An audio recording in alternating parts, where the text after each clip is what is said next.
Okay.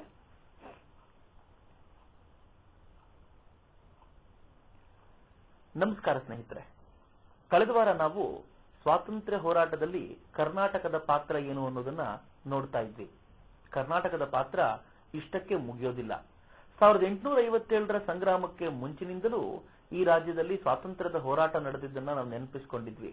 ಎಲ್ಲಿವರೆಗೂ ಅಂದ್ರೆ ಟಿಪ್ಪು ಸುಲ್ತಾನ್ ಫ್ರಾನ್ಸ್ನ ಸಹಾಯ ಪಡೆದು ಬ್ರಿಟಿಷರಿಗೆ ಭಾರತದಲ್ಲಿ ಮಣ್ಣು ಮುಕ್ಕಿಸಬೇಕು ಅಂತ ಕೂಡ ಆಲೋಚನೆ ಮಾಡ್ತಿದ್ದ. ಟಿಪ್ಪು ಸುಲ್ತಾನನ ಆಲೋಚನೆಯಂತೆ ನೆಪೋಲಿಯನ್ ಬೋನಾಪಾರ್ಟೆ ಏನಾದರೂ ಸಹಾಯ ಮಾಡಿ ಭಾರತಕ್ಕೆ ಆತನ ಸಹಾಯ ಹಸ್ತ ದೊರಕಿ ಭಾರತದಲ್ಲಿ ಇವರೆಲ್ಲರೂ ಕೂಡ ಒಟ್ಟಾಗಿ ಹೋರಾಟ ಮಾಡಿದ್ರೆ ಬ್ರಿಟಿಷರನ್ನ ಅವತ್ತೇ ಸಹಜವಾಗಿ ಹೊರಗಾಕಬಹುದಿತ್ತು ಅನ್ನೋದು ಕೂಡ ಒಂದು ವಾದ, ಒಪ್ಕೊಳ್ಬೇಕಾದ್ದೆ. ಆದ್ರೆ ಈ ರೀತಿ ವಿದೇಶಿ ಸಹಾಯ ಪಡೆಯೋದು ಎಷ್ಟರ ಮಟ್ಟಿಗೆ ಸರಿ ಅನ್ನೋದು ಕೂಡ ಮತ್ತೊಂದು ದಿಕ್ಕಿನಲ್ಲಿ ನಡೆಯುವಂತ ವಾದ. ಏನೇ ಇರಲಿ, ಕರ್ನಾಟಕ ಬಹಳ ಹಿಂದೆಯೇ ಮುಕ್ತಿ ಸಂಗ್ರಾಮದಲ್ಲಿ ಪಾಲ್ಗೊಂಡಿತ್ತು ಅನ್ನೋದನ್ನ ನಾವೆಲ್ಲರೂ ಒಪ್ಕೊಳ್ಳೇಬೇಕು. 1857ಕ್ಕೆ ಮುಂಚೆಯೇ ಕರ್ನಾಟಕದಲ್ಲೂ ಸಾಕಷ್ಟು ಹೋರಾಟ ನಡೆದಿದೆ. ವೀರರಾಣಿ ಅಬ್ಬಕ್ಕ ಉಳ್ಳಾಲದಲ್ಲಿ ಪೋರ್ಚುಗೀಸ್ ಸೇನೆಯನ್ನ ಮಟ್ಟ ಹಾಕಿದ್ದನ್ನ ನಾವ್ಯಾರಿಗೂ ಮರೆಯುವಂತೆ ಇಲ್ಲ. ಆನಂತರ ಕಿತ್ತೂರು ಚೆನ್ನಮ್ಮ 1824ರಲ್ಲಿ ನಡೆಸಿದಂತ ಹೋರಾಟ, ಸಂಗೊಳ್ಳಿ ರಾಯಣ್ಣನ ಹೋರಾಟಗಳು, ಇವೆಲ್ಲವೂ ಕೂಡ ಸ್ವಾತಂತ್ರ್ಯ ಸಂಗ್ರಾಮದ ಮಹತ್ವದ ಮಜಲುಗಳಿವೆ. ಈ ಕಾರಣದಿಂದಾಗಿನೇ 1857ರ ಸಂಗ್ರಾಮವನ್ನ ಪ್ರಥಮ ಸ್ವಾತಂತ್ರ್ಯ ಸಂಗ್ರಾಮ ಅಂತ ಕರಿಬಹುದಾ ಅಂತ ಬಹಳ ಜನ ಪ್ರಶ್ನೆ ಕೇಳ್ತಾರೆ. 1857ರ ಸ್ವಾತಂತ್ರ್ಯ ಸಂಗ್ರಾಮಕ್ಕೂ ಮುಂಚೆ ಈ ದೇಶದಲ್ಲಿ ಅನೇಕ ಸ್ವಾತಂತ್ರ್ಯ ಸಂಗ್ರಾಮಗಳಾಗಿವೆಯಲ್ಲ ಅನ್ನೋ ಪ್ರಶ್ನೆ ಕೂಡ ಖಂಡಿತವಾಗಿಯೂ ಹೇಳುತ್ತೆ. ಆದ್ರೆ 1857ರ ಸಂಗ್ರಾಮವನ್ನ ಪ್ರಥಮ ಸ್ವಾತಂತ್ರ್ಯ ಸಂಗ್ರಾಮ ಅಂತ ಕರಿತೀವೋ ಬಿಡ್ತೀವೋ, ಆದ್ರೆ ಒಂದು ಮಹಾ ಸಂಗ್ರಾಮ ಅನ್ನೋದನ್ನಂತೂ ಎಲ್ಲ ಇತಿಹಾಸಕಾರರು ಗುರುತಿಸ್ತಾರೆ.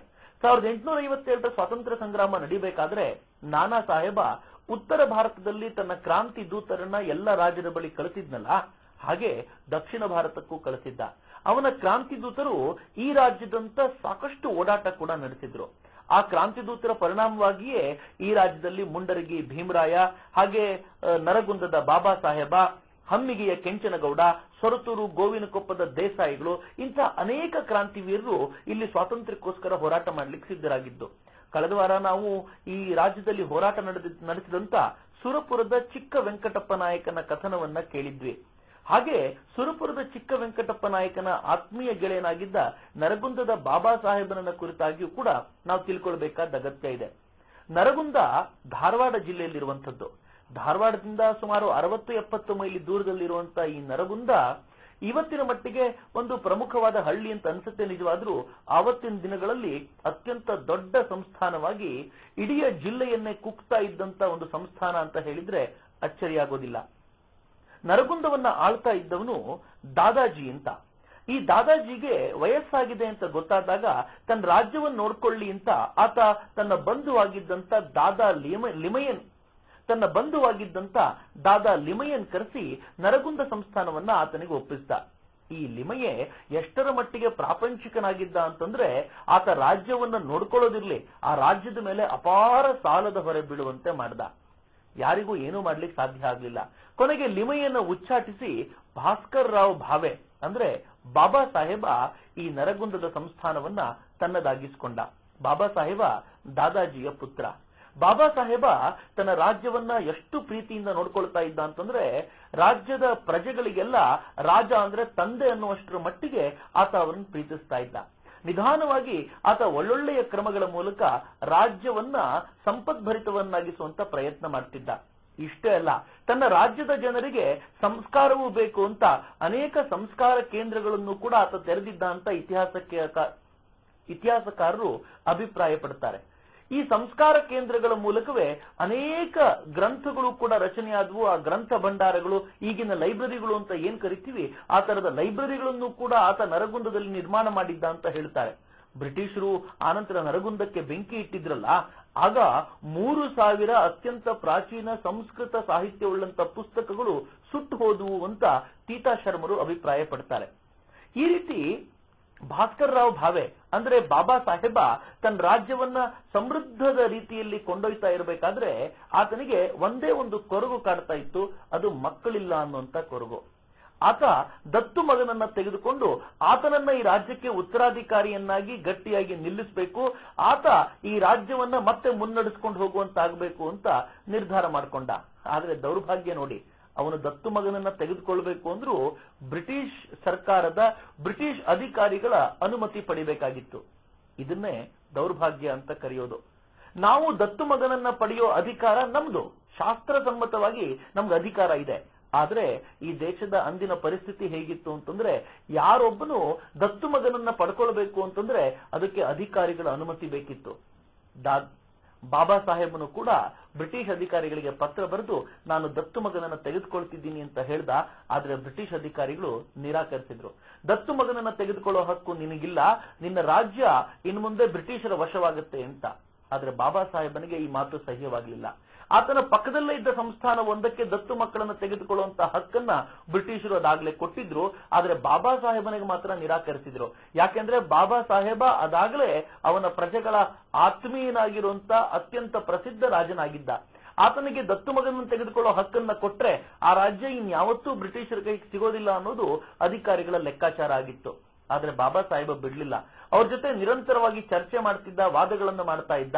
ಬ್ರಿಟಿಷರು ಕೂಡ ಬಾಬಾ ಸಾಹೇಬನಿಗೆ ದತ್ತು ಮಗನನ್ನು ತೆಗೆದುಕೊಳ್ಳುವಂತ ಯಾವುದೇ ಅಧಿಕಾರವನ್ನ ಕೊಡ್ಲಿಲ್ಲ. ಈ ವೇಳೆಗೆ ಸರಿಯಾಗಿ ನಾನಾ ಸಾಹೇಬನ ಕ್ರಾಂತಿ ದೂತರು ಬಾಬಾ ಸಾಹೇಬನ ಸಂಸ್ಥಾನಕ್ಕೆ ಬಂದ್ರು. ಬಾಬಾ ಸಾಹೇಬನ ಮನಸ್ಸಿನಲ್ಲಿ ಚಿಗುರೊಡಿತಾ ಇದ್ದಂತ ಸ್ವಾತಂತ್ರ್ಯದ ಆ ಬುಗ್ಗೆಗಳಿಗೆ ಇದು ಪ್ರೇರಣೆ ಕೊಟ್ಟಂತಾಯ್ತು. ಆತ ನಾನಾ ಸಾಹೇಬನಿಗೆ ಪತ್ರ ಬರೆದು ದಕ್ಷಿಣ ಭಾರತದಲ್ಲಿ ಕ್ರಾಂತಿಯ ಜವಾಬ್ದಾರಿಯನ್ನು ಹೊರುವುದಾಗಿ ಅವನಿಗೆ ಉತ್ತರಿಸಿದ. ಇದರಿಂದಾಗಿ ನಾನಾ ಸಾಹೇಬನಿಗೂ ಬಲ ಬಂತು. ನಾನಾ ಸಾಹೇಬನ ದೂತರು ಈ ಭಾಗದ ಹಳ್ಳಿಗಳಲ್ಲೂ ಚಪಾತಿಗಳನ್ನ ಹಂಚುವ ಮೂಲಕ ಜನರನ್ನ ಕ್ರಾಂತಿಗೆ ಸಜ್ಜುಗೊಳಿಸ್ತಾ ಇದ್ರೆ, ಬಾಬಾ ಸಾಹೇಬ ಸುತ್ತಮುತ್ತಲಿನ ಕ್ರಾಂತಿಕಾರಿ ಗೆಳೆಯರನ್ನೆಲ್ಲ ಒಟ್ಟು ಮಾಡ್ತಾ ಬ್ರಿಟಿಷರ ವಿರುದ್ಧ ಹೋರಾಟ ಮಾಡಬೇಕು ಅನ್ನೋ ನಿರ್ಧಾರವನ್ನ ಗಟ್ಟಿ ಮಾಡಿಕೊಂಡಿದ್ದ. ಬಾಬಾ ಸಾಹೇಬನಿಗೆ ನಿಜವಾಗ್ಲೂ ಅದ್ಭುತ ಅಂತಂದ್ರೆ ಬಾಬಾ ಸಾಹೇಬನ ತಾಯಿ ಮತ್ತು ಅವನ ವೀರ ಪತ್ನಿ ಸಾವಿತ್ರಿಬಾಯಿ. ಬಾಬಾ ಸಾಹೇಬನ ತಾಯಿ ಯಮುನಾಬಾಯಿ ಮತ್ತು ಬಾಬಾ ಸಾಹೇಬನ ಪತ್ನಿ ಸಾವಿತ್ರಿಬಾಯಿ ಇವರಿಬ್ರು ಬಾಬಾ ಸಾಹೇಬನಿಗೆ ಆತುಕೊಂಡು ಸ್ವಾತಂತ್ರ್ಯಕ್ಕೋಸ್ಕರ ಪ್ರಾಣ ಕೊಡೋ ಸಂಗತಿ ಆದ್ರೂ ಚಿಂತೆ ಇಲ್ಲ, ನಾವೆಲ್ಲರೂ ನಿನ್ನೊಂದಿಗಿರ್ತೀವಿ ಅನ್ನೋ ಧೈರ್ಯ ತುಂಬಿದ್ರು. ಈ ಎಲ್ಲ ಧೈರ್ಯಗಳಿಂದಾಗಿ ಬಾಬಾ ಸಾಹೇಬ ಇಡೀ ನರಗುಂದವನ್ನ ಸ್ವಾತಂತ್ರ್ಯದ ಕೇಂದ್ರವನ್ನಾಗಿ ಮಾಡುವಂತ ನಿರ್ಧಾರ ಮಾಡಿದ. ಜಿಲ್ಲಾಧಿಕಾರಿ ಥಾಮಸ್ ಓಗಲ್ವಿ ಈ ಬಾಬಾ ಸಾಹೇಬನ ಅತ್ಯಂತ ಶ್ರೇಷ್ಠ ಗುಣವೇ ಅದು. ಆತ ಒಳಗಿಂದೊಳಗೆ ಕ್ರಾಂತಿಕಾರ್ಯಕ್ಕೆ ಇಷ್ಟೆಲ್ಲ ಪ್ರಯತ್ನ ಪಡ್ತಾ ಇದ್ರು ಕೂಡ ಹೊರನೋಟಕ್ಕೆ ಮಾತ್ರ ಆತ ಬ್ರಿಟಿಷರಿಗೆ ಆತ್ಮೀಯನಾಗೆ ಕಾಣ್ತಿದ್ದ. ಅಲ್ಲಿನ ಜಿಲ್ಲಾಧಿಕಾರಿ ಥಾಮಸ್ ಓಗಲ್ವಿ ಒಂದ್ಸಲ ಪತ್ರ ಬರೆದು, ಉತ್ತರ ಭಾರತದೆಲ್ಲ ಕ್ರಾಂತಿ ಆಗ್ತಾ ಇದೆ, ಅಕಸ್ಮಾತ್ ದಕ್ಷಿಣ ಭಾರತದಲ್ಲೂ ಕ್ರಾಂತಿ ಆದ್ರೆ ನೀವೆಲ್ಲರೂ ಬ್ರಿಟಿಷ್ ಸರ್ಕಾರಕ್ಕೆ ಸಹಾಯ ಮಾಡಬೇಕು ಅಂತ ಇವನಿಗೆ ಪತ್ರ ಬರೆದಿದ್ದ. ಅಷ್ಟರ ಮಟ್ಟಿಗೆ ಬಾಬಾ ಸಾಹೇಬ ಅವರ ಸ್ನೇಹವನ್ನು ಸಂಪಾದಿಸಿದ್ದಲ್ಲದೆ ಆತ ಇವರ ನಡುವೆ ಒಳಗಿಂದೊಳಗೆ ಕ್ರಾಂತಿ ಕಾರ್ಯವನ್ನ ಮಾಡ್ತಾ ಜನರ ನಡುವೆ ಸ್ಫೂರ್ತಿಯ ಕಿಡಿಯಾಗಿಯೂ ಕಾಣಿಸ್ಕೊಂಡಿದ್ದ. ಆದರೆ ಎಷ್ಟು ದಿನ ನಡೆಯುತ್ತೆ ಹೇಳಿ? ಬ್ರಿಟಿಷರಿಗೆ ನಿಧಾನವಾಗಿ ಅನುಮಾನ ಬಂತು. ಉತ್ತರ ಭಾರತದಲ್ಲಿ ತಾವು ಹೀಗೆ ನಂಬಿದ್ದ ನಾನಾ ಸಾಹೇಬನೇ ಕ್ರಾಂತಿ ಕಾರ್ಯದ ಮುಖಂಡ ಅಂತ ಅವರಿಗೆ ಗೊತ್ತಾಗಿತ್ತಲ್ಲ. ಹೀಗಾಗಿ ನರಗುಂದದ ಬಾಬಾ ಸಾಹೇಬನ ಮೇಲೂ ಅನುಮಾನ ಬಂತು. ಆ ಅನುಮಾನಕ್ಕೆ ಪುಷ್ಟಿ ಕೊಡುವಂತೆ ಅನೇಕ ಜನರು ಬಂದು ಬಾಬಾ ಸಾಹೇಬನ ವಿರುದ್ಧ ಚಾಡಿ ಹೇಳಲಿಕ್ಕೆ ಶುರು ಮಾಡಿದ್ರು. ಕೂಡಲೇ ಬ್ರಿಟಿಷ್ ಸರ್ಕಾರ ಎಚ್ಚೆತ್ತುಕೊಂಡು, ನರಗುಂದದ ಮೇಲೆ ನಮಗೆ ಅನುಮಾನ ಇದೆ, ಹೀಗಾಗಿ ನರಗುಂದದಲ್ಲಿರುವಂತಹ ಮದ್ದು ಗುಂಡುಗಳನ್ನ, ಶಸ್ತ್ರಾಸ್ತ್ರಗಳನ್ನ ಧಾರವಾಡದಲ್ಲಿರುವಂತಹ ಬ್ರಿಟನ್ನಿನ ಸೈನ್ಯದ ಬಳಿ ತಂದು ಒಪ್ಪಿಸಬೇಕು ಅಂತ ಬಾಬಾ ಸಾಹೇಬನಿಗೆ ಆದೇಶ ಕಳಿಸ್ಕೊಟ್ರು. ಈಗ ನಿಜವಾದ ಪೀಕ್ಲಾಟ ಶುರುವಾಯಿತು. ಆತ ಏನಾದ್ರೂ ಈ ಶಸ್ತ್ರಾಸ್ತ್ರಗಳನ್ನ ಕೊಡ್ಲಿಕ್ಕೆ ಒಪ್ಕೊಳ್ಳಿಲ್ಲ ಅಂತಂದ್ರೆ ಕೂಡಲೇ ಬ್ರಿಟನ್ನಿನ ಸೈನ್ಯ ನರಗುಂದದ ಮೇಲೆ ಆಕ್ರಮಣ ಮಾಡುತ್ತೆ. ಇನ್ನು ತಯಾರಿ ಮುಗಿಯೋಕ್ಕಿಂತ ಮುಂಚೆ ಈ ಆಕ್ರಮಣ ಆಗೋದ್ರಿಂದ ಯಾವುದೇ ಕಾರಣಕ್ಕೂ ನರಗುಂದ ಸಂಸ್ಥಾನವನ್ನ ಉಳಿಸ್ಕೊಳ್ಳಿಕ್ ಸಾಧ್ಯ ಆಗಲ್ಲ. ಅಕಸ್ಮಾತ್ ಇರೋಂತ ಎಲ್ಲ ಶಸ್ತ್ರಾಸ್ತ್ರಗಳನ್ನ, ಮದ್ದುಗುಂಡುಗಳನ್ನ ಬ್ರಿಟಿಷರಿಗೆ ಒಪ್ಪಿಸ್ಬಿಟ್ರೆ ಆನಂತರ ಪ್ರತ್ಯಕ್ಷ ಹೋರಾಟದ ದಿನ ನಮ್ಮ ಬಳಿ ಏನೂ ಇರೋದಿಲ್ವಲ್ಲ ಅನ್ನೋ ಚಿಂತೆ ಬಾಬಾ ಸಾಹೇಬರನ್ನು ಕಾಡ್ತಿತ್ತು. ಆದ್ರೆ ಚತುರಮತಿಯಾಗಿರುವಂತ ಬಾಬಾ ಸಾಹೇಬ ಒಬ್ಬ ಬ್ರಿಟಿಷ್ ಸೈನಿಕನನ್ನ ಕರೆದು ಅವನ ಜೊತೆಯಲ್ಲಿ ತನ್ನದು ಒಂದಷ್ಟು ಸೈನಿಕರನ್ನ ಕಳಿಸ್ಕೊಟ್ಟು 3 ಫಿರಂಗಿಗಳನ್ನ ಮಾತ್ರ ನರಗುಂದದಲ್ಲಿ ಉಳಿಸ್ಕೊಂಡು ಉಳಿದಿದ್ದೆಲ್ಲವನ್ನು ಧಾರವಾಡಕ್ಕೆ ಕಳಿಸುವಂತ ಉಪಾಯ ಮಾಡಿ ಕಳಿಸ್ಕೊಟ್ಟ. ಮಾರ್ಗ ಮಧ್ಯದಲ್ಲೇ ಆ ಎಲ್ಲ ಮದ್ದುಗುಂಡುಗಳನ್ನ, ಶಸ್ತ್ರಾಸ್ತ್ರಗಳನ್ನ ತನ್ನದೇ ಸೈನಿಕರ ಮೂಲಕ ದರೋಡೆ ಮಾಡಿಸಿ ವಾಪಸ್ ನರಗುಂದಕ್ಕೆ ತರಿಸ್ಕೊಂಡ. ಎಂತ ಅದ್ಭುತ ನೋಡಿ. ಬ್ರಿಟಿಷರು ನರಗುಂದದ ಬಾಬಾ ಸಾಹೇಬ ಎಲ್ಲ ಶಸ್ತ್ರಾಸ್ತ್ರಗಳನ್ನ ಒಪ್ಪಿಸಿದ್ದಾನೆ ಅಂತ ನಂಬಿದ್ರು. ಆದ್ರೆ ವಾಪಸ್ ಅದನ್ನ ದರೋಡೆ ಮಾಡಿಸೋ ಮೂಲಕ ತನ್ನ ಆಸ್ಥಾನಕ್ಕೆ ನರಗುಂದದ ಬಾಬಾ ಸಾಹೇಬ ತರಿಸ್ಕೊಂಡ್ಬಿಟ್ಟಿದ್ದ. ಆದ್ರೆ ಈ ವೇಳೆಗೆ ಬ್ರಿಟಿಷರಿಗೆ ಅನುಮಾನ ಬಲವಾಯಿತು. ಅದಕ್ಕೆ ತಕ್ಕಂತೆ ಗದಗನಲ್ಲಿ ಮುಂಡರಗಿ ಭೀಮರಾಯ ತನ್ನ ಹೋರಾಟ ಶುರು ಮಾಡಿಬಿಟ್ಟ. ಗದಗ್ನಲ್ಲಿ ಹೋರಾಟ ಶುರುವಾಗ್ತಿದ್ದಂತೆ ಮುಂಡರಗಿ ಭೀಮರಾಯನಿಗೆ ನರಗುಂದದ ಬಾಬಾ ಸಾಹೇಬನ ಸೈನ್ಯದ ಸಹಾಯ ಸಿಗಬಾರದು ಅಂತ ನಿರ್ಧಾರ ಮಾಡಿದ ಬ್ರಿಟಿಷ್ ಅಧಿಕಾರಿ ಮ್ಯಾನ್ಸನ್ ಸಾಹೇಬ ತನ್ನದೊಂದು ಪುಟ್ಟ ಸೈನ್ಯವನ್ನ ತೆಗೆದುಕೊಂಡು ಈ ನರಗುಂದದ ಮೇಲೇರಿ ಹೋದ. ಹಾಗೆ ಹೋಗ್ಬೇಕಾದ್ರೆ ಪಕ್ಕದಲ್ಲೇ ಇದ್ದಂತ ಮಾಲ್ಕಮ್ ಅನ್ನೋ ಬ್ರಿಟಿಷ್ ಅಧಿಕಾರಿಗೆ ಪತ್ರ ಬರೆದು ನನ್ನ ಸೈನ್ಯ ತುಂಬಾ ಚಿಕ್ಕದಾಗಿದೆ, ನಾನು ನರಗುಂದದ ಮೇಲೆ ಏರ್ ಹೋಗ್ತಾ ಇದ್ದೀನಿ, ನಿನ್ ಸಹಾಯ ನನಗೆ ಬೇಕಾಗತ್ತೆ ಅಂತ ಕೇಳ್ಕೊಂಡ. ಮಾಲ್ಕಮ್ 250 ಜನ ಸೈನಿಕರನ್ನ ಕರ್ಕೊಂಡು ಈ ಮ್ಯಾನ್ಸನ್ ಸಾಹೇಬನಿಗೆ ಸಹಾಯ ಮಾಡಬೇಕು ಅಂತ ಹೊರಟ್ರೆ ಮಾರ್ಗ ಮಧ್ಯದಲ್ಲಿ ಧಾರವಾಡದಲ್ಲಿ ದಂಗೆಯಾಗೋಗಿದೆ ಅಂತ ಅವನಿಗೆ ಸುದ್ದಿ ಬಂತು.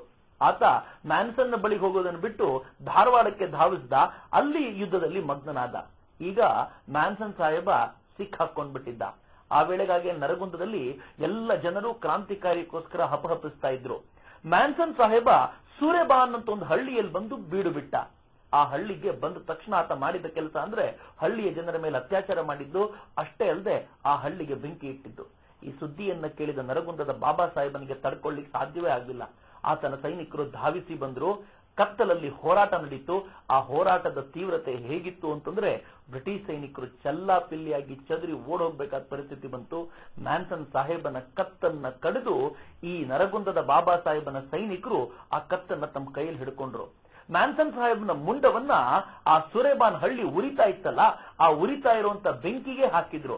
ಸದ್ಯದ ಮಟ್ಟಿಗೆ ಅವರಿಗೆ ತೃಪ್ತಿಯಾಗುವಂತ ಸಂಗತಿ ಅದು. ಆ ಮ್ಯಾನ್ಸನ್ ಸಾಹೇಬನ ಕತ್ತನ್ನ ತೆಗೆದುಕೊಂಡು ಬಂದು ನರಗುಂದದ ಕೋಟೆಯ ಹೊರಗೆ ಅದನ್ನ ತೂಗು ಹಾಕಲಾಯಿತು. ಕೋಟೆಯ ಹೊರಗಿದ್ದಂತ ಮ್ಯಾನ್ಸನ್ ಸಾಹೇಬನ ಕತ್ತು ಊರಿನ ಜನರಿಗೆ ಸ್ಫೂರ್ತಿಯ ಕೇಂದ್ರ. ಇದೇ ಮ್ಯಾನ್ಸನ್ ಸಾಹೇಬ ಸೂರೆಬಾನ್ಗೆ ಈಗ ಬೆಂಕಿ ಹಚ್ಚಿದ್ದಾನೆ, ಬಿಟ್ಟಿದ್ದಿದ್ರೆ ಆತ ನರಗುಂದಕ್ಕೂ ಬೆಂಕಿ ಹಚ್ಚುತ್ತಿದ್ದ. ಅಂಥ ಮ್ಯಾನ್ಸನ್ ಸಾಹೇಬನ ಕತ್ತನ್ನು ನೋಡಿದಾಗ ಜನರಿಗೆ ಸ್ಫೂರ್ತಿ ಉಕ್ಕೇರ್ತಾ ಇತ್ತು, ಸ್ವಾತಂತ್ರ್ಯದ ದಾಹ ನೂರ್ಮಡಿ ಆಗ್ತಾ ಇತ್ತು. ಆದ್ರೆ ಈಗ ಮಾಲ್ಕಮ್ನಿಗೆ ತಳಿಲಿಕ್ಕಾಗ್ಲಿಲ್ಲ. ಆತ ಧಾರವಾಡದಲ್ಲಿ ಜಯಭೇರಿ ಬಾರಿಸಿ ತನ್ನ ಸೈನ್ಯವನ್ನ ಈ ಕಡೆ ಕಳಿಸ್ಕೊಟ್ಟ. ನರಗುಂದದತ್ತ ಮಾಲ್ಕಮ್ ಸಾಹೇಬನ ಸೈನ್ಯ ಬಂತು. ಮಾಲ್ಕಮ್ ಸಾಹೇಬನ ಸೈನ್ಯ ತುಂಬಾ ದೊಡ್ಡದಾಗಿತ್ತು. ಆ ಸೈನ್ಯ ಶಿಸ್ತುಬದ್ಧ ಸೈನ್ಯ. ಆದ್ರೆ ನರಗುಂದದಲ್ಲಿರೋ ಪುಟ್ಟ ಸೈನ್ಯಕ್ಕೆ ಆ ಸೈನ್ಯವನ್ನ ಎದುರಿಸೋದು ಬಹಳ ಕಷ್ಟ ಅಂತ ಗೊತ್ತಿತ್ತು. ಆ ವೇಳೆಗೆ ನರಗುಂದದ ಬಾಬಾ ಸಾಹೇಬನ ಆಪ್ತ ಮಿತ್ರರ ಅನೇಕರು ಬ್ರಿಟಿಷರ ದಲ್ಲಾಳಿಗಳಂತೆ ಮಾರ್ಪಟ್ಟುಬಿಟ್ಟಿದ್ರು. ಅವರು ನರಗುಂದದ ಬಾಬಾ ಸಾಹೇಬನ ಎಲ್ಲ ವಿಚಾರಗಳನ್ನ ಬ್ರಿಟಿಷರಿಗೆ ಮುಟ್ಟಿಸ್ತಾ ಇದ್ದಿದ್ದಷ್ಟೇ ಅಲ್ಲದೆ ನರಗುಂದದ ಬಾಬಾ ಸಾಹೇಬನ ಬಳಿ ಇದ್ದಂತ ಶಸ್ತ್ರಾಗಾರದಲ್ಲಿರುವಂತಹ ಮದ್ದು ಗುಂಡುಗಳಿಗೆ, ಫಿರಂಗಿಗಳಿಗೆಲ್ಲ ಸಗಣಿಯನ್ನ ಸುರುವಿ ಅದು ಕೆಲಸ ಮಾಡದಂತೆ ಮಾಡಿಬಿಟ್ಟಿದ್ರು. ಬಾಬಾ ಸಾಹೇಬನಿಗೆ ಮುನ್ನಾ ದಿನ ಈ ವಿಚಾರ ಎಲ್ಲ ಗೊತ್ತಾಗಿ ಆತ ಬಹಳ ನೊಂದ್ಕೊಂಡ. ಆದ್ರೆ ಈಗ ಅವ್ರ ಮೇಲೆ ಶಿಕ್ಷೆ ಕ್ರಮ ಕೈಗೊಳ್ಳಿಕ್ಕೆ ಸಾಧ್ಯ ಇಲ್ಲ ಅಂತ ಗೊತ್ತಾಗಿ ತನ್ನ ಸೈನಿಕರನ್ನೇ ಹುರಿದುಂಬಿಸಿ ನಾವು ಪ್ರಾಣ ಕೊಟ್ಟಾದ್ರೂ ಹೋರಾಟ ಮಾಡೋಣ ಅಂತ ಹೇಳ್ದ. ಬ್ರಿಟಿಷರ ದೊಡ್ಡ ಸೈನ್ಯದೊಂದಿಗೆ ಭಾರೀ ಕದನ ಆಯ್ತು. ಸ್ವತಃ ಮಾಲ್ಕಮ್ ಸಾಹೇಬನು ತನ್ನ ಮತ್ತೊಂದು ಸೈನ್ಯವನ್ನು ತೆಗೆದುಕೊಂಡು ನರಗುಂದಕ್ಕೆ ಮುತ್ತಿಗೆ ಹಾಕ್ದ. ನೀವು ನಂಬೋದಿಲ್ಲ, ನರಗುಂದ ಒಂದು ಪುಟ್ಟ ಹಳ್ಳಿ. ಆ ಒಂದು ಹಳ್ಳಿಯ ಮೇಲೆ ನೂರಾರು ಬ್ರಿಟಿಷ್ ಸೈನಿಕರು ಏರಿ ಬರಬೇಕಾದಂತ ಪರಿಸ್ಥಿತಿ ಆಯಿತು. ನರಗುಂದದ ಬಾಬಾ ಸಾಹೇಬನ ಹೋರಾಟ ಅಪ್ರತಿಮವಾಗಿತ್ತು. ಆದ್ರೆ ಇನ್ನು ತಾನು ಗೆಲ್ಲೋದಿಲ್ಲ ಅಂತ ಗೊತ್ತಾದಾಗ ನರಗುಂದದ ಬಾಬಾ ಸಾಹೇಬ ಸುಮ್ಮನಾಗ್ಬೇಕಾಗಿ ಬಂತು. ಬ್ರಿಟಿಷ್ ಸೈನಿಕರು ಕೋಟೆಯ ಬಾಗಿಲನ್ನು ಒಡೆದ್ರು. ಕೋಟೆಯೊಳಗೆ ನುಗ್ಗಿ ಮನೆಯನ್ನ ಹುಡುಕಾಡಿದ್ರು. ಆದ್ರೆ ನರಗುಂದದ ಬಾಬಾ ಸಾಹೇಬ ನಾಪತ್ತೆಯಾಗ್ಬಿಟ್ಟಿದ್ದ. ಆತ ತನ್ನ ಶೌರ್ಯ ತೋರಿದಂತ ಸೈನಿಕರನ್ನ ಕರ್ಕೊಂಡು ಆತ ಮಂಗಮಾಯವಾಗಿದ್ದ.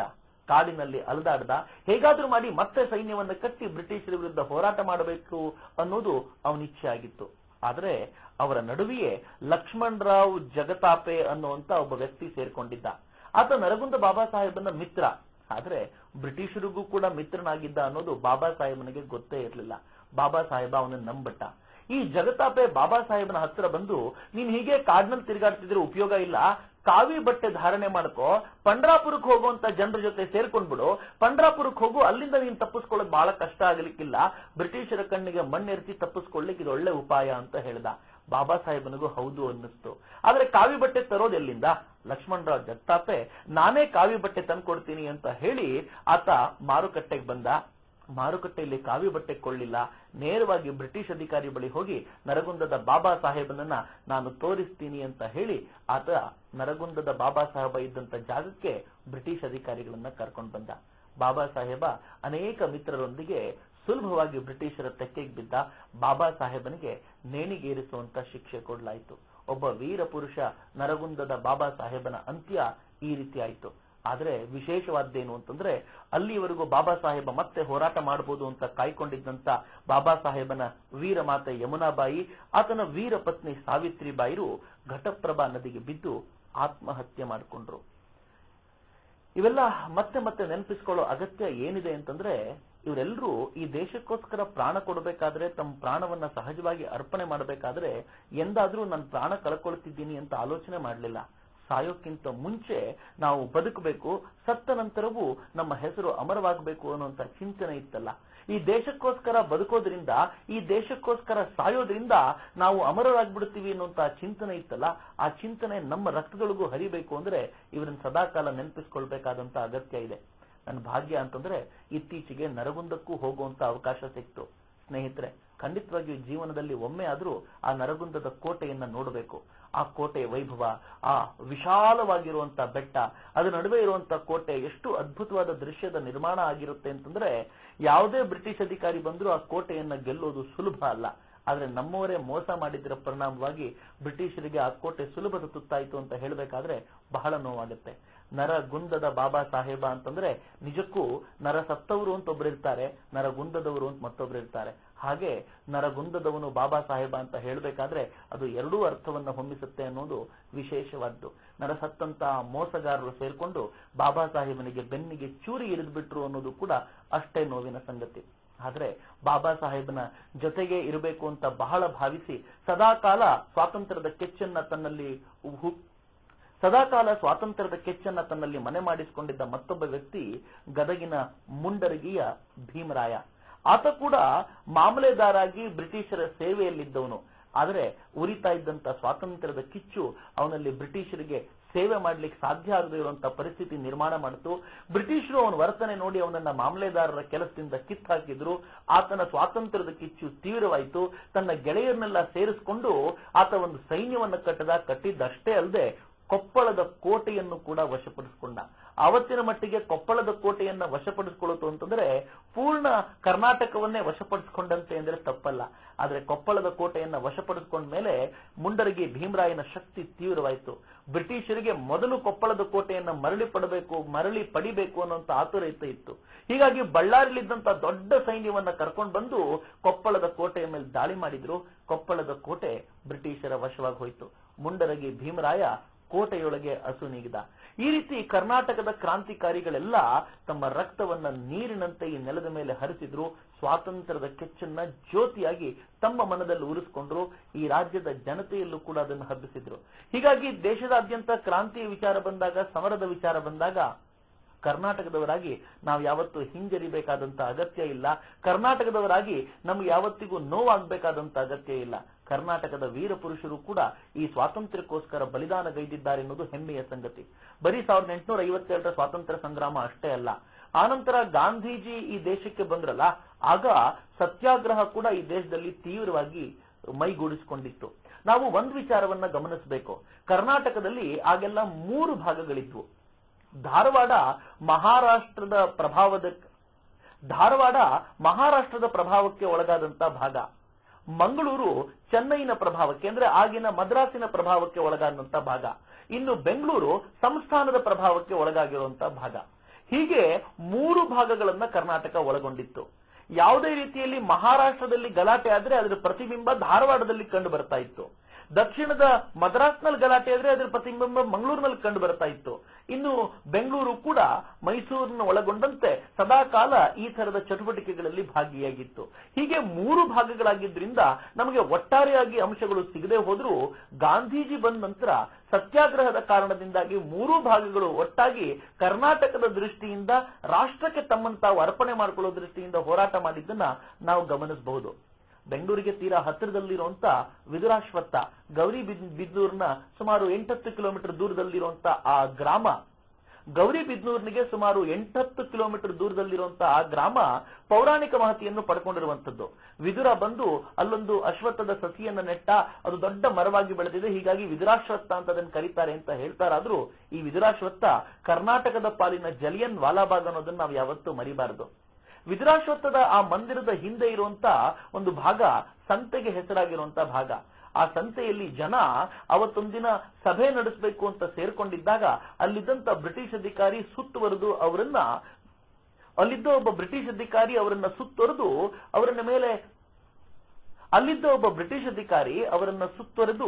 ಅವರ ಮೇಲೆ ಗುಂಡಿನ ದಾಳಿ ಮಾಡಿದ. 10-12 ಜನಗಳ 12 ಜನ ಆ ಗುಂಡಿನ ದಾಳಿಯಲ್ಲಿ ತೀರ್ಕೊಂಡ್ರು. ಇವತ್ತಿಗೂ ಕೂಡ ಅವರ ನೆನಪಿಗೋಸ್ಕರ ಅಲ್ಲೊಂದು ಫಲಕವನ್ನ ನೆಟ್ಟಿದ್ದಾರೆ, ಅಲ್ಲೊಂದು ಸ್ಮಾರಕದ ನಿರ್ಮಾಣ ಆಗಿದೆ. ನಾವೆಲ್ಲರೂ ತೀರ್ಥಕ್ಷೇತ್ರದಂತೆ ವಿದುರಾಶ್ವತ್ಥಕ್ಕೆ ಹೋಗಿ ಬರಬೇಕು.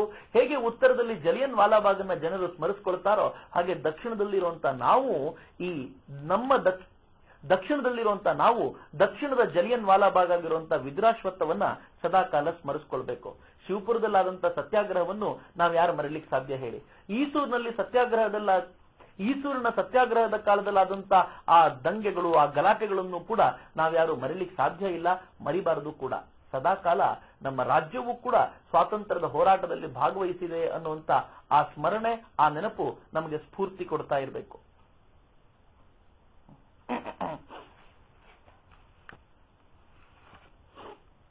Okay,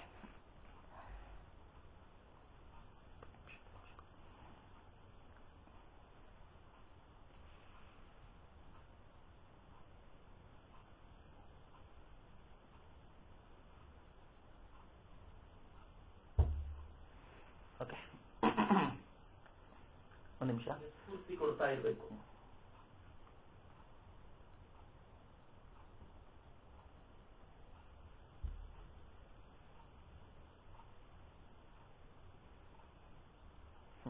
ready?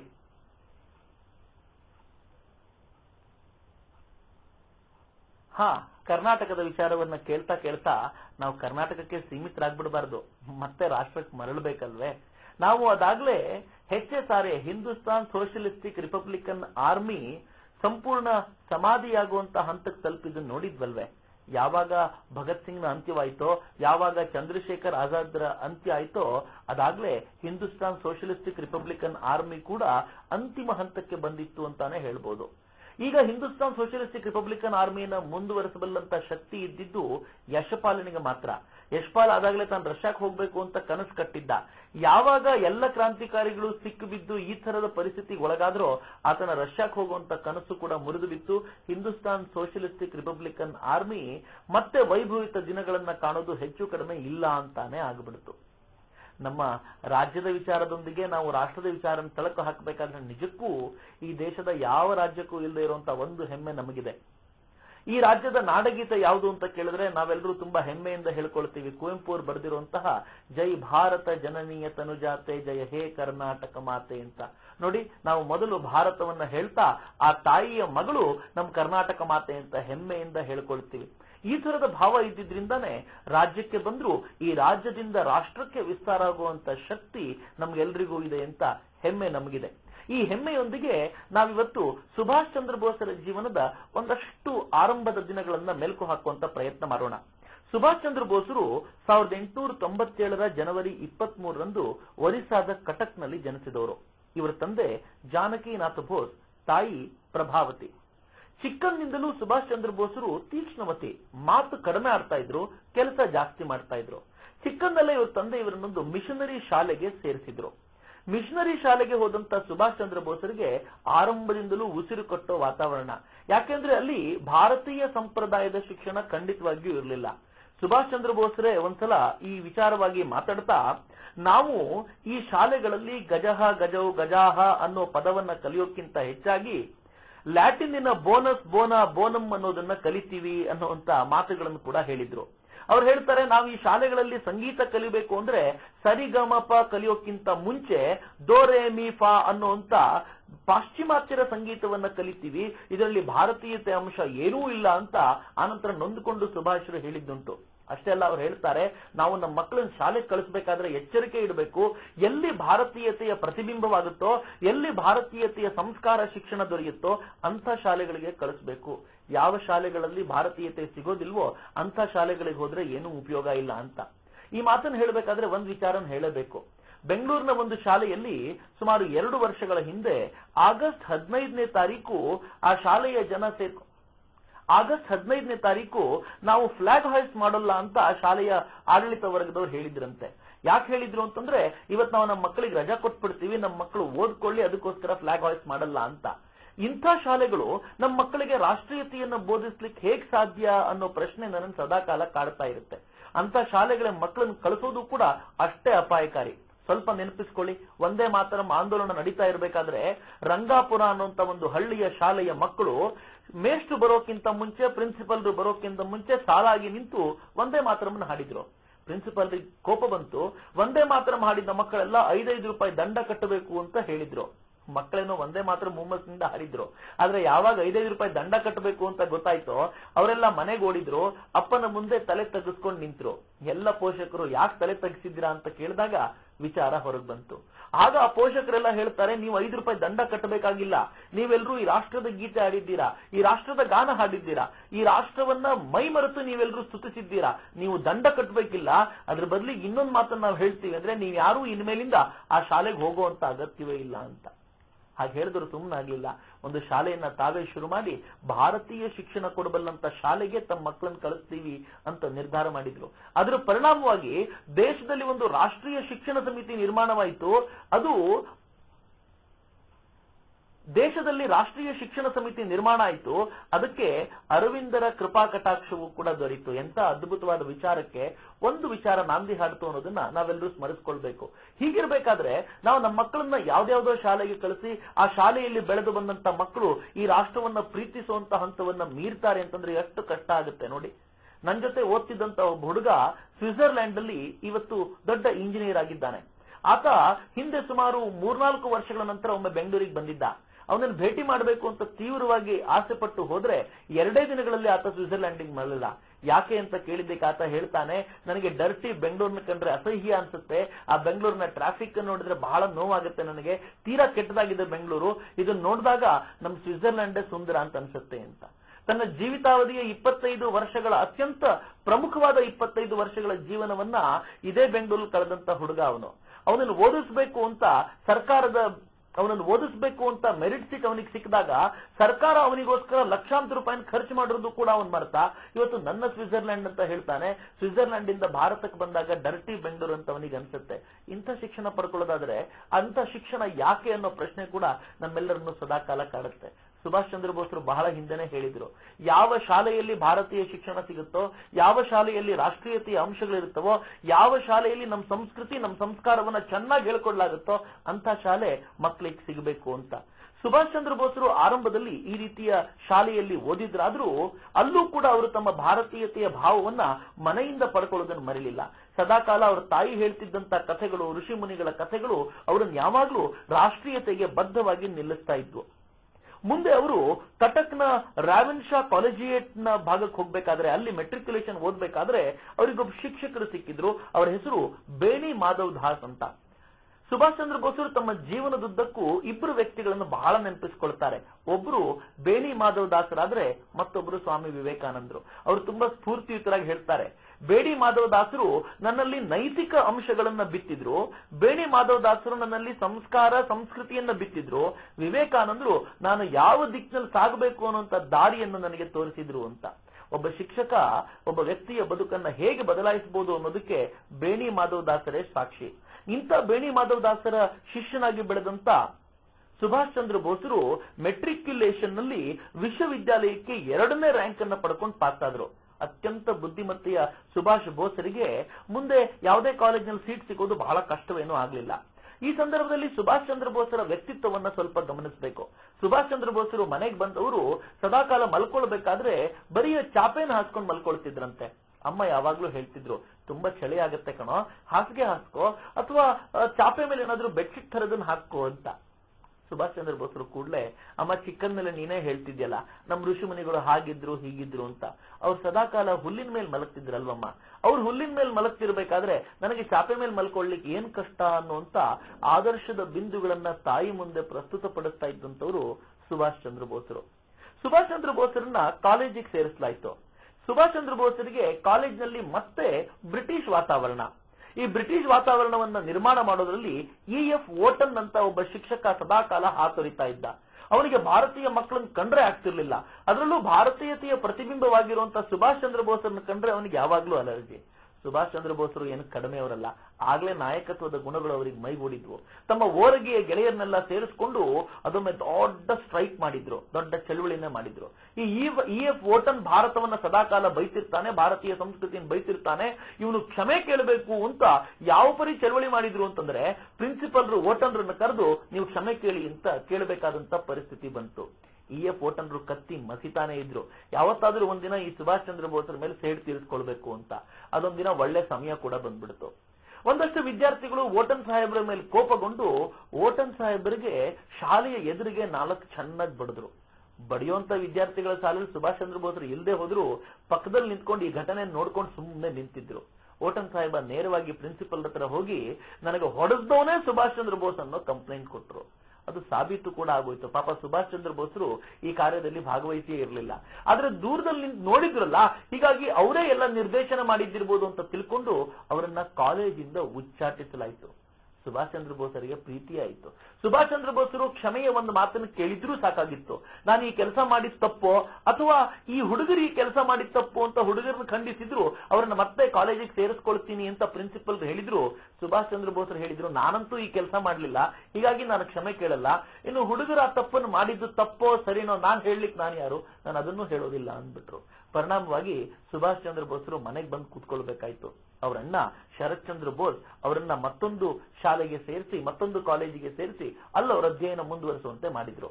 ಸುಭಾಷ್ ಚಂದ್ರ ಬೋಸರಿಗೆ 17 ವರ್ಷ ಆಗಿದ್ದಿರಬಹುದು. ಅವರು ಇದ್ದಕ್ಕಿದ್ದಂತೆ ಅದೊಂದಿನ ಮನೆ ಬಿಟ್ಟು ಹೊರಟ್ಬಿಟ್ರು. ಯಾಕೆ ಈ ಮಾತನ್ನು ಇಲ್ಲಿ ಹೇಳಬೇಕು ಅಂತಂದ್ರೆ, ಸುಭಾಷ್ ಚಂದ್ರ ಬೋಸರ ಮನಸ್ಸಿನೊಳಗೆ ಹುದುಗಿದ್ದಂತ ಆ ರಾಷ್ಟ್ರೀಯ ಭಾವನೆಯನ್ನ ಜಾಗೃತಗೊಳಿಸುವಲ್ಲಿ ಆಧ್ಯಾತ್ಮಿಕ ಪ್ರವೃತ್ತಿ ಎಷ್ಟು ಸಹಕಾರವಾಗಿತ್ತು ಅನ್ನೋದನ್ನ ಈ ಸಂದರ್ಭದಲ್ಲಿ ನೆನಪಿಸ್ಕೊಳ್ಬೇಕು. ಮನೆ ಬಿಟ್ಟು ಹೊರಟಂತ ಸುಭಾಷ್ ಚಂದ್ರ ಬೋಸರು ಎಲ್ಲ ತೀರ್ಥಕ್ಷೇತ್ರಗಳನ್ನ ಸುತ್ತಾಡಿ ಬಂದ್ರು. ಋಷಿಕೇಶ, ಬದ್ರಿನಾಥ, ಕೇದಾರನಾಥ, ಹಾಗೆ ಹರಿದ್ವಾರ, ಮಥುರಾ ಎಲ್ಲ ಪ್ರದೇಶಗಳನ್ನ ತಿರುಗಾಡ್ಕೊಂಡು ಬಂದ್ರು. ಮನೆಯಲ್ಲಿ ಅಲ್ಲೋಲ ಕಲ್ಲೋಲ ಉಂಟಾಯ್ತು. ಎಲ್ಲಿ ಹೋಗಿದ್ದಾರೆ ಅಂತಾನೆ ಗೊತ್ತಾಗ್ಲಿಲ್ಲ. ಮೊದಲೇ ಸದಾಕಾಲ ಋಷಿ ಮುನಿ ಅಂತ ಹೇಳ್ತಿದ್ದಂತ ಹುಡುಗ ಈಗ ಇದ್ದಕ್ಕಿದ್ದಂತೆ ಹಿಮಾಲಯಕ್ಕೆ ಹೊರಟ್ಬಿಟ್ನಾ ಅನ್ನೋ ಭಯ ಅವ್ರನ್ನ ಕಾಡ್ತಿತ್ತು. ಪೊಲೀಸ್ ಕಂಪ್ಲೇಂಟ್ ಕೊಟ್ರೆ ಕಿರಿಕಿರಿ ಜಾಸ್ತಿ ಆಗುತ್ತೆ ಅಂತ ಅವರು ಜ್ಯೋತಿಷಿ ಹತ್ರ ಹೋಗಿ ಏನಾಗಿದೆ ಅಂತ ಕೇಳಿದ್ರೆ ಆ ಜ್ಯೋತಿಷಿ ಸ್ಪಷ್ಟವಾಗಿ ಹೇಳ್ದ, ಏನು ಹೆದರ್ಕೋಬೇಡಿ, ವಾಪಸ್ ಮನೆಗೆ ಬರ್ತಾನೆ. ಈಗ ಅವನು ಬ ಅನ್ನೋ ಅಕ್ಷರದಿಂದ ಶುರುವಾಗುವಂತ ಒಂದು ಊರಲ್ಲಿದ್ದಾನೆ ಅಂತ. ಪಾಪ ಇವರೆಲ್ಲ ಬದ್ರಿನಾಥಕ್ಕೆ ಓಡೋಗಿ ನೋಡಿದ್ರೆ ಅಲ್ಲಿ ಸುಭಾಷ್ ಇರಲಿಲ್ಲ. ಅವರು ವಾಸ್ತವವಾಗಿ ಆಗ ಬನಾರಸ್ನಲ್ಲಿದ್ರಂತೆ, ಕಾಶಿಲಿದ್ರಂತೆ. ಅಲ್ಲಿಂದ ಮರಳಿ ಬಂದ್ರು ಸುಭಾಷ್ ಚಂದ್ರ ಬೋಸರು. ಹಾಗೆ ಮರಳಿದರಾದ್ರೂ ಅವರಿಗೆ ಆ ಆಧ್ಯಾತ್ಮದ ಗುರುವನ್ನ ಅರಸ್ಕೊಂಡು ಹೋಗಿದ್ದಕ್ಕೆ ಪ್ರತಿಫಲ ಸಿಕ್ಕಿರ್ಲಿಲ್ಲ. ತಮಗೆ ಬೇಕಾದಂತ ಗುರು ಸಿಕ್ಕಿರ್ಲಿಲ್ಲ. ಆನಂತರ ಗೊತ್ತಾಯ್ತು ಸುಭಾಷ್ ಚಂದ್ರ ಬೋಸರು ಈ ರೀತಿ ಯಾತ್ರೆಗೆ ಹೊರಟಿದ್ದಾಗ ಕಲ್ಕತ್ತಾದಲ್ಲಿರುವಂತ ರಾಮಕೃಷ್ಣಾಶ್ರಮಕ್ಕೆ ಹೋಗಿದ್ರು ಅಂತ. ಚಿಕ್ಕನ್ನಲ್ಲೇ ವಿವೇಕಾನಂದರ ಚಿಂತನೆಗಳನ್ನ ಮೈಗೂಡಿಸಿಕೊಂಡು ಅದರಂತೆ ಏನಾದ್ರೂ ಕೆಲಸ ಮಾಡಬೇಕು ಅಂತ ಆಶಿಸ್ತಾ ಇದ್ದಂತ ಸುಭಾಷ್ ಚಂದ್ರ ಬೋಸರು ರಾಮಕೃಷ್ಣಾಶ್ರಮಕ್ಕೆ ಹೋಗಿ ಸನ್ಯಾಸಿಯಾಗಿ ಸೇರ್ಕೊಳ್ಬೇಕು ಅಂತ ಇಚ್ಛಿಸಿದ್ರಂತೆ. ರಾಮಕೃಷ್ಣಾಶ್ರಮದಲ್ಲಿ ಅವರಿಗೆ ಬ್ರಹ್ಮಾನಂದರು ಸಿಕ್ಕಿದ್ರು. ವಿವೇಕಾನಂದರ ಸೋದರ ಸನ್ಯಾಸಿಗಳಾಗಿದ್ದಂತ ಬ್ರಹ್ಮಾನಂದರು ಸುಭಾಷ್ ಚಂದ್ರ ಬೋಸರನ್ನು ನೋಡಿದಾಗ ಮುಂದಾಗ್ಬೋದಿದ್ದಂತ ಒಂದು ಮಹತ್ ಸಾಧನೆ, ಸುಭಾಷ್ ಚಂದ್ರ ಬೋಸರು ಮಾಡಬಹುದಾಗಿದ್ದಂತ ದೊಡ್ಡ ಸಾಧನೆ ಅವರಿಗೆ ಅರಿವಾಯ್ತು. ಸುಭಾಷ್ ಚಂದ್ರ ಬೋಸರನ್ನ ಹತ್ರ ಕರೆದು ಕೂರಿಸ್ಕೊಂಡು ಕೇಳಿದ್ರಂತೆ. ಸುಭಾಷ್ ಚಂದ್ರ ಬೋಸರು ಹೇಳಿದ್ರು, ನಾನು ವಿವೇಕಾನಂದರನ್ನ ಚೆನ್ನಾಗಿ ಓದ್ಕೊಂಡಿದ್ದೀನಿ, ಏನಾದ್ರೂ ಮಾಡಬೇಕು ಅಂತ ಅನ್ನಿಸ್ತಿದೆ, ನನಗೆ ಸನ್ಯಾಸಿ ಆಗ್ತೀನಿ ಅಂತ. ಬ್ರಹ್ಮಾನಂದ ನಗ್ತಾ ಹೇಳಿದ್ರಂತೆ, ಏನಾದ್ರೂ ಮಾಡಬೇಕು ಅಂತೀಯಾ, ಸನ್ಯಾಸಿ ಆಗ್ಬೇಕು ಅಂತೀಯಾ, ಅದರಲ್ಲೂ ವಿವೇಕಾನಂದರನ್ನು ಬೇರೆ ಓದ್ಕೊಂಡಿದ್ದೀಯಾ ಅಂತೀಯಾ, ನೀನು ಸನ್ಯಾಸಿ ಆಗ್ಲಿಕ್ಕೆ ಹುಟ್ಟಿದವನಲ್ಲ, ನೀನು ರಾಷ್ಟ್ರ ಸೇವೆಗೋಸ್ಕರ ಅರ್ಪಣೆ ಆಗ್ಬೇಕಾದವನು. ಸರಿಯಾದ ಸಮಯ ಬಂದಾಗ ರಾಷ್ಟ್ರ ನಿನ್ನಿಂದ ಬೇಕಾದ ಕೆಲಸ ಮಾಡಿಸ್ಕೊಳ್ಳುತ್ತೆ, ಹೋಗು ಅಂತ ಅವನ್ ಬೆಂತಟ್ಟು ಕಳಿಸಿದ್ರಂತೆ. ಹಾಗೆ ಬ್ರಹ್ಮಾನಂದರಿಂದ ದೀಕ್ಷೆ ಪಡ್ಕೊಂಡು, ರಾಷ್ಟ್ರ ದೀಕ್ಷೆ ಪಡ್ಕೊಂಡು ಸುಭಾಷ್ ಚಂದ್ರ ಬೋಸರು ಮರಳಿ ಮನೆಗೆ ಬಂದ್ರು. ಮುಂದಿನ ಭವ್ಯ ಕಾರ್ಯಗಳಿಗೆ ಅಣಿಯಾಗತೊಡಗಿದ್ರು.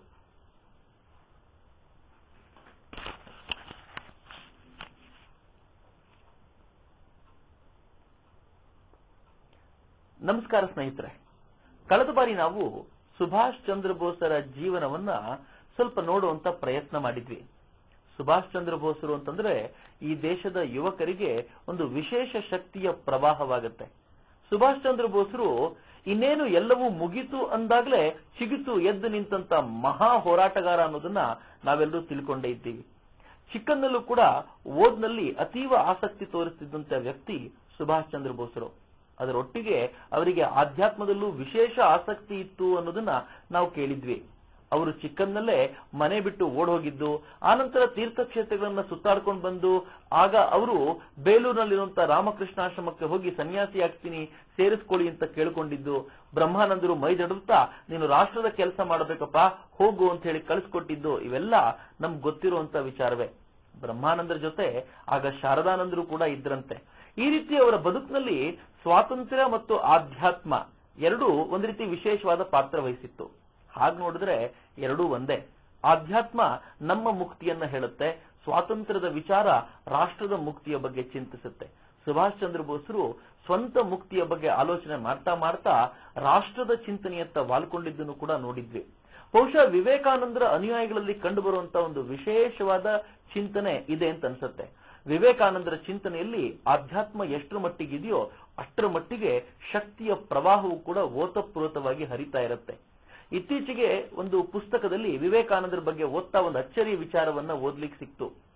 ಬ್ರಿಟಿಷರು ಒಬ್ಬ ವ್ಯಕ್ತಿಯ ಮನೆಗೆ ಅವನ ಮನೆಯನ್ನ ಜಪ್ತ್ ಮಾಡಬೇಕು ಅಂತ ದಾಳಿ ಮಾಡಿದ್ರಂತೆ. ಹಾಗೆ ದಾಳಿ ಮಾಡ್ಲಿಕ್ಕೆ ಕಾರಣವೂ ಇತ್ತು. ಆ ವ್ಯಕ್ತಿ ತನ್ನ ಗೆಳೆಯನೊಬ್ಬನಿಗೆ ಪತ್ರ ಬರೆದು, ನಾನು ದೇಶಕ್ಕೋಸ್ಕರ ಏನಾದ್ರೂ ಮಾಡಿ ಸಾಯ್ಬೇಕು ಅಂತಿದ್ದೀನಿ, ಆದಷ್ಟು ಬೇಗ ನಾನು ಸತ್ತಿರೋ ಸುದ್ದಿ ನೀನ್ ಕೇಳ್ತೀಯಾ ಅಂತ ಆ ಪತ್ರದಲ್ಲಿ ಹೇಳಿದ್ದಂತೆ. ಕೂಡಲೇ ಅವನ ಗೆಳೆಯ ಆ ಪತ್ರವನ್ನು ತಗೊಂಡು ಬ್ರಿಟಿಷ್ ಪೊಲೀಸರ ಕೈಗಿಟ್ಟು, ನೋಡಿ ನನ್ನ ಗೆಳೆಯ ಏನೋ ಅನಾಹುತ ಮಾಡ್ಕೊಳ್ಳಿಕ್ಕಿದ್ದಾನೆ, ಯಾವತ್ತೂ ಅವನು ಹೀಗಿರ್ಲಿಲ್ಲ, ಅತ್ಯಂತ ಸಾಮಾನ್ಯದವನು, ರಾಷ್ಟ್ರಕ್ಕೋಸ್ಕರ ಸಾಯ್ಲಿಕ್ಕೆ ಸಿದ್ಧ ಅಂತ ಹೇಳ್ತಿದ್ದಾನೆ, ನೀವು ಕೂಡಲೇ ಅವನನ್ನು ವಿಚಾರಿಸಬೇಕು ಅಂತ ಆತ ಸಹಜ ಪ್ರೀತಿಯಿಂದ ಹೋಗಿ ಬ್ರಿಟಿಷರಿಗೆ ಹೇಳ್ದ. ಬ್ರಿಟಿಷರಿಗೆ ಗಾಬರಿ ಆಯ್ತು. ಅವರು ಪೊಲೀಸರನ್ನು ತಗೊಂಡು ಅವನ ಮನೆ ಮೇಲೆ ದಾಳಿ ಮಾಡಿದ್ರು. ಅವನನ್ನ ತಾವು ಬಂಧಿಸಿದ್ರು.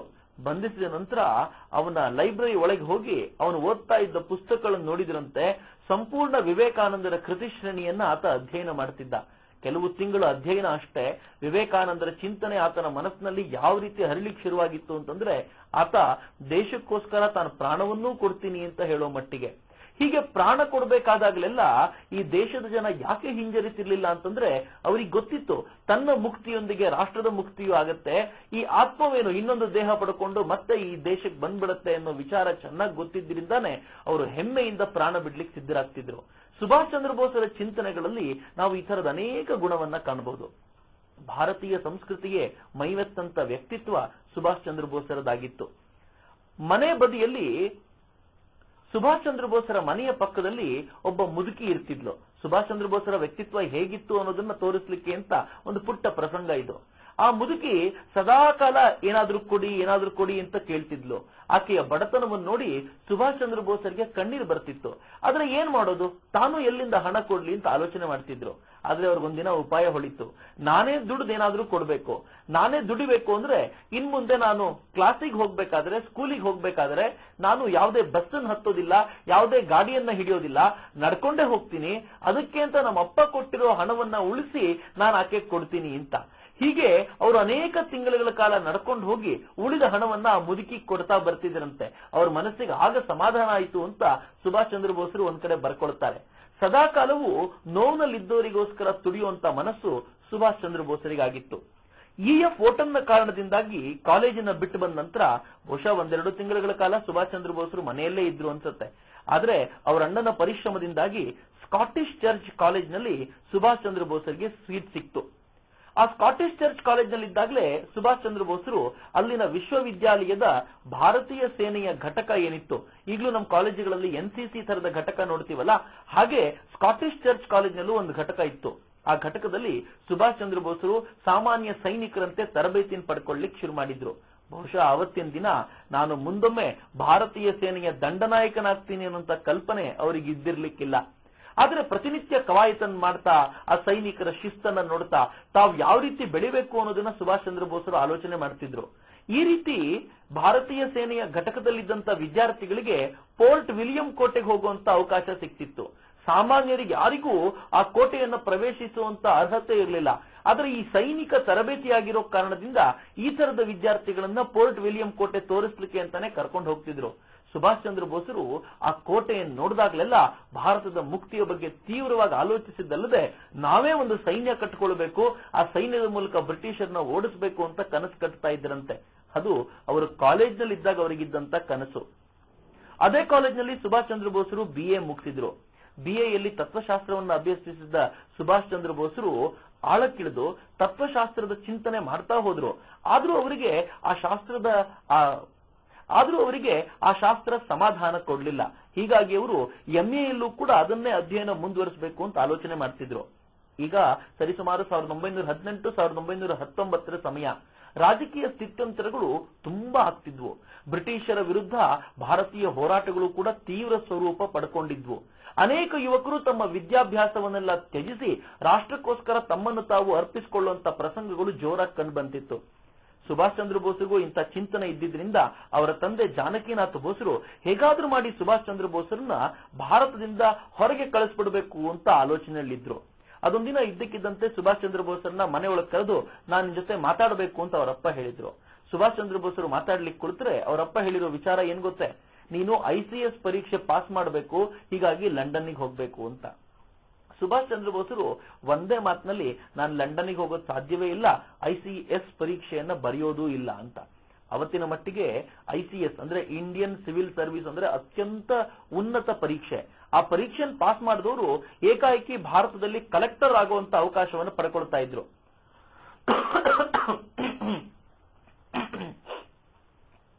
ಆದ್ರೆ ಸುಭಾಷ್ ಚಂದ್ರ ಬೋಸರು ತಾವು ಕಲೆಕ್ಟರ್ ಆಗುವಂತ ಈ ಅವಕಾಶವನ್ನ ಧಿಕ್ಕರಿಸ್ತೀನಿ ಅಂತಾನೆ ಹೇಳಿದ್ರು.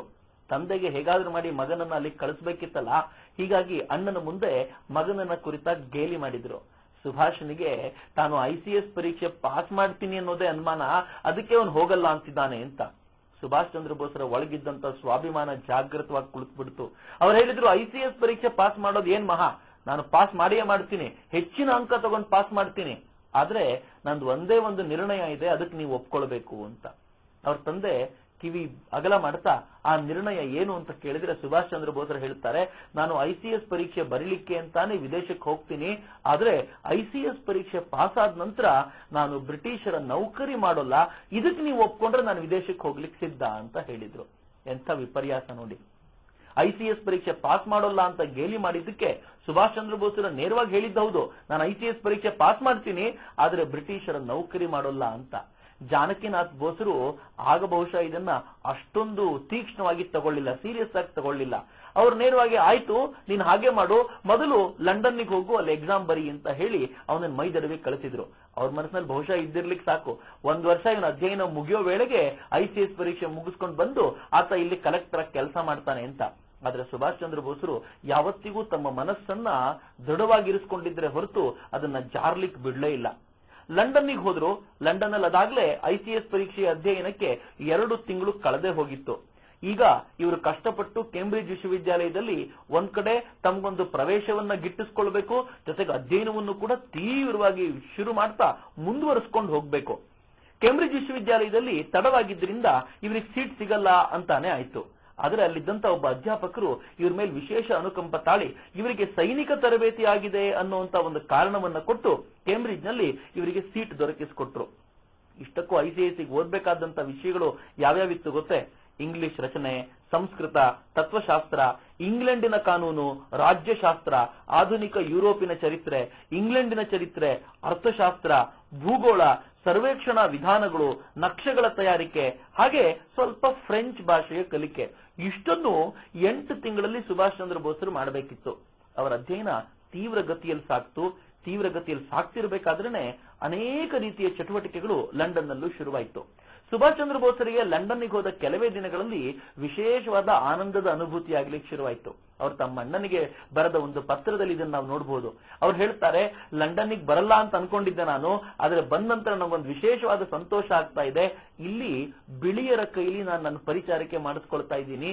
ಈ ಬಿಳಿಯರು ಬಂದು ನನಗೆ ಬಟ್ಟೆ ಹಾಕೋದು, ನನ್ನ ಶೂಗೆ ಪಾಲಿಶ್ ಮಾಡೋದನ್ನೆಲ್ಲ ನೋಡಿದಾಗ ನನಗೆ ವಿಶೇಷವಾದ ಆನಂದ ಸಿಗ್ತಾ ಇದೆ. ನಾನು ಲಂಡನ್ನಿಗೆ ಬಂದಿದ್ದು ಸಾರ್ಥಕ ಆಯ್ತು ಅಂತ ಅವ್ರ ಅಣ್ಣನಿಗೆ ಪತ್ರ ಬರೆದಿದ್ರು.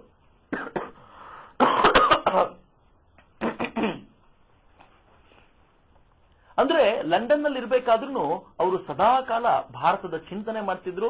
ಹೇಗಾದ್ರೂ ಮಾಡಿ ಭಾರತೀಯತೆಯನ್ನು ಉಳಿಸ್ಕೊಳ್ಬೇಕು ಅನ್ನೋ ಪ್ರಯತ್ನವನ್ನು ಕೂಡ ಮಾಡ್ತಿದ್ರು. ಈ ಲಂಡನ್ ಅಲ್ಲಿ ಇರ್ಬೇಕಾದ್ರೇನೆ ಅವ್ರ ಅಧ್ಯಯನ ಮಾಡ್ತಿರ್ಬೇಕಾದ್ರೆ ಒಂದು ವಿಶೇಷವಾದ ಘಟನೆ ಕೂಡ ನಡೀತು. ಅವ್ರು ಓದ್ತಾ ಇದ್ದಂತ ಪಠ್ಯಪುಸ್ತಕ ಒಂದರಲ್ಲಿ ಭಾರತದಲ್ಲಿ ಕುದುರೆಗಳಿಗೆ ತಿನ್ನಿಸೋ ಆಹಾರವನ್ನೇ ಮನುಷ್ಯರಿಗೆ ತಿನ್ನಿಸ್ತಾರೆ ಅಂತ ಬರೆದಿದ್ರು. ಈ ತರದ ಅನೇಕ ವಿಚಾರಗಳನ್ನ ಬರೆದಿದ್ರು. ಅದರಲ್ಲಿ ಅತ್ಯಂತ ನೀಚ ಮಟ್ಟದ ವಿಚಾರ ಇದಾಗಿತ್ತು. ಸುಭಾಷ್ ಚಂದ್ರ ಬೋಸರಿಗೆ ತಡ್ಕೊಳ್ಳಿಕ್ ಸಾಧ್ಯ ಆಗ್ಲಿಲ್ಲ. ಅವ್ರು ಕೂಡಲೇ ಕೇಂಬ್ರಿಡ್ಜ್ ನಲ್ಲಿ ಓದ್ತಾ ಇದ್ದಂತ ಇತರ ಭಾರತೀಯರನ್ನ ಸಂಘಟಿಸಿ ನಾವಿದಕ್ಕೆ ಪ್ರತಿಭಟನೆ ಮಾಡಬೇಕು ಅಂತ ಎಲ್ಲರಿಗೂ ವಿಚಾರ ತುಂಬಲಿಕ್ಕೆ ಶುರು ಮಾಡಿದ್ರು. ಆದ್ರೆ ಬೇರೆ ಯಾವುದೇ ಗೆಳೆಯರು ಅವ್ರ ವಿಚಾರವನ್ನ ಕೇಳಿ ತಮ್ಮ ಮೈ ಕುದಿತಾ ಇದೆ ಅಂತ ಹೇಳಿದ್ರೆ ಹೊರತು ಪ್ರತಿಭಟನೆಗೆ ಮುಂದಾಗ್ಲಿಲ್ಲ. ಎಲ್ರಿಗೂ ಹೆದರಿಕೆ ಇತ್ತು, ಎಕ್ಸಾಮ್ ನಲ್ಲಿ ನಮ್ಮನ್ನು ಫೇಲ್ ಮಾಡಿಬಿಟ್ರೆ ಏನ್ ಮಾಡೋದು ಅಂತ. ಆದ್ರೆ ಸುಭಾಷ್ ಚಂದ್ರ ಬೋಸರು ಬಿಡ್ಲಿಲ್ಲ. ಏಕಾಂಗಿಯಾಗೆ ಪ್ರಿನ್ಸಿಪಲ್ರ ಬಳಿಗೆ ಹೋದ್ರು. ಇಂಥದೊಂದು ವಿಚಾರವನ್ನ ನೀವು ನಮಗೆ ಬೋಧಿಸೋದು ಸರಿಯಲ್ಲ ಅಂತ ಹೇಳಿದ್ರು. ಆ ಪ್ರಿನ್ಸಿಪಲ್ರು ಬೇರೆ ಬೇರೆ ರೀತಿಯಲ್ಲಿ ಸುಭಾಷರನ್ನ ಗದರಿಸ್ಲಿಕ್ಕೆ ಪ್ರಯತ್ನ ಪಟ್ಟರು. ಈ ಮನುಷ್ಯ ತಣ್ಣಗಾಗೋದಿಲ್ಲ ಅಂತ ಗೊತ್ತಾಗಿ ಮನೆಗೆ ಸಮಜಾಯಿಷಿ ಮಾಡ್ತಾ, ನೀನ್ ಈ ವಿಚಾರಗಳ ಬಗ್ಗೆ ತೀರಾ ತಲೆ ಕೆಡಿಸ್ಕೊಳ್ಬೇಡ, ಹೋಗು ಅಂತ ಹೇಳಿ ಸಮಾಧಾನ ಮಾಡಿ ಕಳಿಸ್ಕೊಡ್ಬೇಕಾದ ಪರಿಸ್ಥಿತಿ ಬಂತು. ಅಂತೂ 8 ತಿಂಗಳ ನಂತರ ಸುಭಾಷ್ ಚಂದ್ರ ಬೋಸರು ಎಕ್ಸಾಮು ಬರೆದ್ರು. ಎಕ್ಸಾಮ್ ಬರೆದು 1920ರಲ್ಲಿ ಫಲಿತಾಂಶ ಬಂತು. ಸುಭಾಷ್ ಚಂದ್ರ ಬೋಸರಿಗೆ ಫಲಿತಾಂಶದ ಬಗ್ಗೆ ಅನುಮಾನ ಇದ್ದೇ ಇತ್ತು. ICS ಪರೀಕ್ಷೆ ಎಷ್ಟು ಕಠಿಣ ಅಂತಂದ್ರೆ ಎಂತೆಂಥವರು ಇದರಲ್ಲಿ ನಪಾಸ್ ಆಗೋದು ಸಾಮಾನ್ಯವೇ ಆಗಿತ್ತು. ಹೀಗಾಗಿ ತಮ್ಮ ಅಣ್ಣನಿಗೆ ಪತ್ರ ಬರೆದು, ನಾನು ಅಕಸ್ಮಾತ್ ಯಾವ್ದಾದ್ರು ಸಬ್ಜೆಕ್ಟ್ ಅನ್ನು ಕಳ್ಕೊಂಡ್ರೆ ನೀವು ಚಿಂತೆ ಮಾಡಬೇಡಿ ಅಂತಾನೆ ಹೇಳಿದ್ರು. ಆದ್ರೆ ಸುಭಾಷರಿಗೂ ಅಚ್ಚರಿಯಾಗುವಂತ ಒಂದು ಫಲಿತಾಂಶ ಅವರಿಗೆ ಬಂತು. ಇಡೀ ವಿಶ್ವವಿದ್ಯಾಲಯಕ್ಕೆ 4ನೇ ರ್ಯಾಂಕ್ ಅನ್ನ ಸುಭಾಷ್ ಚಂದ್ರ ಬೋಸರು ಪಡ್ಕೊಂಡಿದ್ರು. ಇಂಗ್ಲಿಷ್ ರಚನೆಯಲ್ಲಂತೂ ಇಡೀ ವಿಶ್ವವಿದ್ಯಾಲಯಕ್ಕೆ ಮೊದಲಿಗರಾಗಿ ಸುಭಾಷ್ ಚಂದ್ರ ಬೋಸರು ನಿಂತಿದ್ದು ಅತ್ಯಂತ ವಿಶೇಷವಾಗಿತ್ತು. ಆಗ ಅವರಿಗೆ ಬರೀ 23 ವರ್ಷ. 23ನೇ ವರ್ಷ ವಯಸ್ಸಿಗೆ ಇಂಡಿಯನ್ ಸಿವಿಲ್ ಸರ್ವಿಸ್ ಎಕ್ಸಾಮ್ ಅನ್ನ ಅತ್ಯಂತ ಉಚ್ಚ ಶ್ರೇಣಿಯಲ್ಲಿ ಪಾಸ್ ಮಾಡಿಕೊಂಡಂತ ಸುಭಾಷ್ ಚಂದ್ರ ಬೋಸರ ಬಗ್ಗೆ ನಾವಿನ್ನೇನ್ ಹೇಳಲಿಕ್ಕೆ ಸಾಧ್ಯ. ಈಗ ಪಾಸ್ ಮಾಡ್ಕೊಂಡ ನಂತರ ಅವರಿಗೆ ನಿಜವಾದ ಸಮಸ್ಯೆ ಶುರುವಾಯಿತು. ನಾನು ಅಪ್ಪನಿಗೆ ಹೇಳಿದಂತೆ ಪಾಸ್ ಅಂತೂ ಮಾಡ್ಕೊಂಡಿದ್ದೀನಿ, ಇನ್ನೊಂದು ಸಾಲನ್ ಹೇಳಿದ್ದೀನಲ್ಲ ಬ್ರಿಟಿಷರ ನೌಕರಿ ಮಾಡೋಲ್ಲ ಅಂತ. ಅವ್ರು ಕೂಡಲೇ ತಮ್ಮ ಅಣ್ಣನಿಗೆ ಪತ್ರವನ್ನ ಬರೆದ್ರು. ನಾನು ಮೊದಲೇ ಹೇಳಿದ್ದೆ ಪಾಸ್ ಮಾಡ್ಕೋತೀನಿ, ಆದ್ರೆ ನೌಕರಿ ಮಾಡೋಲ್ಲ ಅಂತ. ನನಗೆ ಬ್ರಿಟಿಷರ ಕೆಳಗೆ ಕೆಲಸ ಮಾಡೋದು ಇಷ್ಟ ಇಲ್ಲ, ಬದಲಾಗಿ ನಾನು ಸ್ವಾತಂತ್ರ್ಯಕ್ಕೋಸ್ಕರ ಹೋರಾಟ ಮಾಡಬೇಕು ಅಂತ ಆಸೆ ಇದೆ ಅಂತ. ಅಪ್ಪನಿಗೆ ನೇರವಾಗಿ ಪತ್ರ ಬರೆದ್ರೆ ಆಘಾತ ಆಗ್ಬೋದು ಅಂತ ಅಣ್ಣನ ಮೂಲಕ ಈ ವಿಚಾರವನ್ನ ಅಪ್ಪನಿಗೆ ಮೊದಲು ಹೇಳಿಸಬೇಕು ಅನ್ನೋದು ಅವ್ರ ಪ್ರಯತ್ನ. ಅಣ್ಣ ಅಪ್ಪನಿಗೆ ಎಲ್ಲ ವಿಚಾರವನ್ನ ಹೇಳ್ದ. ಆನಂತರ ಸುಭಾಷ್ ಚಂದ್ರ ಬೋಸರೆ ಅಪ್ಪನಿಗೆ ಪತ್ರ ಬರೆದು, ನಾನು ಅವತ್ತೇ ನಿಮ್ಗೆ ಹೇಳಿದ್ದೆ ನಾನು ಬ್ರಿಟಿಷರ ಚಾಕರಿ ಮಾಡೋಲ್ಲ ಅಂತ, ದಯವಿಟ್ಟು ನನಗೆ ಈ ತರದೊಂದು ಅವಕಾಶ ಮಾಡಿಕೊಡಿ, ನಾನು ರಾಷ್ಟ್ರಕ್ಕೋಸ್ಕರ ನನ್ನ ಬದುಕನ್ನು ಅರ್ಪಣೆ ಮಾಡಬೇಕು ಅಂತಿದ್ದೀನಿ. ಅರವಿಂದ ಘೋಷರು ಹೇಗೆ ICS ಪರೀಕ್ಷೆಯನ್ನು ಧಿಕ್ಕರಿಸಿ ರಾಷ್ಟ್ರಕ್ಕೆ ಅರ್ಪಣೆಯಾದ್ರೋ ನಾನು ಅವರದೇ ಹಾದಿಯಲ್ಲಿ ನಡಿಬೇಕು ಅಂತ ಇಚ್ಛೆ ಪಡ್ತೀನಿ ಅಂತ ತಂದೆಗೆ ಪತ್ರ ಬರೆದ್ರು. ತಂದೆ ಉತ್ತರಿಸುವಂತ ಸ್ಥಿತಿಯಲ್ಲಿ ಇರಲಿಲ್ಲ. ಅನೇಕ ಬ್ರಿಟಿಷ್ ಅಧಿಕಾರಿಗಳು ಸುಭಾಷ್ ಚಂದ್ರ ಬೋಸರನ್ನ ಕರೆಸಿ, ನೀವೊಂದ್ 2 ವರ್ಷ ಆದ್ರೂ ಕೆಲಸ ಮಾಡಿ, ಆನಂತರ ಬಿಟ್ಟು ನಿಮ್ಗೆ ಏನ್ ಇಷ್ಟನೋ ಆ ಕೆಲಸ ಮಾಡಿ ಅಂತ ಕೇಳಿದ್ರು. ಸುಭಾಷ್ ಚಂದ್ರ ಬೋಸರು ಹೇಳ್ತಾರೆ, ನಾನು ಈ ಮಾಯೆಯ ಕುಣಿಕೆಗೆ ಸಿಕ್ಕಾಕೊಳ್ಳಿಕ್ಕೆ ಇಷ್ಟಪಡೋಲ್ಲ, ನಾನು 2 ವರ್ಷ ಕೆಲಸ ಮಾಡಿ ಮರಳಿ ರಾಷ್ಟ್ರದ ಕೆಲಸ ಮಾಡ್ತೀನಿ. ಕೆಮ್ಮು ಬಂದ್ಬಿಟ್ಟಿದೆ ಯಾಕೋ ಇದ್ದಕ್ಕಿದ್ದಾಗೆ ಇಂತ ತಂದೆಗೆ ಪತ್ರ ಬರೆದ್ರು.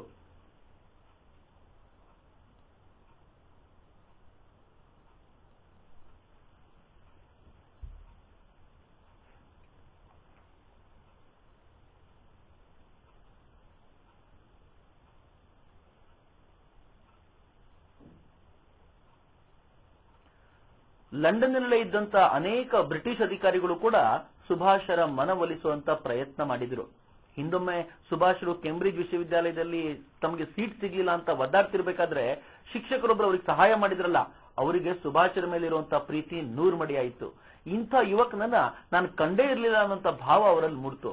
ಅನೇಕ ಬ್ರಿಟಿಷ್ ಅಧಿಕಾರಿಗಳು ಬಂದು ಇವರನ್ನು ಒಲಿಸ್ತಾ, ನೀವೊಂದ್ 2 ವರ್ಷ ಕೆಲಸ ಮಾಡಿ ಆಮೇಲೆ ನಿಮ್ಗೆ ಇಷ್ಟ ಬಂದ್ ಕೆಲಸ ಮಾಡಬಹುದಲ್ಲ ಅಂತ ಕೇಳಿದ್ರೆ ಸುಭಾಷ್ ಬೋಸರು ಹೇಳ್ತಾರೆ, ನಾನು ಮಾಯೆಯ ಕುಣಿಕೆಗೆ ಸಿಕ್ಕಾಕೊಳ್ಳಿಕ್ಕೆ ಇಷ್ಟಪಡೋಲ್ಲ, ನನಗೆ ಭಾರತದ ಸೇವೆ ಅಷ್ಟೇ ಮುಖ್ಯ ಅಂತ. ಯಾರೋ ಒಬ್ಬರು ಅಧಿಕಾರಿಗಳು ಬಂದು, ನೀವ್ ಈಗೇನೋ ಬಹಳ ಹೆಮ್ಮೆಯಿಂದ ಕೆಲಸ ಬಿಡ್ತೀನಿ ಅಂತ ಹೇಳ್ತೀರಾ, ನೀವು ಆನಂತರ ಕೆಲಸ ಬಿಟ್ಟ ನಂತರ ಬದುಕಬೇಕಲ್ಲ, ಬದುಕಿಗೆ ತುಂಬಾ ಕಷ್ಟ ಆಗುತ್ತೆ, ನಾನ್ ನಿಮ್ಗೆ ಭಾರತಕ್ಕೆ ಹೋದ ತಕ್ಷಣ ಒಳ್ಳೆ ಹುದ್ದೆ ಸಿಗೋ ತರ ನೋಡ್ಕೋತೀನಿ, ದಯವಿಟ್ಟು ಈ ಅವಕಾಶ ಬೇಡ ಅಂತ ಹೇಳ್ಬೇಡಿ ಅಂತ ಮನವೊಲಿಸುವಂತ ಪ್ರಯತ್ನ ಮಾಡಿದ್ರು.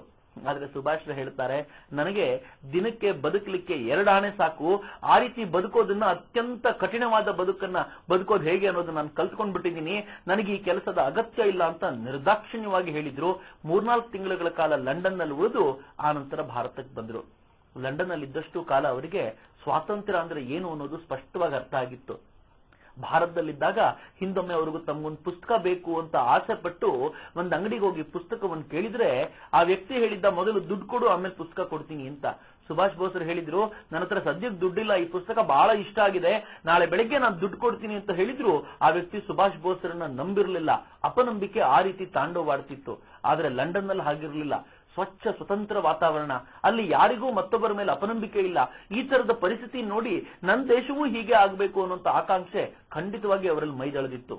ಅಂತೂ ಸುಭಾಷ್ ಚಂದ್ರ ಬೋಸರು ನಿಜಕ್ಕೂ ಒಂದು ಜೈತ್ರ ಯಾತ್ರೆಯನ್ನು ಮುಗಿಸಿಕೊಂಡೇ ಭಾರತಕ್ಕೆ ಮರಳಿ ಬಂದಿದ್ರು. ಹೀಗೆ ಅವರು ಮರಳಿ ಬರೋ ವೇಳೆಗೆ ಭಾರತದಾದ್ಯಂತ ಅವರದ್ದೇ ಸುದ್ದಿ ಹಬ್ಬಿತ್ತು. ಹಿಂದೆ ಅರವಿಂದರು ಐಸಿಎಸ್ ಅನ್ನು ಧಿಕ್ಕರಿಸಿ ಭಾರತಕ್ಕೆ ಬಂದಾಗ ಹೇಗೆ ಏಕಾಏಕಿ ಪ್ರಖ್ಯಾತರಾಗಿದ್ರು, ಹಾಗೆ ಸುಭಾಷ್ ಚಂದ್ರ ಬೋಸರು ಕೂಡ ಏಕಾಏಕಿ ಜನಮಾನಸದಲ್ಲಿ ನೆಲೆಯೂರಿದ್ಬಿಟ್ರು. ದೇಶಕ್ಕೋಸ್ಕರ ಐಸಿಎಸ್ ಅನ್ನು ಧಿಕ್ಕರಿಸಿರುವಂತ ವ್ಯಕ್ತಿ ಈತ ಅಂತ ಹೇಳಿ ಅವರಿಗೆ ಅಪಾರವಾದ ಗೌರವ ಎಲ್ಲ ಕಡೆಯಿಂದ ಬಂತು. ಸುಭಾಷ್ ಚಂದ್ರ ಬೋಸರು ಭಾರತಕ್ಕೆ ಬಂದವರೇ ತಮ್ಮ ತಂದೆ ತಾಯಿಗಳಿಗೆ ಎಲ್ಲ ವಿಚಾರವನ್ನ ತಿಳಿಸಿ ತಾನು ರಾಷ್ಟ್ರಕ್ಕೋಸ್ಕರ ಮುಡಿಪಾಗಿರಬೇಕಾದಂತ ವ್ಯಕ್ತಿ ಅಂತ ಹೇಳ್ಕೊಂಡ್ರು. ತಂದೆಗೆ ಆರಂಭದಲ್ಲಿ ಸ್ವಲ್ಪ ಅಸಮಾಧಾನ ಇತ್ತಾದ್ರೂ ಆನಂತರ ತನ್ನ ಮಗ ಮಾಡ್ತಿರುವಂತಹ ಶ್ರೇಷ್ಠ ಕೆಲಸದ ಬಗ್ಗೆ ಅವರಿಗೆ ಹೆಮ್ಮೆ ಮೂಡ್ಲಿಕ್ಕೆ ಶುರುವಾಗಿತ್ತು. ಸುಭಾಷ್ ಚಂದ್ರ ಬೋಸರು ನೇರವಾಗಿ ಗಾಂಧೀಜಿ ಬಳಿ ಹೋಗಿದ್ರು. ಅದಾಗಲೇ ಗಾಂಧಿ ಯುಗ ಶುರುವಾಗಿತ್ತು. ತಿಲಕರನ್ನು ಕಳ್ಕೊಂಡಂತ ಭಾರತಕ್ಕೆ ಗಾಂಧಿಯೇ ಸರಿಯಾದ ನಾಯಕ, ಸರ್ವಶ್ರೇಷ್ಠ ನಾಯಕ ಅನ್ನುವಂತ ಭಾವ ಬಂದಿತ್ತು. ಅದಕ್ಕೆ ಸರಿಯಾಗಿ ಗಾಂಧೀಜಿ ಇನ್ನು 1 ವರ್ಷದಲ್ಲಿ ನಾನು ಭಾರತಕ್ಕೆ ಸ್ವಾತಂತ್ರ್ಯ ತರಿಸ್ಕೊಡ್ತೀನಿ ಅನ್ನುವಂತ ಮಾತುಗಳನ್ನು ಆಡಿದ್ರು. ಸರಿಸುಮಾರು 1921ನೇ ಇಸವಿಯ ಸಂದರ್ಭ ಅದು. ಸುಭಾಷ್ ಚಂದ್ರ ಬೋಸರಿಗೂ ಕೂಡ ಈ ಘೋಷಣೆಯ ಪ್ರೀತಿ, ಸುಭಾಷ್ ಚಂದ್ರ ಬೋಸರಿಗೂ ಕೂಡ ಈ ಘೋಷಣೆ ಆಪ್ಯಾಯವಾಯಿತು. ಅವರು ನೇರವಾಗಿ ಗಾಂಧೀಜಿ ಬಳಿ ಹೋದ್ರು. ಸುಮಾರು ಹೊತ್ತುಗಳ ಕಾಲ ಈ ವಿಚಾರವಾಗಿ ಚರ್ಚೆ ಆಯಿತು. ಸುಭಾಷ್ ಚಂದ್ರ ಬೋಸರು ಒಂದ್ ಹಂತದಲ್ಲಂತೂ ನೇರವಾಗಿ ಗಾಂಧೀಜಿಯನ್ನ ಪ್ರಶ್ನೆ ಮಾಡಿದ್ರು, 1 ವರ್ಷಕ್ಕೆ ಸ್ವಾತಂತ್ರ್ಯ ತಂದುಕೊಡ್ತೀನಿ ಅಂತ ಹೇಳ್ತಿರಲ್ಲ, ಅದು ಹೇಗೆ ಸಾಧ್ಯವಾಗುತ್ತೆ? ನಿಮ್ ಯೋಜನೆ ಏನು ಅನ್ನೋದನ್ನ ನನಗೆ ಹೇಳಲಿಕ್ಕೆ ಸಾಧ್ಯ ಆಗುತ್ತಾ ಅಂತ. ಸುಮಾರು 100 ವರ್ಷಗಳ ಕಾಲದ ನಮ್ಮ ಹೋರಾಟ ಏಕಾಏಕಿ 1 ವರ್ಷದ ಸ್ವಾತಂತ್ರ್ಯದೊಂದಿಗೆ ಪರ್ಯವಸಾನಗೊಳ್ಳುತ್ತೆ ಅನ್ನೋದು ಯಾವ ಯೋಜನೆ ಆಧಾರದ ಮೇಲೆ ನೀವು ಹೇಳಲಿಕ್ಕೆ ಸಾಧ್ಯ ಆಗುತ್ತೆ ಅನ್ನೋ ಪ್ರಶ್ನೆ ಕೇಳಿದಾಗ ಗಾಂಧೀಜಿ ತಬ್ಬಿಬ್ಬಾಗಿದ್ರು. ಬಹುಶಃ ಗಾಂಧೀಜಿ ಯೋಜನೆಯನ್ನೇ ರೂಪಿಸಿಕೊಂಡಿರ್ಲಿಲ್ವೋ ಅಥವಾ ಸುಭಾಷರಿಗೆ ಆ ಯೋಜನೆಯನ್ನ ಹೇಳಬೇಕಾದ ಅಗತ್ಯ ಇರಲಿಲ್ವೋ ಏನೋ ಗೊತ್ತಿಲ್ಲ. ಆದರೆ ಗಾಂಧೀಜಿ ಸಂಪೂರ್ಣವಾಗಿ ಸುಭಾಷ್ ಚಂದ್ರ ಬೋಸರ ಮುಂದೆ ತಮ್ಮ ಬಳಿ ಯಾವುದೇ ಯೋಜನೆ ಇಲ್ಲ ಅನ್ನೋದನ್ನ ತಮ್ಮ ಬಳಿ ಯಾವುದೇ ಯೋಜನೆ ಇಲ್ಲ ಅನ್ನೋದನ್ನ ಪರೋಕ್ಷವಾಗಿ ಒಪ್ಕೊಂಡಂತಾಗಿತ್ತು. ಸುಭಾಷ್ ಚಂದ್ರ ಬೋಸರಿಗೆ ನಿಜಕ್ಕೂ ಅಸಮಾಧಾನವಾಯಿತು. ಆ ಅಸಮಾಧಾನವನ್ನ ಗುರುತಿಸಿದಂತ ಗಾಂಧೀಜಿ, ನೀನು ದೇಶಬಂಧು ಚಿತ್ತರಂಜನ್ ದಾಸರ ಹತ್ರ ಹೋಗಪ್ಪ, ಅವರೇ ನಿನಗೆ ಸರಿಯಾದ ಮಾರ್ಗದರ್ಶನ ಮಾಡಬಲ್ಲರು ಅಂತ ಹೇಳಿ ಕಳಿಸಿದ್ರು. ಅದಾಗ್ಲೇ ದೇಶಬಂಧು ಚಿತ್ತರಂಜನ್ ದಾಸರು ಉಗ್ರ ಹೋರಾಟಗಳ ಮೂಲಕ ಕಾಂಗ್ರೆಸ್ನಲ್ಲೂ ಕೂಡ ಸಂಚಲನ ಉಂಟು ಮಾಡುವಂತ ವ್ಯಕ್ತಿಯಾಗಿದ್ರು. ಸುಭಾಷ್ ಚಂದ್ರ ಬೋಸರು ಲಂಡನ್ ನಲ್ಲಿ ಇರಬೇಕಾದ್ರೇನೆ ಅವರಿಗೆ ಅನೇಕ ಪತ್ರಗಳನ್ನ ಬರೆದು, ನಾನು ಭಾರತಕ್ಕೆ ಬಂದೊಡನೆ ನಿಮ್ಮ ಅನುಯಾಯಿ ಆಗ್ಬೇಕು ಅಂತ ಇಷ್ಟಪಡ್ತೀನಿ, ಈ ದೇಶದ ಕೆಲಸವನ್ನ ನಿಮ್ಮ ಮಾರ್ಗದರ್ಶನದಲ್ಲಿ ನಾನು ಮಾಡಬೇಕು ಅಂತ ಇಚ್ಛೆ ಪಡ್ತೀನಿ ಅಂತಾನೆ ಪತ್ರ ಬರೆದಿದ್ರು. ಈಗ ಗಾಂಧೀಜಿಯು ಅದೇ ಮಾತನ್ನು ಹೇಳಿದಾಗ ಸುಭಾಷ್ ಚಂದ್ರ ಬೋಸರು ನೇರವಾಗಿ ದೇಶಬಂಧು ಚಿತ್ತರಂಜನ್ ದಾಸರ ಬಳಿಗೆ ಹೋದ್ರು. ಅವ್ರ ಜೊತೆ ಕೂಡ್ಕೊಂಡು ತಾವು ದೇಶದ ಕೆಲಸವನ್ನ ಶುರು ಮಾಡಿದ್ರು. ಅದಾಗಲೇ ಕಾಂಗ್ರೆಸ್ನಲ್ಲಿ ನಿಜವಾಗ್ಲೂ ಸುಭಾಷ್ ಚಂದ್ರ ಬೋಸರು ಬಂದ ನಂತರ ದೇಶಬಂಧು ಚಿತ್ತರಂಜನ್ ದಾಸರ ಶಕ್ತಿ ನೂರ್ಮಡಿಯಾಗಿತ್ತು. ದೇಶಬಂಧು ಚಿತ್ತರಂಜನ್ ದಾಸರು ಕಾಂಗ್ರೆಸ್ನಲ್ಲೂ ಬದಲಾವಣೆಗಳನ್ನು ಬರಬೇಕು ಅನ್ನೋದನ್ನ ತುಂಬಾ ತೀವ್ರವಾಗಿ ಅವರು ಮಂಡಿಸ್ತಾ ಇದ್ರು. ಕಾಂಗ್ರೆಸ್ ನೇರವಾಗಿ ರಾಜಕೀಯಕ್ಕೆ ಧುಮುಕಬೇಕು, ಕಾಂಗ್ರೆಸ್ನ ಅನೇಕ ಯುವಕರು ರಾಜಕೀಯದ ಮೂಲಕ ಬ್ರಿಟಿಷರ ಮೇಲೆ ಪ್ರಭಾವವನ್ನು ಹೇರುವಂತಾಗಬೇಕು ಅಂತ ಹೇಳಿದ್ರು. ಆಗೆಲ್ಲ ಗಾಂಧೀಜಿ ಈ ಮಾತನ್ನ ವಿರೋಧಿಸ್ತಾ ಇದ್ರು. ಆದರೆ ಚಿತ್ತರಂಜನ್ ದಾಸರಿಗೆ ಯಾವಾಗ ಸುಭಾಷ್ ಚಂದ್ರ ಬೋಸರ ಬೆಂಬಲ ದೊರೀತೋ ಅವರು ನೇರವಾಗಿ ಈ ಕೆಲಸವನ್ನು ಮಾಡಬೇಕು ಅಂತ ನಿರ್ಧರಿಸಿದ್ರು. ಕಲ್ಕತ್ತಾದಲ್ಲಿ ಆಗ ನಗರಸಭೆ ಚುನಾವಣೆ ನಡಿಬೇಕು ಅಂತಂದಾಗ ಸುಭಾಷ್ ಚಂದ್ರ ಬೋಸರು ಚಿತ್ತರಂಜನ್ ದಾಸರೆಲ್ಲ ಈ ಚುನಾವಣೆಗೆ ತಾವು ನಿಂತರು. ಎಂತ ಅದ್ಭುತವಾದ ಪ್ರತಿಕ್ರಿಯೆ ಅಂತಂದ್ರೆ, ಚಿತ್ತರಂಜನ್ ದಾಸರ ಎಲ್ಲ ಗೆಳೆಯರು ಈ ಚುನಾವಣೆಯಲ್ಲಿ ಆಯ್ಕೆಯಾಗಿ ಬಂದ್ರು. ಪರಿಣಾಮವಾಗಿ ಚಿತ್ತರಂಜನ್ ದಾಸರು ಕಲ್ಕತ್ತಾದ ಮೇಯರ್ ಆದ್ರು. ಸುಭಾಷ್ ಚಂದ್ರ ಬೋಸರು ಅವರಿಗೆ ಆಪ್ತರಾಗಿ ನೆಲೆ ನಿಂತರು. ಇದರ ಪರಿಣಾಮವಾಗಿ ಇಡೀ ಕಲ್ಕತ್ತಾದಲ್ಲಿ ಸ್ವಾತಂತ್ರ್ಯದ ಘೋಷಣೆಗಳು ತೀವ್ರವಾಗಿ ಮೊಳಗಲಿಕ್ಕೆ ಆರಂಭಿಸಿದ್ವು. ಸುಭಾಷ್ ಚಂದ್ರ ಬೋಸರ ನೇತೃತ್ವದಲ್ಲಿ ಕಲ್ಕತ್ತಾದಾದ್ಯಂತ ಹೊಸ ಹೊಸ ಕಾರ್ಯಕ್ರಮಗಳು ಶುರುವಾದವು. ಬಡವರಿಗೆ ಉಚಿತ ಆಸ್ಪತ್ರೆಗಳು, ಉಚಿತ ಶಿಕ್ಷಣಾಲಯಗಳು, ಈ ರೀತಿ ಎಲ್ಲ ಕಾರ್ಯಕ್ರಮಗಳನ್ನು ಮಾಡುವ ಮೂಲಕ ಈ ನಗರಸಭೆಯಲ್ಲಿ ಇವರು ವಿಶೇಷವಾದ ಪ್ರಭಾವವನ್ನ ಬೀರಿದ್ರು. ಎಲ್ಲಿವರೆಗೂ ಅಂತಂದ್ರೆ, ಕಲ್ಕತ್ತಾಗೆ ಬಂದಂತ ರಾಷ್ಟ್ರೀಯ ನಾಯಕರಾದಂತ ಮಹಾತ್ಮ ಗಾಂಧೀಜಿ ಇರಬಹುದು, ಸರ್ದಾರ್ ವಲ್ಲಭಾಯ್ ಪಟೇಲ್ ಇರಬಹುದು, ನೆಹರು ಇರಬಹುದು, ಇವರೆಲ್ಲರಿಗೂ ವಿಶೇಷವಾದ ಗೌರವವನ್ನ ಚಿತ್ತರಂಜನ್ ದಾಸ್ ಮತ್ತು ಸುಭಾಷ್ ಚಂದ್ರ ಬೋಸರು ಜನರ ಮೂಲಕ ಅರ್ಪಿಸುವಂತ ಕೆಲಸ ಮಾಡಿಸಿದ್ರು. ಅದುವರೆಗೂ ಯಾರಾದರೂ ಬ್ರಿಟಿಷ್ ಅಧಿಕಾರಿಗಳು ಬಂದಾಗ, ಗವರ್ನರ್ ಜನರಲ್ಗಳು ಬಂದಾಗ ಮಾತ್ರ ಈ ತರದ ಸಾರ್ವಜನಿಕ ಕಾರ್ಯಕ್ರಮಗಳಾಗ್ತಾ ಇದ್ವು. ಆದರೆ ರಾಷ್ಟ್ರೀಯ ನಾಯಕರು ಬಂದಾಗ ಈ ತರದ ಕಾರ್ಯಕ್ರಮಗಳಾಗುವಂತ ಕೆಲಸ ಸುಭಾಷ್ ಚಂದ್ರ ಬೋಸರ ನೇತೃತ್ವದಲ್ಲಿ ನಡೀಲಿಕ್ಕೆ ಶುರುವಾಯಿತು. ಬ್ರಿಟಿಷರಿಗೆ ಸಹಜವಾಗಿ ಬೋಸರ ಮೇಲೆ ಕಣ್ಣಿತ್ತು. ಈ ಮನುಷ್ಯನಿಗೆ ಕ್ರಾಂತಿಕಾರಿಗಳ ಮೇಲೆ ವಿಶೇಷವಾದ ಪ್ರೀತಿ ಇದೆ, ಅಭಿಮಾನವಿದೆ. ಸ್ವತಃ ಈತ ತಾನೂ ಕ್ರಾಂತಿಕಾರಿಯಂತೆ ವರ್ತಿಸ್ತಾನೆ.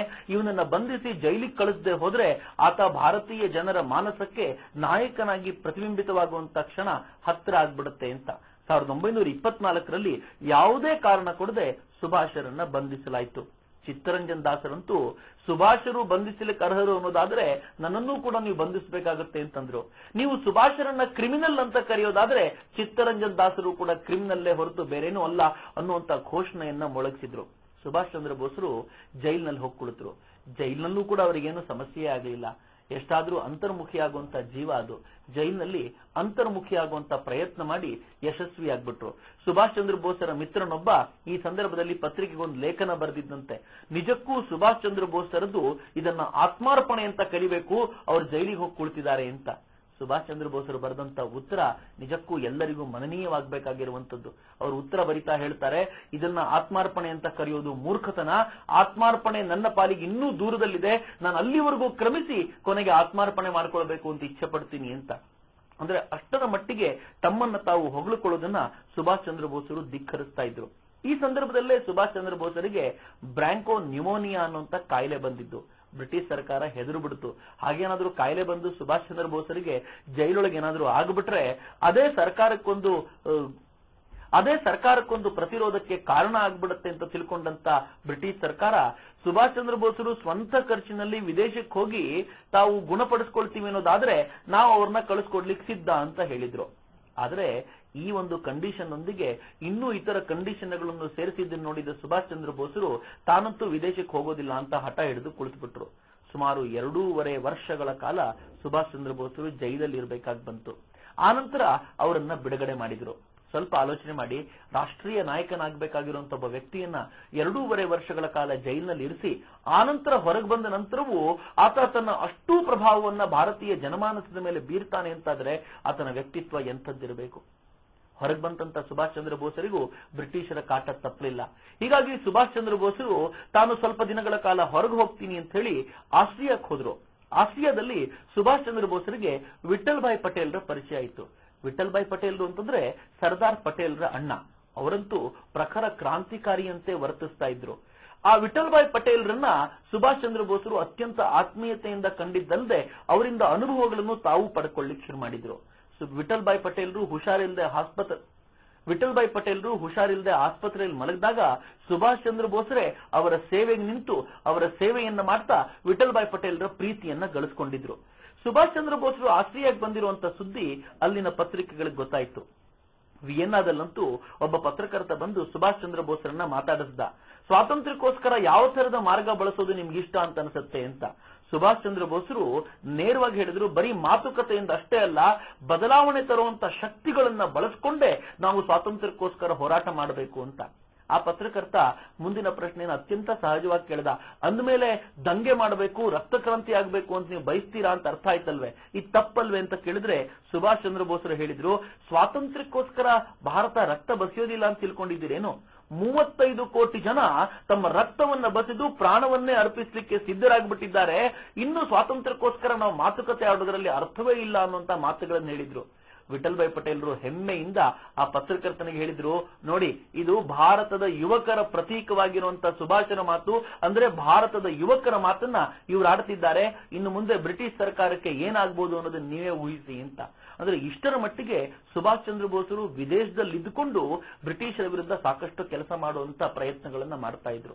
ಸುಭಾಷ್ ಚಂದ್ರ ಬೋಸರಿಗೆ ಸ್ಪಷ್ಟವಾಗಿ ಗೊತ್ತಿತ್ತು, ವಿದೇಶದ ಸಹಕಾರ ಪಡ್ಕೊಳ್ಬೇಕು.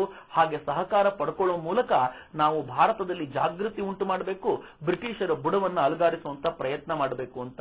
ಹೀಗಾಗಿ ಅವರು ಆ ಸಂದರ್ಭದಲ್ಲೇ ಯುರೋಪಿನ ಅನೇಕ ದೇಶಗಳನ್ನ ತಿರುಗಾಡ್ಕೊಂಡು ಬರುವಂತ ಪ್ರಯತ್ನ ಮಾಡಿದ್ರು. 1935ರ ಆರಂಭದಲ್ಲೇ ಬರ್ಲಿನ್ನಲ್ಲಿ, ಅಂದ್ರೆ ಜರ್ಮನಿಯಲ್ಲಿ, ಸುಭಾಷ್ ಚಂದ್ರ ಬೋಸರು ಜರ್ಮನಿಗೆ ಹೋಗಿದ್ದ ಕಾಲಕ್ಕೆ 2 ಸಿನಿಮಾಗಳು ಅವತ್ತಿನ ಅಂತಾರಾಷ್ಟ್ರೀಯ ಚಲನಚಿತ್ರೋತ್ಸವದಲ್ಲಿ ಪ್ರದರ್ಶನ ಆಗಬೇಕಿತ್ತು.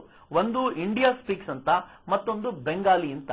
ಈ ಎರಡೂ ಸಿನಿಮಾಗಳು ಭಾರತೀಯ ಚಿಂತನೆಗೆ ವಿರುದ್ಧವಾಗಿ ಭಾರತವನ್ನು ಅತ್ಯಂತ ಅವಹೇಳನಕಾರಿಯಾಗಿ ಕೆಟ್ಟದ್ದಾಗಿ ತೋರಿಸಿರುವಂತಹ ಸಿನಿಮಾಗಳು. ಈ ಸಿನಿಮಾ ಅಂತಾರಾಷ್ಟ್ರೀಯ ಚಲನಚಿತ್ರೋತ್ಸವದಲ್ಲಿ ಪ್ರದರ್ಶನವಾಗುತ್ತೆ ಅಂತ ಗೊತ್ತಾದ ಕೂಡಲೇ ಬರ್ಲಿನ್ನಲ್ಲೇ ಇದ್ದಂತ ಸುಭಾಷ್ ಚಂದ್ರ ಬೋಸರು ಉಗ್ರವಾಗ್ಬಿಟ್ರು. ಆ ಚಲನಚಿತ್ರೋತ್ಸವದ ಅನೇಕ ಪ್ರಮುಖರನ್ನೆಲ್ಲ ಇವರು ಮಾತಾಡ್ತಿದ್ರು. ಈ ಚಲನಚಿತ್ರಗಳು ಪ್ರದರ್ಶನವಾದ್ರೆ ನಾವೆಲ್ಲರೂ ಇದರ ವಿರುದ್ಧ ಗಲಾಟೆ ಮಾಡ್ತೀವಿ ಅಂತ ಹೇಳಿದ್ರು. ಇದರ ಪ್ರಭಾವ ಆಗ್ಲಿಲ್ಲ ಅಂತ ಗೊತ್ತಾದಾಗ ಸ್ಥಳೀಯ ಪತ್ರಿಕೆಗಳಿಗೆ ಅವರು ಉಗ್ರವಾಗಿ ಲೇಖನಗಳನ್ನು ಬರೆದಿದ್ದಷ್ಟೇ ಅಲ್ಲದೆ ಭಾರತ ಅಂದ್ರೆ ಏನು ಅನ್ನೋದನ್ನ ಜಗತ್ತಿಗೆ ತೋರಿಸುವಂತ ಪ್ರಯತ್ನ ಮಾಡಿದ್ರು. ಇದರ ಪರಿಣಾಮ ಏನಾಯ್ತು ಅಂತಂದ್ರೆ ಚಲನಚಿತ್ರೋತ್ಸವದಲ್ಲಿ ಈ ಎರಡೂ ಚಿತ್ರಗಳು ಪ್ರದರ್ಶನ ಆಗಲೇ ಇಲ್ಲ. ಆಗ್ಲೇ ಸುಭಾಷ್ ಚಂದ್ರ ಬೋಸರು ಇದರ ಬಗ್ಗೆ ತೀವ್ರವಾಗಿ ಆಲೋಚನೆ ಮಾಡಿದ್ದು. ಜಗತ್ತಿನಾದ್ಯಂತ ಭಾರತವನ್ನ ಹೀಗಳೆಯುವಂತ, ಭಾರತ ಅಂದ್ರೆ ಏನೂ ಇಲ್ಲ ಅಂತ ಹೇಳುವಂತ ಪ್ರಯತ್ನಗಳು ಆಗ್ತಾನೆ ಇರ್ತವೆ. ಭಾರತವನ್ನ ಅತ್ಯಂತ ಕೆಟ್ಟದಾಗಿ ತೋರಿಸುವಂತ ಪ್ರಯತ್ನವನ್ನು ಎಲ್ಲರೂ ಮಾಡ್ತಿರ್ತಾರೆ. ಅದಕ್ಕೆ ನಾವೀಗ ಜಗತ್ತಿನ ಎಲ್ಲ ರಾಷ್ಟ್ರಗಳ ರಾಜಧಾನಿಗಳಲ್ಲೂ ಭಾರತದ ಬಗ್ಗೆ ಹೇಳುವಂತ ಸೆಂಟರ್ಗಳನ್ನು ತೆರಿಬೇಕು ಅಂತ. ಅಲ್ಲೆಲ್ಲ ಗ್ರಂಥಾಲಯಗಳಿರಬೇಕು. ಆ ಗ್ರಂಥಾಲಯದಲ್ಲಿ ಭಾರತೀಯ ಸಂಸ್ಕೃತಿ ಅಂದ್ರೆ ಏನು ಅಂತ ಹೇಳಬಲ್ಲಂತ ಸಾಕಷ್ಟು ಪುಸ್ತಕಗಳಿರಬೇಕು. ಯಾರಿಗೆ ಭಾರತ ತಿಳ್ಕೊಳ್ಬೇಕು ಅಂತ ಅನ್ಸುತ್ತೋ ಅಂತವರೆಲ್ಲ ಆ ಗ್ರಂಥಾಲಯಕ್ಕೆ ಬಂದ್ರೆ ಅವ್ರಿಗೆ ಸಾಕಷ್ಟು ಮಾಹಿತಿಗಳು ಸಿಗುವಂತಾಗಬೇಕು. ಆ ತರದ ಒಂದು ಲಾಬಿನ್ ಮಾಡಬೇಕು ಅಂತ ಸುಭಾಷ್ ಚಂದ್ರ ಬೋಸರು ಬಹಳ ಇಚ್ಛೆ ಪಟ್ಟಿದ್ರು. ಅದರ ಕುರಿತಾಗಿ ಅನೇಕ ಲೇಖನಗಳನ್ನು ಕೂಡ ಬರೆದಿದ್ರು. ಎಂಥ ದೂರದೃಷ್ಟಿ ಸುಭಾಷ್ ಚಂದ್ರ ಬೋಸರದು ನೋಡಿ. ಇವತ್ತಿಗೂ ಕೂಡ ಜಗತ್ತಿನ ಅನೇಕ ರಾಷ್ಟ್ರಗಳಲ್ಲಿ ಭಾರತದ ಬಗ್ಗೆ ಅತ್ಯಂತ ಕೆಟ್ಟದಾಗಿ ಮಾತನಾಡ್ತಾರೆ. ಭಾರತೀಯ ರಾಯಭಾರಿಗಳು ಅನೇಕ ಕಡೆಯಲ್ಲಿ ಇರ್ತಾರೆ ನಿಜ, ಆದ್ರೆ ಭಾರತದ ಬಗ್ಗೆ ಆಯಾ ರಾಷ್ಟ್ರಗಳು ಕೆಟ್ಟದಾಗಿ ಮಾತಾಡಿದಾಗ ಅವರು ಪ್ರತಿಕ್ರಿಯೆ ಕೊಡ್ಲಿಕ್ಕೆ ಹೋಗೋದೇ ಇಲ್ಲ. ಯಾಕೆಂದ್ರೆ ಹಾಗೆ ಪ್ರತಿಕ್ರಿಯೆ ಕೊಟ್ರೆ ನಾವು ಆ ರಾಷ್ಟ್ರದೊಂದಿಗಿನ ಸಂಬಂಧ ಕಳ್ಕೊಳ್ಬೇಕಾಗತ್ತೆ ಅಂತ. ಯಾರಾದ್ರೂ ನಮ್ಮ ತಾಯಿನ ಬೈತಿದ್ರೆ ನಾವು ಸುಮ್ಮನಿರ್ತೀವ? ಹಾಗೆ ನಮ್ಮ ತಾಯಿನ ಯಾರಾದ್ರೂ ಬೈತಾ ಇರಬೇಕಾದ್ರೆ ನಾವು ಉಗ್ರವಾದ ಪ್ರತಿಭಟನೆ ಮಾಡಬೇಕು ತಾನೆ. ಹಾಗೆ ಪ್ರತಿಭಟನೆ ಮಾಡಿದಾಗಲೇ ಜಗತ್ತಿಗೆ ಗೊತ್ತಾಗೋದು ನಮ್ಮ ಹತ್ರನೂ ಶಕ್ತಿ ಇದೆ ಅಂತ. ಸುಭಾಷ್ ಚಂದ್ರ ಬೋಸರು ಸರಿಸುಮಾರು 1930-31 ಇಸ್ವಿ ಅಂದ್ರೆ ಇವತ್ತಿಗೆ 75 ವರ್ಷಗಳಾದ್ರೂ ಕಳೆದು ಹೋಗ್ಬಿಟ್ಟಿವೆ. ಅಷ್ಟು ಹಿಂದೆನೆ ಅವರು ಭಾರತದ ಲಾಬಿ ಜಗತ್ತಿನಾದ್ಯಂತ ಇರಬೇಕು ಅಂತ ಆಲೋಚನೆ ಮಾಡಿದ್ರು. ಅವರ ಆ ಲಾಬಿಯ ಪರಿಣಾಮ ಹೇಗಿದ್ದಿರಬಹುದು, ಲಾಬಿ ಇದ್ರೆ ಏನಾಗುತ್ತೆ ಅನ್ನೋದನ್ನ ನಾವು ಇತ್ತೀಚಿನ ಕ್ರಿಕೆಟ್ನ ಘಟನೆಗಳಿಂದನೇ ನೋಡಿ ತಿಳ್ಕೊಳ್ಬಹುದು ಸ್ನೇಹಿತರೆ. ಇತ್ತೀಚೆಗೆ ನಾವು ಆಸ್ಟ್ರೇಲಿಯಾದಲ್ಲಿ ಕ್ರಿಕೆಟ್ ಆಡಬೇಕಾದ್ರೆ ನಮ್ಮ ಮೇಲೆ ಜನಾಂಗೀಯ ನಿಂದನೆಯ ಆರೋಪ ಹೊರಿಸಿದ್ರು. ಭಾರತ ಏನಾದ್ರೂ ಸುಮ್ಮನಿದ್ದಿದ್ದೇ ಆಗ್ಬಿಟ್ಟಿದ್ರೆ ಇಡೀ ಜಗತ್ತು ಭಾರತದ ಮೇಲೆ ಇವತ್ತು ಸವಾರಿ ಮಾಡ್ತಿತ್ತು. ಆದ್ರೆ ನಾವು ಪ್ರತಿಭಟನೆ ಮಾಡೋದ್ರ ಮೂಲಕ ನಮ್ದೊಂದು ಲಾಬಿಯನ್ನ ಜಗತ್ನಲ್ಲಿ ನಡೆಸಿದ್ರ ಮೂಲಕ ಇವತ್ತು ಯಾವ ಮಟ್ಟಕ್ಕೆ ಬಂದಿದೀವಿ ಅಂತಂದ್ರೆ ಯಾರು ನಮ್ಮ ಮೇಲೆ ಜನಾಂಗೀಯ ನಿಂದನೆಯ ಆರೋಪ ಹೊರಿಸಿದ್ರೋ ಅವರೆಲ್ಲರೂ ಬಾಯಿ ಮುಚ್ಕೊಂಡು ಕೂತ್ಕೊಳ್ಬೇಕಾದ ಪರಿಸ್ಥಿತಿ ಬಂತು. ನನಗೆ ಯಾವಾಗ್ಲೂ ಇದನ್ನ ಈ ಘಟನೆಗಳನ್ನ ಅವಲೋಕಿಸ್ತಾ ಇರಬೇಕಾದ್ರೆ ಸ್ಪಷ್ಟವಾಗುತ್ತೆ. ಸುಭಾಷ್ ಚಂದ್ರ ಬೋಸರು ಅವತ್ತೊಂದು ಲಾಬಿ ಬೇಕು ಭಾರತದ ಪರವಾಗಿ ಜಗತ್ತಿನಾದ್ಯಂತ ಅಂತ ಹೇಳಿದ್ರಲ್ಲ, ಆ ಲಾಬಿ ಇದ್ರೆ ಜಗತ್ತು ನಮ್ಮ ಅಡಿಯಲ್ಲಿ ಯಾವತ್ತೂ ಇರುತ್ತೆ. ಆ ಲಾಬಿನ ಕಳ್ಕೊಂಡ್ರೆ ನಮ್ಮ ಮೇಲೆ ಸವಾರಿ ಮಾಡುವಂತ ಪ್ರಯತ್ನ ಮಾಡುತ್ತೆ ಅಂತ ಅವತ್ತೇ ಸುಭಾಷ್ ಚಂದ್ರ ಬೋಸರು ಇಂಥದ್ದೊಂದು ಚಿಂತನೆ ಮಾಡಿದ್ರು. ಬರ್ಲಿನ್ನಲ್ಲಿ ಸುಭಾಷ್ ಚಂದ್ರ ಬೋಸರು ಈ ರೀತಿ ಕೆಲಸ ಮಾಡಿದ ನಂತರ ಅಲ್ಲಿಂದ ಜೆಕೋಸ್ಲೋವಾಕಿಯಾಕ್ಕೆ ಹೋದ್ರು. ಜೆಕೋಸ್ಲೋವಾಕಿಯಾದ ಅನೇಕ ಪ್ರಮುಖರನ್ನ ಭೇಟಿ ಮಾಡ್ತಾ ಸ್ವಾತಂತ್ರ್ಯದ ಕುರಿತಾಗಿ ಅವರ ಭಾವನೆಗಳನ್ನು ತಿಳ್ಕೊಂಡು ಭಾರತೀಯರು ಸ್ವಾತಂತ್ರ್ಯ ಹೋರಾಟ ಮಾಡಿದ್ರೆ ನೀವು ಸಹಾಯ ಮಾಡ್ತೀರಾ ಅಂತೆಲ್ಲ ಅವರೊಂದಿಗೆ ಚರ್ಚೆ ಮಾಡ್ತಾ ಚೆಕ್ ಭಾರತ ಮೈತ್ರಿ ಸಂಘಟನೆ ಅಂತ ಒಂದು ಸಂಘಟನೆಯನ್ನು ಕೂಡ ಅವರು ಜೆಕೋಸ್ಲೋವಾಕಿಯಾದಲ್ಲಿ ಕಟ್ಟಿದ್ರು. ಆನಂತರ ಜರ್ಮನಿಯಲ್ಲೇ ಹಿಟ್ಲರ್ನ ಮಾತಾಡಿಸಬೇಕು ಅಂತ ತುಂಬಾ ಆಸೆ ಇತ್ತು ಅವರಿಗೆ. ಹಿಟ್ಲರ್ಗೆ ಭಾರತವನ್ನು ಕಂಡ್ರೆ ಆಗ್ತಿರ್ಲಿಲ್ಲ. ಯಾಕೆಂದ್ರೆ ಭಾರತ ಅಂತಂದ್ರೆ ಹೇಡಿಗಳ ನಾಡು ಅಂತಾನೆ ಅವನು ಭಾವಿಸ್ಕೊಂಡ್ಬಿಟ್ಟಿದ್ದ. ಅಂತ ಹಿಟ್ಲರ್ನ ಮಾತಾಡಿಸಬೇಕು, ಅವನಿಗೆ ಭಾರತದ ಬಗ್ಗೆ ಗೌರವ ಮೂಡಿಸಬೇಕು ಅನ್ನೋ ಪ್ರಯತ್ನವನ್ನ ಸಹಜವಾಗಿ ಸುಭಾಷ್ ಬೋಸರು ಮಾಡಿದ್ರು. ಆದ್ರೆ ಆ ಸಂದರ್ಭದಲ್ಲಿ ಹಿಟ್ಲರ್ನ ಭೇಟಿ ಮಾಡ್ಲಿಕ್ಕೆ ಸಾಧ್ಯವೇ ಆಗಲಿಲ್ಲ. ಆದ್ರೆ ಸುಭಾಷ್ ಚಂದ್ರ ಬೋಸರು ಎಂಥ ಚತುರಮತಿಗಳು ಅಂತಂದ್ರೆ ಹಿಟ್ಲರ್ನ ವಿರೋಧಿಗಳನ್ನ ಭೇಟಿ ಮಾಡಿದ್ರು. ಹಿಟ್ಲರ್ನ ಜೊತೆಯಲ್ಲಿ ಇದ್ದುಕೊಂಡೆ ಅವನ ವಿರುದ್ಧ ಕತ್ತಿ ಮಸಿತಾ ಇದ್ದಂತಹ ಜನರನ್ನ ಭೇಟಿ ಮಾಡಿ ಭಾರತ ಸ್ವಾತಂತ್ರ್ಯಕ್ಕೋಸ್ಕರ ಹೋರಾಟ ಮಾಡೋದಾದ್ರೆ ನೀವು ಯಾವ ತರ ಸಹಾಯ ಮಾಡ್ತೀರಾ ಅಂತ ಕೇಳಿದ್ರು. ಹಿಟ್ಲರ್ನ ವಿರೋಧಿಗಳು ಹೇಳಿದ್ರು, ನೀವು ಸೈನ್ಯ ಕಟ್ಟೋದೇ ಆದ್ರೆ ಶಸ್ತ್ರಾಸ್ತ್ರಗಳನ್ನ ಒದಗಿಸುವ ಜವಾಬ್ದಾರಿ ನಮ್ದು ಅಂತ. ಅಂದ್ರೆ ತಾವು ಆ ಸಂದರ್ಭದಲ್ಲಿಯೇ ಭಾರತಕ್ಕೊಂದು ಸೈನ್ಯ ಬೇಕು ಅನ್ನೋ ಆ ಕಲ್ಪನೆ ಏನ್ ಕಟ್ಕೊಂಡಿದ್ರೋ ಅದಕ್ಕೆ ಬೇಕಾದಂತ ಎಲ್ಲ ಕೆಲಸಗಳನ್ನ ಸುಭಾಷ್ ಚಂದ್ರ ಬೋಸರು ಮಾಡ್ತಾ ಇದ್ರು. ಫ್ರಾನ್ಸಿಗೆ ಹೋದ್ರು, ಫ್ರಾನ್ಸ್ನಲ್ಲಿಯೂ ತಮ್ಮ ಚಟುವಟಿಕೆಯನ್ನು ಮಾಡಿದ್ರು. ಆನಂತರ ಇಟಲಿಗೆ ಹೋಗಿ ಮುಸೋಲಿನಿಯೊಂದಿಗೆ ಭೇಟಿ ಮಾಡಿದ್ರು. ಇಟಲಿಯ ಮಹಾನ್ ಕ್ರಾಂತಿಕಾರಿ ಅಂತ ಕರೆಸ್ಕೊಳ್ಳಲ್ಪಡುವಂತ ಮುಸೋಲಿನಿ ಜೊತೆ ಸುಭಾಷ್ ಚಂದ್ರ ಬೋಸರು ಮಾತಾಡ್ತಿದ್ರು. ಮುಸೋಲಿನಿ ಸುಭಾಷ್ ಚಂದ್ರ ಬೋಸರನ್ನ ನೇರವಾಗಿ ಪ್ರಶ್ನೆ ಕೇಳಿದ, ನೀವು ಯಾವ ತರದ ಹೋರಾಟವನ್ನ ನಿಮ್ಮ ರಾಷ್ಟ್ರದಲ್ಲಿ ಮಾಡಬೇಕು ಅಂತ ಇಚ್ಛಿಸ್ತೀರೋ, ನೀವು ಯಾವ ತರದ ಹೋರಾಟವನ್ನ ನಿಮ್ಮ ರಾಷ್ಟ್ರದಲ್ಲಿ ಮಾಡಬೇಕು ಅಂತ ಇಚ್ಛಿಸ್ತೀರಾ, ಸಾಧಾರಣ ಮಾರ್ಗವೋ ಅಥವಾ ಕ್ರಾಂತಿ ಮಾರ್ಗವೋ? ಸುಭಾಷ್ ಚಂದ್ರ ಬೋಸರು ನೇರವಾಗಿ ಹೇಳಿದ್ರು, ಕ್ರಾಂತಿಯ ಮಾರ್ಗದ ಮೇಲೆ ನನಗೆ ವಿಶ್ವಾಸ. ಮುಸೋಲಿನಿ ಮುಂದಿನ ಪ್ರಶ್ನೆ ಕೇಳಿದ, ಹಾಗಿದ್ಮೇಲೆ ಕ್ರಾಂತಿಯ ಮಾರ್ಗಕ್ಕೋಸ್ಕರ ಏನಾದ್ರೂ ಯೋಜನೆ ಮಾಡ್ಕೊಂಡಿದ್ದೀರೋ? ಸುಭಾಷ್ ಚಂದ್ರ ಬೋಸರು ತಲೆ ತಗ್ಗಿಸಿ ಕುಳಿತರು. ಅಲ್ಲಿವರೆಗೂ ಕ್ರಾಂತಿಯ ಮಾರ್ಗದ ಬಗ್ಗೆ ಅವ್ರು ಯಾವ ರೀತಿಯ ಆಲೋಚನೆ ಮಾಡಿರಲಿಲ್ಲ. ಕೂಡಲೇ ಮುಸ್ಲೋನಿ ಹೇಳ್ದ, ನೀವು ಹೋದ್ ಕೂಡಲೇ ಇಂಥದ್ದೊಂದು ಮಾರ್ಗದ ಬಗ್ಗೆ ಆಲೋಚನೆ ಮಾಡಿ ಯೋಜನೆಯನ್ನ ತಯಾರಿಸಿ ನಿಮ್ಗೆ ಎಂತ ಸಹಾಯ ಬೇಕೋ ನಾನು ಮಾಡ್ತೀನಿ ಅಂತ. ಅಂದ್ರೆ ಜಗತ್ತಿನಾದ್ಯಂತ ಎಲ್ಲ ಪ್ರಮುಖ ನಾಯಕರನ್ನು ಭೇಟಿ ಮಾಡಿ ಭಾರತ ಸ್ವಾತಂತ್ರ್ಯಕ್ಕೋಸ್ಕರ ಹೋರಾಟ ಮಾಡೋದಾದ್ರೆ ನಾವು ಸಹಾಯ ಮಾಡ್ತೀವಿ ಅಂತ ಹೇಳುವಂತ ಆಶ್ವಾಸನೆಯನ್ನ ಸುಭಾಷ್ ಚಂದ್ರ ಬೋಸರು ಪಡ್ಕೊಂಡು ಬಂದಿದ್ರು. ಆಶ್ವಾಸನೆ ಒತ್ತಟ್ಟಿಗಿರ್ಲಿ, ಆ ನಾಯಕರಿಗೆ ಭಾರತದ ಬಗ್ಗೆ ಇದ್ದಂತ ಗೌರವ 100 ಮಡಿಯಾಗಿತ್ತು. ಜರ್ಮನಿಯ ಹಿಟ್ಲರ್ ಇರ್ಬೋದು, ಇಟಲಿಯ ಮುಸೋಲಿನಿ ಇರ್ಬೋದು, ಇವ್ರಿಗೆಲ್ಲರಿಗೂ ಭಾರತ ಅಂದ್ರೆ ನಿಕೃಷ್ಟ ಅಂತ ತಿಳ್ಕೊಂಡಿದ್ರು. ಭಾರತದಲ್ಲಿ ಹೋರಾಟಗಾರರೇ ಇಲ್ಲ ಅಂತ ತಿಳ್ಕೊಂಡಿದ್ರು. ಆದ್ರೆ ಒಬ್ಬ ಸುಭಾಷ್ ಚಂದ್ರ ಬೋಸ್ರನ್ನು ನೋಡಿದ ನಂತರ, ಅವರ ಕಣ್ಣಲ್ಲಿದ್ದಂತ ತಾಕತ್ತನ್ನ ನೋಡಿದ ನಂತರ ಅವರಿಗೆ ಅನ್ನಿಸ್ತು, ಭಾರತ ಹೇಡಿಗಳ ನಾಡಲ್ಲ, ಒಂದಲ್ಲ ಒಂದಿನ ಭಾರತ ಸ್ವಾತಂತ್ರ್ಯ ಪಡ್ಕೊಳ್ಳುತ್ತೆ. ಹಾಗೆ ಸ್ವಾತಂತ್ರ್ಯ ಪಡ್ಕೊಳ್ಳೋಕ್ಕಿಂತ ಮುಂಚೆ ಭಾರತದೊಂದಿಗೆ ಉತ್ತಮ ಬಾಂಧವ್ಯವನ್ನ ನಾವು ಹೊಂದಿರಬೇಕು ಅಂತ. ಈ ಪರಿಯ ಶ್ರೇಷ್ಠತೆ ಸುಭಾಷ್ ಚಂದ್ರ ಬೋಸ್ರಲ್ಲಿತ್ತು. ಅದಕ್ಕೆ ಸರಿಯಾಗಿ 1933-34 ವೇಳೆಗೆ ಸುಭಾಷ್ ಚಂದ್ರ ಬೋಸರು ವಿದೇಶ ಯಾತ್ರೆಯಲ್ಲಿ ಇರಬೇಕಾದ್ರೆ ಅವರ ತಂದೆ ತೀರ್ಕೊಳ್ಳುವಂತ 1934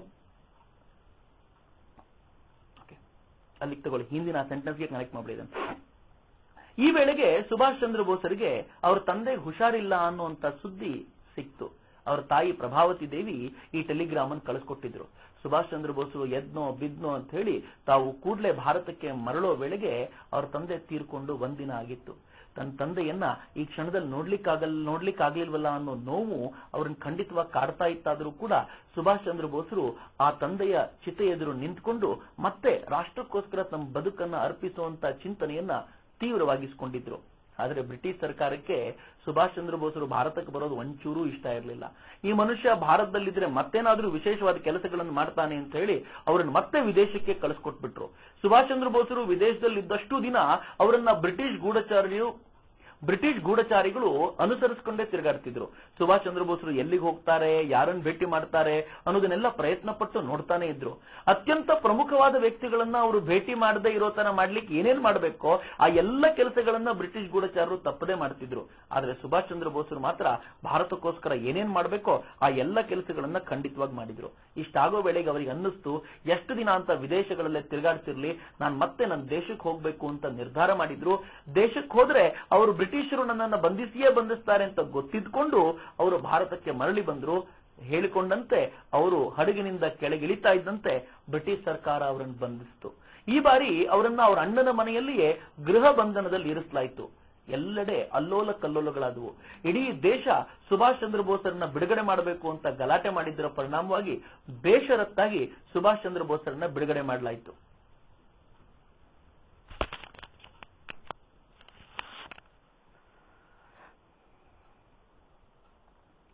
नमस्कार स्नेहितरे, कदम कदम बढ़ाए जा, खुशी का गीत गाए जा, यह जिंदगी है कौम की, तू कौम पे लुटाए जा, तू शेर हिंद आगे बढ़, मरने से फिर भी तू न डर, आसमान तक उठा के सर, जोश वतन बढ़ाए जा.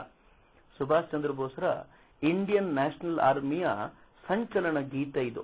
ಈ ಗೀತೆಗೆ ಇನ್ನೂ 2 ಚರಣಗಳಿವೆ. ಈ ಗೀತೆಯನ್ನು ಹಾಡ್ತಾನೆ ದಿಲ್ಲಿ ಚಲೋ ಘೋಷಣೆಯನ್ನ ಸುಭಾಷ್ ಚಂದ್ರ ಬೋಸರು ಮೊಳಗಿಸಿದ್ದು. ನಾವಿನ್ನೂ ಬಹಳ ದೂರ ಇದ್ದೀವಿ. ನಾವದಾಗ್ಲೇ ಸುಭಾಷ್ ಚಂದ್ರ ಬೋಸರು ವಿದೇಶ ಯಾತ್ರೆಯನ್ನು ಮುಗಿಸಿ ಭಾರತಕ್ಕೆ ಬಂದಂತ ವಿಚಾರ ನೋಡಿದ್ವಿ. ಹೀಗೆ ಮೊದಲ ಬಾರಿ ವಿದೇಶ ಯಾತ್ರೆ ಮಾಡಬೇಕಾದ್ರೆ ಸುಭಾಷ್ ಚಂದ್ರ ಬೋಸರು ತಮ್ಮ ಜೀವನದಲ್ಲಿ ತಾವು ಮುಂದೆ ಮಾಡಬೇಕಾಗಿರುವಂತ ಸಾಧನೆ ಏನು ಅನ್ನೋದನ್ನ ಸ್ಪಷ್ಟವಾಗಿ ಆಲೋಚಿಸಿದ್ರು. 1936 ಏಪ್ರಿಲ್ 8ಕ್ಕೆ ಅವರು ಭಾರತಕ್ಕೆ ಬಂದ್ರು. ಹಾಗೆ ಬಂದವರನ್ನ ಆಗಿಂದಾಗಲೇ ಬಂಧಿಸಲಾಯಿತು. ಬಂಧಿಸಿಕೊಂಡು ಅವರನ್ನ ಜೈಲಿಗೆ ಕಳಿಸಿದ್ರು. ಅಲ್ಲಿ ಸುಭಾಷ್ ಚಂದ್ರ ಬೋಸರು ಸಾಧನಾ ನಿರತರಾದ್ರು. ಈಗ ಅವರು ಹಿಂದೆಂದಿಗಿಂತಲೂ ಹೆಚ್ಚು ಪ್ರಸನ್ನ ವದನರಾಗಿ ಕಂಡು ಬರ್ತಾ ಇದ್ರು. ಈ ಪ್ರಸನ್ನ ವದನರಾಗಲಿಕ್ಕೆ ಕಾರಣಗಳು ಬಹುತೇಕ ಇದ್ವು. ಅವರು ಭಾರತದಲ್ಲಿದ್ದಷ್ಟು ಕಾಲ ಸದಾಕಾಲ ಜಂಜಡಗಳಲ್ಲೇ ಇರ್ತಾ ಇದ್ರು. ಭಾರತದಲ್ಲಿರುವಂತ ಹೇಡಿ ಜನಾಂಗವನ್ನ ಸದಾಕಾಲ ಬೇಡಿಕೆಗಳನ್ನ ಮುಂದಿಟ್ಕೊಂಡೇ ಸ್ವಾತಂತ್ರ್ಯ ಪಡ್ಕೊಳ್ತೀನಿ ಅಂತ ಭಾವಿಸುವಂತ ಕಾಂಗ್ರೆಸ್ ಅನ್ನ ಇದೆಲ್ಲವನ್ನು ನೋಡಿ ಸ್ವಾತಂತ್ರ್ಯ ಬರೋದು ಕಷ್ಟ ಅಂತ ಅವರಿಗೆ ಅನ್ನಿಸ್ಬಿಟ್ಟಿತ್ತು. ಆದ್ರೆ ವಿದೇಶದ ಯಾತ್ರೆ ಮುಗಿಸಿ ಬಂದ್ಮೇಲೆ ಅವರಿಗೆ ಗೊತ್ತಾಯ್ತು, ಭಾರತ ಸ್ವಾತಂತ್ರ್ಯ ಪಡಿಬೇಕು ಅನ್ನೋ ಇಚ್ಛೆ ಜಗತ್ತಿಗಿದೆ ಅಂತ. ಹೀಗಾಗಿ ಆ ವಿಶ್ವಾಸವೇ ಅವರಲ್ಲಿ ಸ್ಫೂರ್ತಿಯನ್ನ ತುಂಬಿತ್ತು, ಧೈರ್ಯವನ್ನ ತುಂಬಿತ್ತು. ನೇತಾಜಿಯನ್ನ ಕಂಡ ಅನೇಕರು ಈ ಮಾತನ್ನ ಆಡ್ಕೊಳ್ತಿದ್ರು. ನೇತಾಜಿಯವರಲ್ಲಿ ವಿಶ್ವಾಸ ಎಷ್ಟರ ಮಟ್ಟಿಗೆ ಕಂಡು ಬರ್ತಿದೆ ಅಂತ. ಆದ್ರೆ ಸರ್ಕಾರ ನೇತಾಜಿಯವರನ್ನ ಜೈಲಿಂದ ಹೊರಗೆ ಕಳಿಸಲೇಬೇಕಾದ ಪರಿಸ್ಥಿತಿ ಬಂತು. ಯಾಕೆ ಅಂತಂದ್ರೆ ಇಡೀ ದೇಶಾದ್ಯಂತ ನೇತಾಜಿಯವರ ಬಂಧನದ ಕುರಿತಂತೆ ಪ್ರತಿಭಟನೆಗಳಾದವು, ಗಲಾಟೆಗಳಾದವು. 1938ರ ಮೇ ತಿಂಗಳಲ್ಲಿ ಸುಭಾಷ್ ಚಂದ್ರ ಬೋಸರನ್ನ ಬಿಡುಗಡೆ ಮಾಡಬೇಕಾಗಿ ಬಂತು. 1938ರಲ್ಲಿ ಹರಿಹರಪುರದಲ್ಲಿ ಕಾಂಗ್ರೆಸ್ ಅಧಿವೇಶನಕ್ಕೆ ಎಲ್ಲ ಕಡೆ ಸಜ್ಜಾಗ್ತಿತ್ತು. ಈ ಬಾರಿ ಕಾಂಗ್ರೆಸ್ನ ಅಧ್ಯಕ್ಷರಾಗಿ ಸುಭಾಷ್ ಚಂದ್ರ ಬೋಸರನ್ನೇ ಆಯ್ಕೆ ಮಾಡಬೇಕು ಅಂತ ಎಲ್ಲ ಕಾಂಗ್ರೆಸ್ಸಿಗರು ಆಲೋಚನೆ ಮಾಡಿದ್ರು. ಸುಭಾಷ್ ಚಂದ್ರ ಬೋಸರಿಗೂ ಇದು ಸರಿ ಅಂತ ಅನ್ನಿಸ್ತು. ಕಾಂಗ್ರೆಸ್ ಪಥಭ್ರಷ್ಟವಾಗಿದೆ, ಕಾಂಗ್ರೆಸ್ ಬೇಡಿಕೆಗಳನ್ನ ಮುಂದಿರಿಸಿಕೊಂಡೇ ಸ್ವಾತಂತ್ರ್ಯ ಪಡ್ಕೊಂಡ್ ಬಿಡ್ತೀನಿ ಅಂತ ಭಾವಿಸಿದೆ. ಈ ಕಾಂಗ್ರೆಸ್ಸಿಗೆ ಸ್ವಲ್ಪ ತೀಕ್ಷ್ಣ ಮತಿಯನ್ನು ತಂದುಕೊಡಬೇಕು, ಸ್ವಲ್ಪ ಚುರುಕು ಮುಟ್ಟಿಸಬೇಕು ಅಂತ ಸುಭಾಷ್ ಚಂದ್ರ ಬೋಸರು ಕಾಂಗ್ರೆಸ್ಸಿನ ಅಧ್ಯಕ್ಷರಾಗೋದಕ್ಕೆ ಒಪ್ಕೊಂಡ್ರು. ಇನ್ನು ವಿಶೇಷ ಏನು ಅಂತಂದ್ರೆ ಇದು ಕಾಂಗ್ರೆಸ್ಸಿನ 51ನೇ ಅಧಿವೇಶನ. ಹೀಗಾಗಿ ಎಲ್ಲ ಕಡೆ ಸಂಭ್ರಮದ ವಾತಾವರಣ ಇತ್ತು. ಸುಭಾಷ್ ಚಂದ್ರ ಬೋಸರು ಇಂಥ ಸಂಭ್ರಮದ ವಾತಾವರಣದಲ್ಲಿಯೇ ಕಾಂಗ್ರೆಸ್ನ ಅಧ್ಯಕ್ಷರಾಗುವ ನಿರ್ಧಾರ ಮಾಡಿದ್ರು. ಅದಕ್ಕೂ ಮುನ್ನ ಮತ್ತೊಮ್ಮೆ ವಿದೇಶಕ್ಕೆ ಭೇಟಿ ಕೊಟ್ಟು ಸುಮಾರು 2-3 ತಿಂಗಳುಗಳ ಕಾಲ ವಿದೇಶದಲ್ಲಿ ಅಡ್ಡಾಡಿ ಅಲ್ಲಿನ ಪರಿಸ್ಥಿತಿಯನ್ನ ಮತ್ತು ಅಧ್ಯಯನ ಮಾಡ್ತಾ ಅಲ್ಲೆಲ್ಲ ಭಾರತದ ಪರವಾದ ಒಂದು ಲಾಬಿಯನ್ನು ಹುಟ್ಟಾಕುವಂತ ಪ್ರಯತ್ನ ಮಾಡಿ ಭಾರತಕ್ಕೆ ಮರಳಿದ್ರು.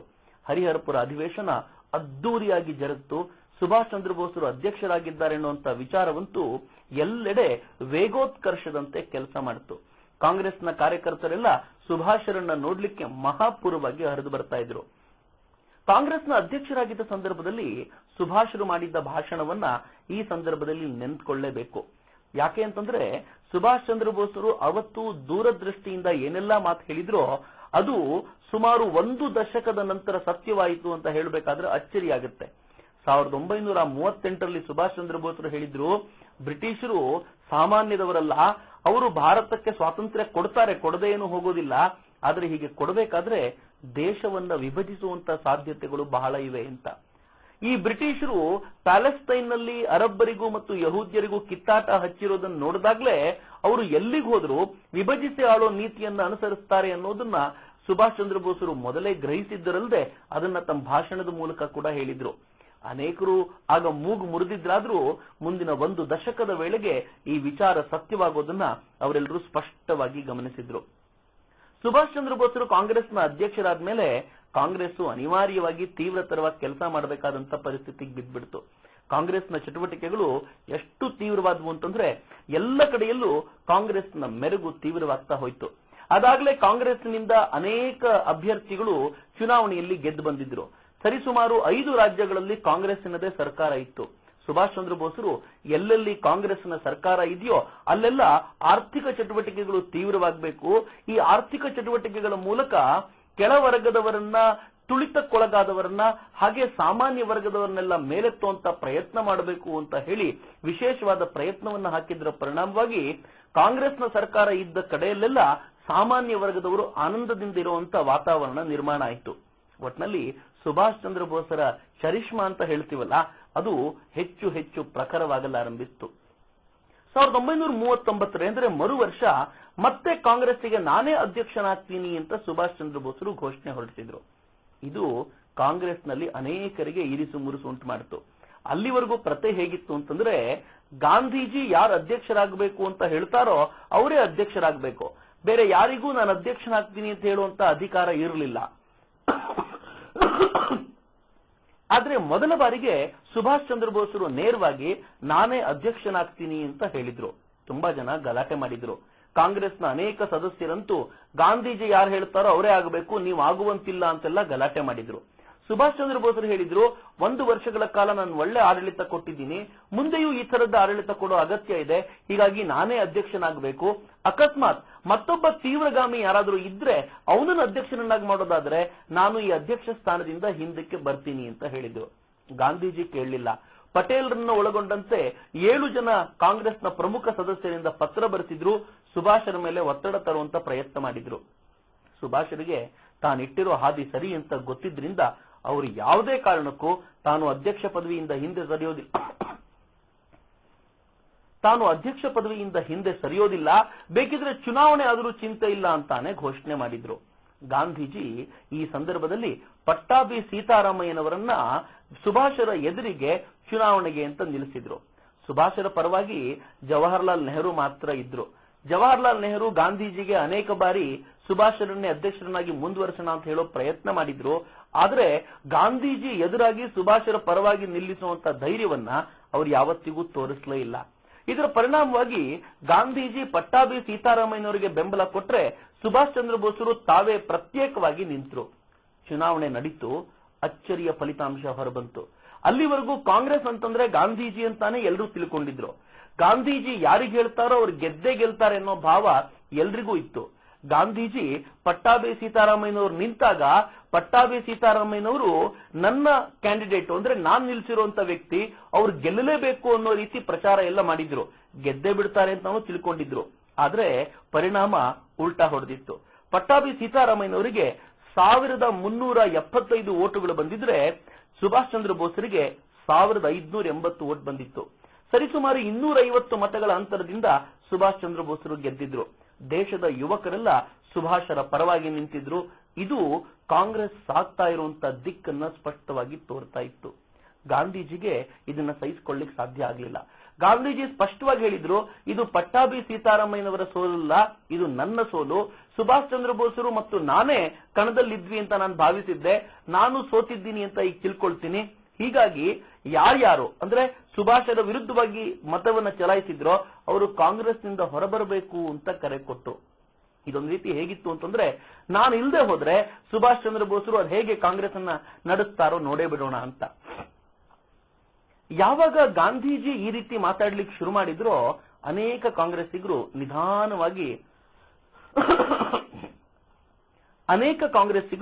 ನಿಧಾನವಾಗಿ ಸುಭಾಷ್ ಚಂದ್ರ ಬೋಸರಿಗೆ ಕೊಡ್ತಾ ಇದ್ದಂತ ಸಹಾಯವನ್ನ ಕಡಿಮೆ ಮಾಡ್ಲಿಕ್ಕೆ ಶುರು ಮಾಡಿದ್ರು. ಎಲ್ಲಿವರೆಗೂ ಅಂತಂದ್ರೆ, ಅಧ್ಯಕ್ಷೀಯ ಭಾಷಣ ಮಾಡೋ ದಿನ ಸುಭಾಷ್ ಚಂದ್ರ ಬೋಸರ ಆರೋಗ್ಯ ಸರಿ ಇರಲಿಲ್ಲ. ತಮ್ಮ ಅಣ್ಣನ ಜೊತೆ ಸ್ಟ್ರೆಚರ್ ಮೇಲೆ ಮಲ್ಕೊಂಡು ಬಂದವರು ಅಲ್ಲೇ ಮಲ್ಕೊಂಡೇ ಒಂದು ಭಾಷಣವನ್ನ ಕೂಡ ಮಾಡಬೇಕಾದಂತ ಪರಿಸ್ಥಿತಿ ಬಂತು. ಎಷ್ಟು ಜನ ಎಷ್ಟು ಹೀನಾಯವಾಗಿ ವರ್ತಿಸಿದ್ರು ಅಂತಂದ್ರೆ, ಸುಭಾಷ್ ಚಂದ್ರ ಬೋಸರು ಆರೋಗ್ಯ ಸರಿ ಇಲ್ಲದೆ ಇರೋ ನಾಟಕ ಮಾಡ್ತಿದ್ದಾರೆ ಅಂತೆಲ್ಲ ಹೀಗಳಿದ್ರು.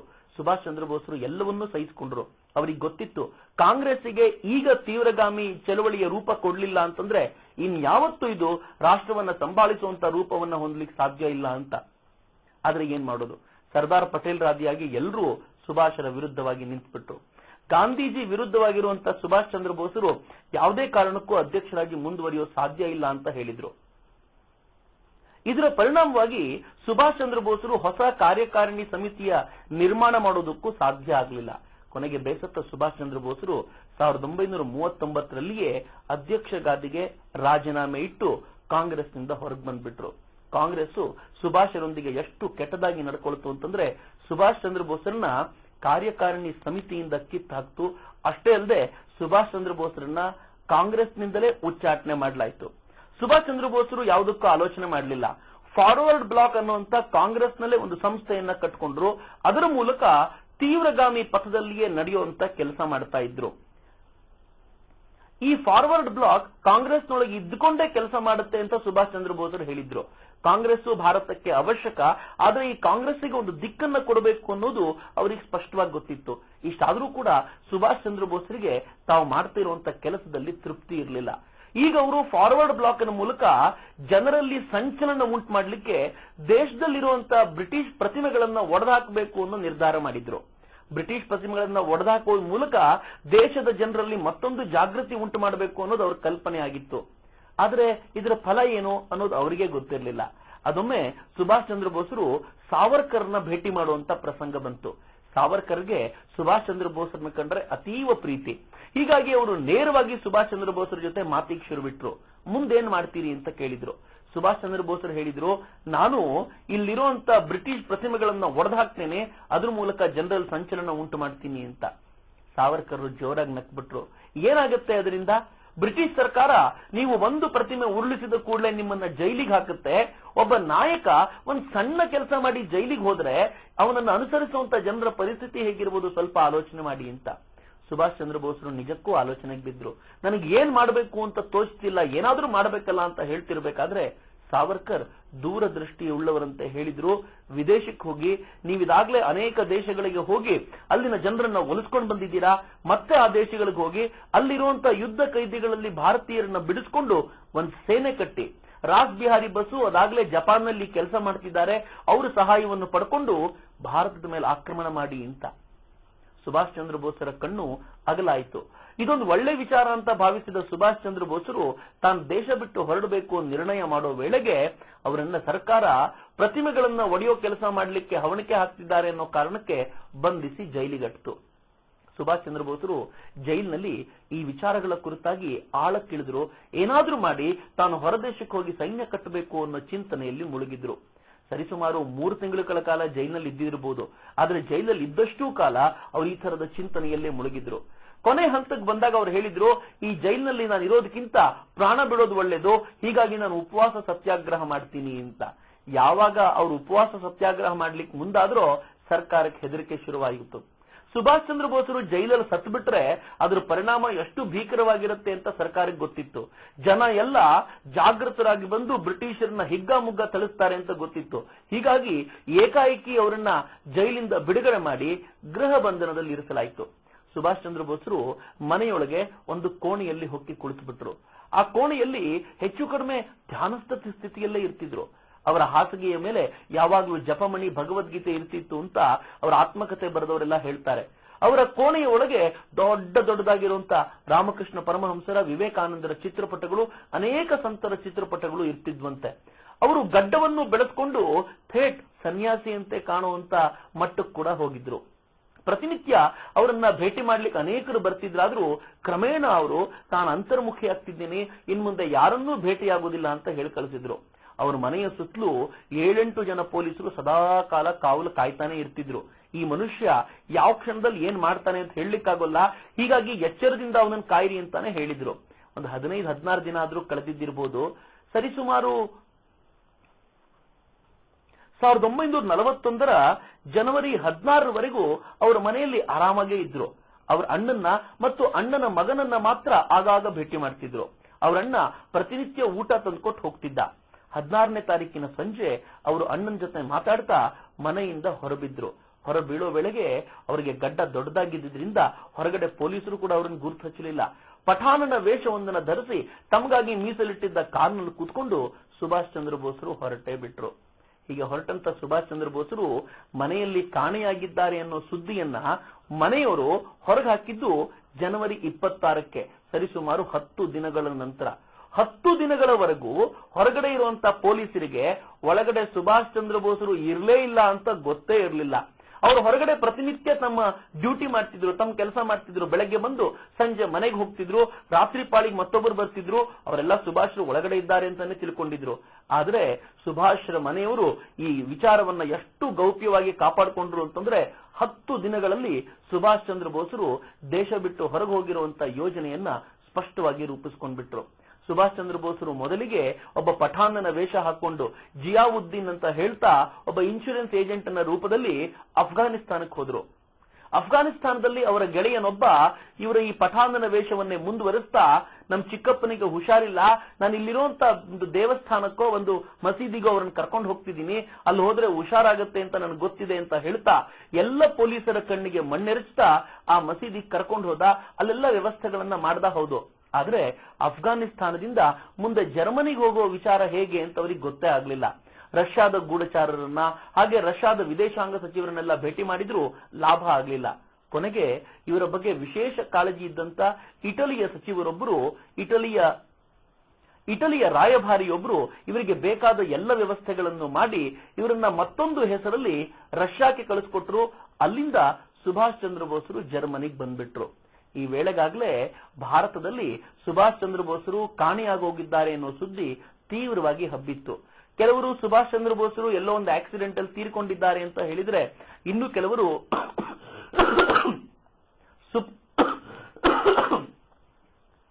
ಕೆಲವರು ಸುಭಾಷ್ ಚಂದ್ರ ಬೋಸರು ಅಂತರ್ಮುಖಿಯಾಗಿ ನಾಪತ್ತೆಯಾಗೋಗಿದ್ದಾರೆ ಅಂತ ಹೇಳಿದ್ರು. ಮತ್ತು ಕೆಲವರು ಸುಭಾಷ್ ಚಂದ್ರ ಬೋಸರು ತೀರ್ಥಯಾತ್ರೆಗೆ ಹೋಗಿದ್ದಾರೆ ಅಂತಂದ್ರೆ, ಇನ್ನೊಂದಷ್ಟು ಜನ ಸುಭಾಷ್ ಚಂದ್ರ ಬೋಸರು ಕಾಡಿನಲ್ಲಿ ಸನ್ಯಾಸಿಯಾಗ್ಬಿಟ್ಟಿದ್ದಾರೆ ಅಂತ ಸುದ್ದಿ ಹಬ್ಬಿಸಿದ್ರು. ಅವರ ಅಣ್ಣ ತಮ್ಮಂದ್ರು ಕೂಡ ಯಾವ ರೀತಿ ವ್ಯವಸ್ಥಿತವಾಗಿ ಇದನ್ನ ಪ್ರಚಾರ ಮಾಡ್ತಿದ್ರು ಅಂತಂದ್ರೆ, ಅವರ ಅಣ್ಣ ಜನವರಿ 26ಕ್ಕೆ 3 ಜನರನ್ನ ಬೇರೆ ಬೇರೆ ದಿಕ್ಕಿಗೆ ಕಳಿಸಿ ಸುಭಾಷ್ ಚಂದ್ರ ಬೋಸರು ಯಾವ್ದಾದ್ರು ತೀರ್ಥಕ್ಷೇತ್ರದಲ್ಲಿ ಸಿಗ್ತಾರಾ ಅಂತ ಹುಡುಕ್ಲಿಕ್ಕೆ ಕಳಿಸಿದ್ರು. ಸ್ವತಃ ಗಾಂಧೀಜಿ ಅವರ ಅಣ್ಣನಿಗೆ ಒಂದು ಪತ್ರ ಬರೆದು, ಹೇಗಿದ್ದಾರೆ ಸುಭಾಷ್, ಅವರ ಆರೋಗ್ಯ ಹೇಗಿದೆ, ಎಲ್ಲಿದ್ದಾರೆ ಅಂತ ಗೊತ್ತಾ ಅಂತೆಲ್ಲ ವಿಚಾರಿಸ್ಕೊಂಡು ಪತ್ರ ಬರೆದ್ರೆ ಅವರನ್ನ ಹೇಳಿದ್ರು, ನಮಗೂ ಗೊತ್ತಿಲ್ಲ, ನಾವು ಹುಡುಕಾಡುವಂತ ಪ್ರಯತ್ನ ಮಾಡ್ತಿದ್ದೀವಿ ಅಂತ. ಸರ್ಕಾರಕ್ಕೆ ಸುಭಾಷ್ ಚಂದ್ರ ಬೋಸರು ಸಾಮಾನ್ಯವಾಗಿ ನಾಪತ್ತೆಯಾಗುವಂತ ಅಥವಾ ತೀರ್ಥಕ್ಷೇತ್ರದಲ್ಲಿ ಕೂತ್ಕೊಂಡು ಜಪ ಮಾಡುವಂತ ವ್ಯಕ್ತಿಯಲ್ಲ ಅಂತ ಗೊತ್ತಿತ್ತು. ಆದ್ರೆ ಎಲ್ಲಿ ಹೋಗಿದ್ದಾರೆ ಅಂತ ಅವ್ರಿಗೂ ಗೊತ್ತಿಲ್ಲದೆ ಹೋಗಿದ್ರಿಂದ ಅವರು ಕೂಡ ಈ ರೂಮರ್ಗಳನ್ನ ನಂಬಿಕೊಂಡು ಸುಮ್ಮನೆ ಕೂತ್ಬಿಟ್ರು. ಸುಭಾಷ್ ಚಂದ್ರ ಬೋಸರು ಜರ್ಮನಿಗೆ ಹೋಗಿ ತಮ್ಮ ಕೆಲಸವನ್ನ ತೀವ್ರಗೊಳಿಸಲಿಕ್ಕೆ ಶುರು ಮಾಡಿದ್ರು. ಜರ್ಮನಿಲಿ ಒಂದು ಫ್ರೀ ಇಂಡಿಯಾ ಸೊಸೈಟಿಯನ್ನ ಕಟ್ಟಿದ್ರು. ಆ ಸೊಸೈಟಿ ಮೂಲಕ ಅಲ್ಲಿರೋ ಭಾರತೀಯರನ್ನ ಒಗ್ಗೂಡಿಸುವಂತ ಪ್ರಯತ್ನ ಮಾಡಿದ್ರು. ಅವರು ಅಲ್ಲಿ ಹಿಟ್ಲರ್ನ ಭೇಟಿ ಮಾಡಿ ಅವನ ಮೂಲಕ ಭಾರತಕ್ಕೆ ಸ್ವಾತಂತ್ರ್ಯಕ್ಕೆ ಸಹಾಯ ಮಾಡಬೇಕು ಅಂತ ಕೇಳಬೇಕು ಅಂತ ಅನ್ಕೊಂಡಿದ್ರು. ಆದ್ರೆ ಹಿಟ್ಲರ್ಗೆ ಭಾರತವನ್ನು ಕಂಡ್ರೆ ಅತೀವ ಕೋಪ. ಭಾರತೀಯರು ಹೇಡಿಗಳು, ಭಾರತೀಯರು ಗುಲಾಮರಾಗಿರೋದಕ್ಕೆ ಲಾಯಕ್ಕು ಅಂತ ಅವನು ಭಾವಿಸ್ಬಿಟ್ಟಿದ್ದ. ಹೀಗಾಗಿ ಸುಭಾಷರು ಎಷ್ಟೇ ಪ್ರಯತ್ನ ಪಟ್ಟರು ಅವರಿಗೆ ಭೇಟಿ ಕೊಡ್ಲಿಕ್ಕೆ ಅವನು ಒಪ್ಕೊಳ್ಳಿಲ್ಲ. ಆದ್ರೆ ಸುಭಾಷರು ಬಿಡ್ಲಿಲ್ಲ. ಅವನ ಆಪ್ತ ವಲಯದವರನ್ನೆಲ್ಲ ಭೇಟಿ ಮಾಡಿ ಅವರು ಸಹಾಯ ಪಡ್ಕೊಳ್ತಾ ಫ್ರೀ ಇಂಡಿಯಾ ಸೊಸೈಟಿನ ತೀವ್ರವಾಗಿ ಬೆಳೆಸಿದ್ರು. ಆ ಮೂಲಕ ಅನೇಕ ಕಾರ್ಯಗಳನ್ನ ಮಾಡ್ತಾ ಸೈನ್ಯವನ್ನ ಕಟ್ಟೋ ಚಿಂತನೆ ಮಾಡಿದ್ರು. ಅದೊಂದು ದಿನ ಅವರ ಪ್ರಯತ್ನದ ಫಲವಾಗಿ ಹಿಟ್ಲರ್ನ ಭೇಟಿ ಕೂಡ ಆಯಿತು. ಹಿಟ್ಲರ್ನ ಜೊತೆ ಮಾತಾಡ್ತಾ ಸುಭಾಷ್ ಚಂದ್ರ ಬೋಸರು ಭಾರತಕ್ಕೆ ಸ್ವಾತಂತ್ರ್ಯ ಹೇಗ್ ಬರುತ್ತೆ ಅನ್ನೋ ವಿಚಾರವನ್ನ ಮಂಡಿಸಿದ್ರು. ಮೊದಲ ಬಾರಿಗೆ ಹಿಟ್ಲರ್ ಒಬ್ಬ ಧೈರ್ಯವಂತ ಭಾರತೀಯನ ನೋಡಿ ಅಚ್ಚರಿಗೊಳಗಾಗಿದ್ದ. ಆದ್ರೆ ಭಾರತ ಮತ್ತು ಜರ್ಮನಿ ತುಂಬಾ ದೂರದಲ್ಲಿರೋದ್ರಿಂದ ತಾನೇನೂ ಮಾಡ್ಲಿಕ್ಕೆ ಸಾಧ್ಯ ಇಲ್ಲ ಅಂತ ಹೇಳ್ದ. ಸುಭಾಷರು ಹೇಳಿದ್ರು, ನನಗೂ ಕೂಡ ಜರ್ಮನಿಯಲ್ಲಿದ್ದು ಸಾಕಾಗಿದೆ, ನಾನು ಏಷ್ಯಾದ ಯಾವ್ದಾದ್ರು ಒಂದು ಭಾಗಕ್ಕೆ ಹೋಗ್ತೀನಿ, ಅಲ್ಲಿದ್ದು ಭಾರತದ ಸ್ವಾತಂತ್ರ್ಯಕ್ಕೆ ಹೋರಾಟ ಮಾಡ್ತೀನಿ ಅಂತ ಹೇಳಿದ್ರು. ಸುಭಾಷ್ ಚಂದ್ರ ಬೋಸರ ಈ ಮಾತನ್ನು ಕೇಳಿದ ಹಿಟ್ಲರ್ ಹೇಳ್ದ, ನೀವು ಹಾಗೆ ಮಾಡೋದಾದ್ರೆ ನಾನು ನಿಮ್ಗೆಲ್ಲ ವ್ಯವಸ್ಥೆಯನ್ನು ಮಾಡಿಕೊಡ್ತೀನಿ ಅಂತ ಹೇಳಿದ್ದಷ್ಟೇ ಅಲ್ಲದೆ ಆತ ಸುಭಾಷ್ ಚಂದ್ರ ಬೋಸರಿಗೆ ಒಂದಷ್ಟು ಧನ ಸಹಾಯ ಮಾಡಿದ. ಸುಭಾಷ್ ಚಂದ್ರ ಬೋಸರ ಸ್ವಾಭಿಮಾನ ಎಂತದ್ದು ಅಂತಂದ್ರೆ ಆ ಧನ ಸಹಾಯವನ್ನ ಅವ್ರ ಅನುದಾನ ಅಂತ ಸ್ವೀಕರಿಸಲಿಲ್ಲ. ಹಾಗೆ ನೋಡಿದ್ರೆ ಅವನ ಅನುದಾನ ಅಂತಾನೆ ಕೊಟ್ಟಿದ್ರು. ಸುಭಾಷ್ ಚಂದ್ರ ಬೋಸರು ಹೇಳಿದ್ರು, ಇದನ್ನ ನಾನು ಸಾಲ ಅಂತ ಸ್ವೀಕರಿಸ್ತಾ ಇದ್ದೀನಿ, ನನ್ನ ದೇಶದ ಹಣದಿಂದ ನಿಮ್ ಸಾಲವನ್ನ ತೀರಿಸ್ತೀನಿ ಅಂತ ಹೇಳಿದ್ರು. ಒಂದು ವಿಚಾರವನ್ನ ನಾವು ನೆನ್ಪಿಟ್ಕೋಬೇಕು. ಸುಭಾಷ್ ಚಂದ್ರ ಬೋಸರು ಜಗತ್ತಿನ ಯಾವುದೇ ವ್ಯಕ್ತಿ ಜೊತೆ ಮಾತಾಡಿದ್ರು ಕೂಡ, ಭಾರತದ ವಿಚಾರವಾಗಿ, ಸೈನ್ಯ ಕಟ್ಟೋ ವಿಚಾರವಾಗಿ ಮಾತಾಡಿದ್ರು ಕೂಡ ಅವರು ಭಾರತವಾಗಿ ಮಾತಾಡಿದ್ರು. ಎಲ್ಲೂ ಕೂಡ ಭಾರತದ ಗೌರವ ತಗ್ಗುವಂತೆ ನಡ್ಕೊಳ್ಳಿಲ್ಲ. ಈ ಹಣವನ್ನ ತಗೊಂಡ್ಬಿಟ್ಟು ಅನುದಾನ ಅಂತ ಸ್ವೀಕರಿಸಿ ನೀವು ಆಮೇಲೆ ಇಷ್ಟ ಬಂದಂತೆ ಭಾರತದಲ್ಲಿ ನಡ್ಕೊಳ್ಬಹುದು ಅಂತ ಹೇಳಲಿಲ್ಲ. ಪ್ರತಿಯೊಂದು ಹೆಜ್ಜೆ ಇಡಬೇಕಾದಾಗ್ಲೂ ಕೂಡ ಷರತ್ತುಬದ್ಧವಾದ ವ್ಯವಹಾರ ಮಾಡಿದ್ರು. ನೋಡಿದ್ರೆ ಒಂದು ಸ್ವತಂತ್ರ ರಾಷ್ಟ್ರ ಮತ್ತೊಂದು ರಾಷ್ಟ್ರದೊಂದಿಗೆ ಹೇಗೆ ವ್ಯವಹಾರ ಮಾಡುತ್ತೋ ಅದೇ ರೀತಿ ವ್ಯವಹಾರವನ್ನ ಸುಭಾಷ್ ಚಂದ್ರ ಬೋಸರು ಮಾಡಿದ್ರು. ಅವರು ಹಿಟ್ಲರ್ನ ಭೇಟಿಯ ನಂತರ ಹಿಟ್ಲರ್ನ ಆಪ್ತರಾಗಿರುವಂತಹ ಅನೇಕ ಅಧಿಕಾರಿಗಳಿಗೆ ಸುಭಾಷ್ ಚಂದ್ರ ಬೋಸರು ಆಪ್ತರಾದ್ರು. ಅದರ ಪರಿಣಾಮವಾಗಿ ಜರ್ಮನಿಯಲ್ಲಿ ಸುಭಾಷರ ಕಾರ್ಯ ತೀವ್ರಗತಿಯಿಂದ ಸಾಗ್ತು. ಇಷ್ಟಾದ್ರೂ ಕೂಡ ಸುಭಾಷರಿಗೆ ತೃಪ್ತಿ ಆಗಲಿಲ್ಲ.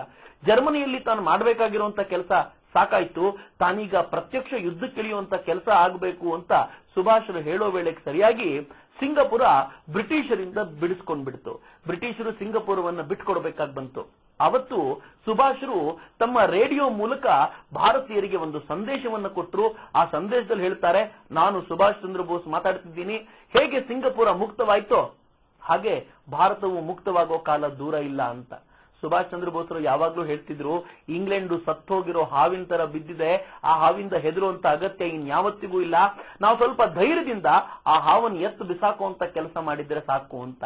ಈ ಮಾತುಗಳನ್ನ ಅಂದ್ರೆ ಸುಭಾಷರು ದೇಶ ಬಿಟ್ಟು ಹೋದ ಒಂದೂವರೆ ವರ್ಷಗಳ ನಂತರ ಭಾರತೀಯರು ಕೇಳ್ತಾ ಇದ್ರು. ಈ ಮಾತನ್ನು ಕೇಳಿದ ಕೂಡಲೇ ಭಾರತೀಯರಿಗೆಲ್ಲ ಎಂಥ ರೋಮಾಂಚನ ಆಯ್ತು ಅಂತಂದ್ರೆ, ಸುಭಾಷ್ ಬಾಬು ಬದುಕಿದ್ದಾರೆ ಅನ್ನೋದೇ ಜನರ ಪಾಲಿಗೆ ಸ್ಫೂರ್ತಿಯ ಕಿರಣ ಆಯ್ತು. ಅದಾಗಲೇ ಕಾಂಗ್ರೆಸ್ ಬ್ರಿಟಿಷರ ಒತ್ತಡಕ್ಕೆ ಪದೇ ಪದೇ ಮಣಿತಾ ಇತ್ತು.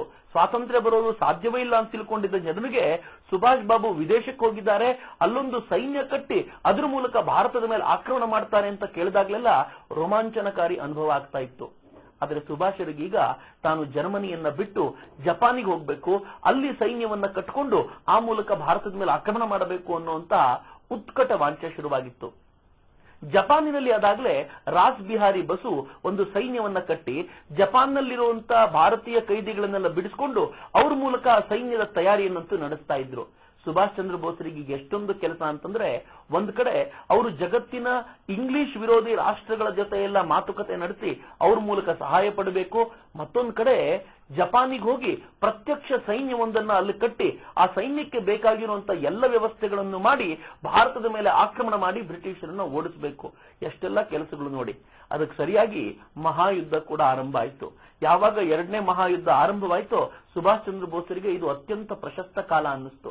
ತಮ್ಮ ರೇಡಿಯೋ ಮೂಲಕ ಅವರು ಪದೇ ಪದೇ ಭಾಷಣ ಮಾಡಿ ಭಾರತದಲ್ಲಿರುವಂತಹ ಕಾಂಗ್ರೆಸ್ ನಾಯಕರಿಗೆ ಹೇಳ್ತಾ ಇದ್ರು, ಇದು ಒಳ್ಳೆ ಅವಕಾಶ, ಈ ಅವಕಾಶವನ್ನ ಸರಿಯಾಗಿ ಬಳಸ್ಕೊಳ್ಳಿಕ್ ಸಾಧ್ಯ ಆಯ್ತು ಅಂತಂದ್ರೆ ನಾವು ಬ್ರಿಟಿಷರನ್ನ ಮಟ್ಟ ಹಾಕ್ಬೋದು ಅಂತ. ಆದ್ರೆ ಕಾಂಗ್ರೆಸ್ಸರಿಗೆ ಬುದ್ಧಿಯೇ ಬರಲಿಲ್ಲ. ಗಾಂಧೀಜಿ ಅಂತೂ ಬ್ರಿಟಿಷ್ ಅಧಿಕಾರಿಗಳು ಹೇಳಿರೋ ಮಾತನ್ನು ಒಪ್ಕೊಂಡ್ರು.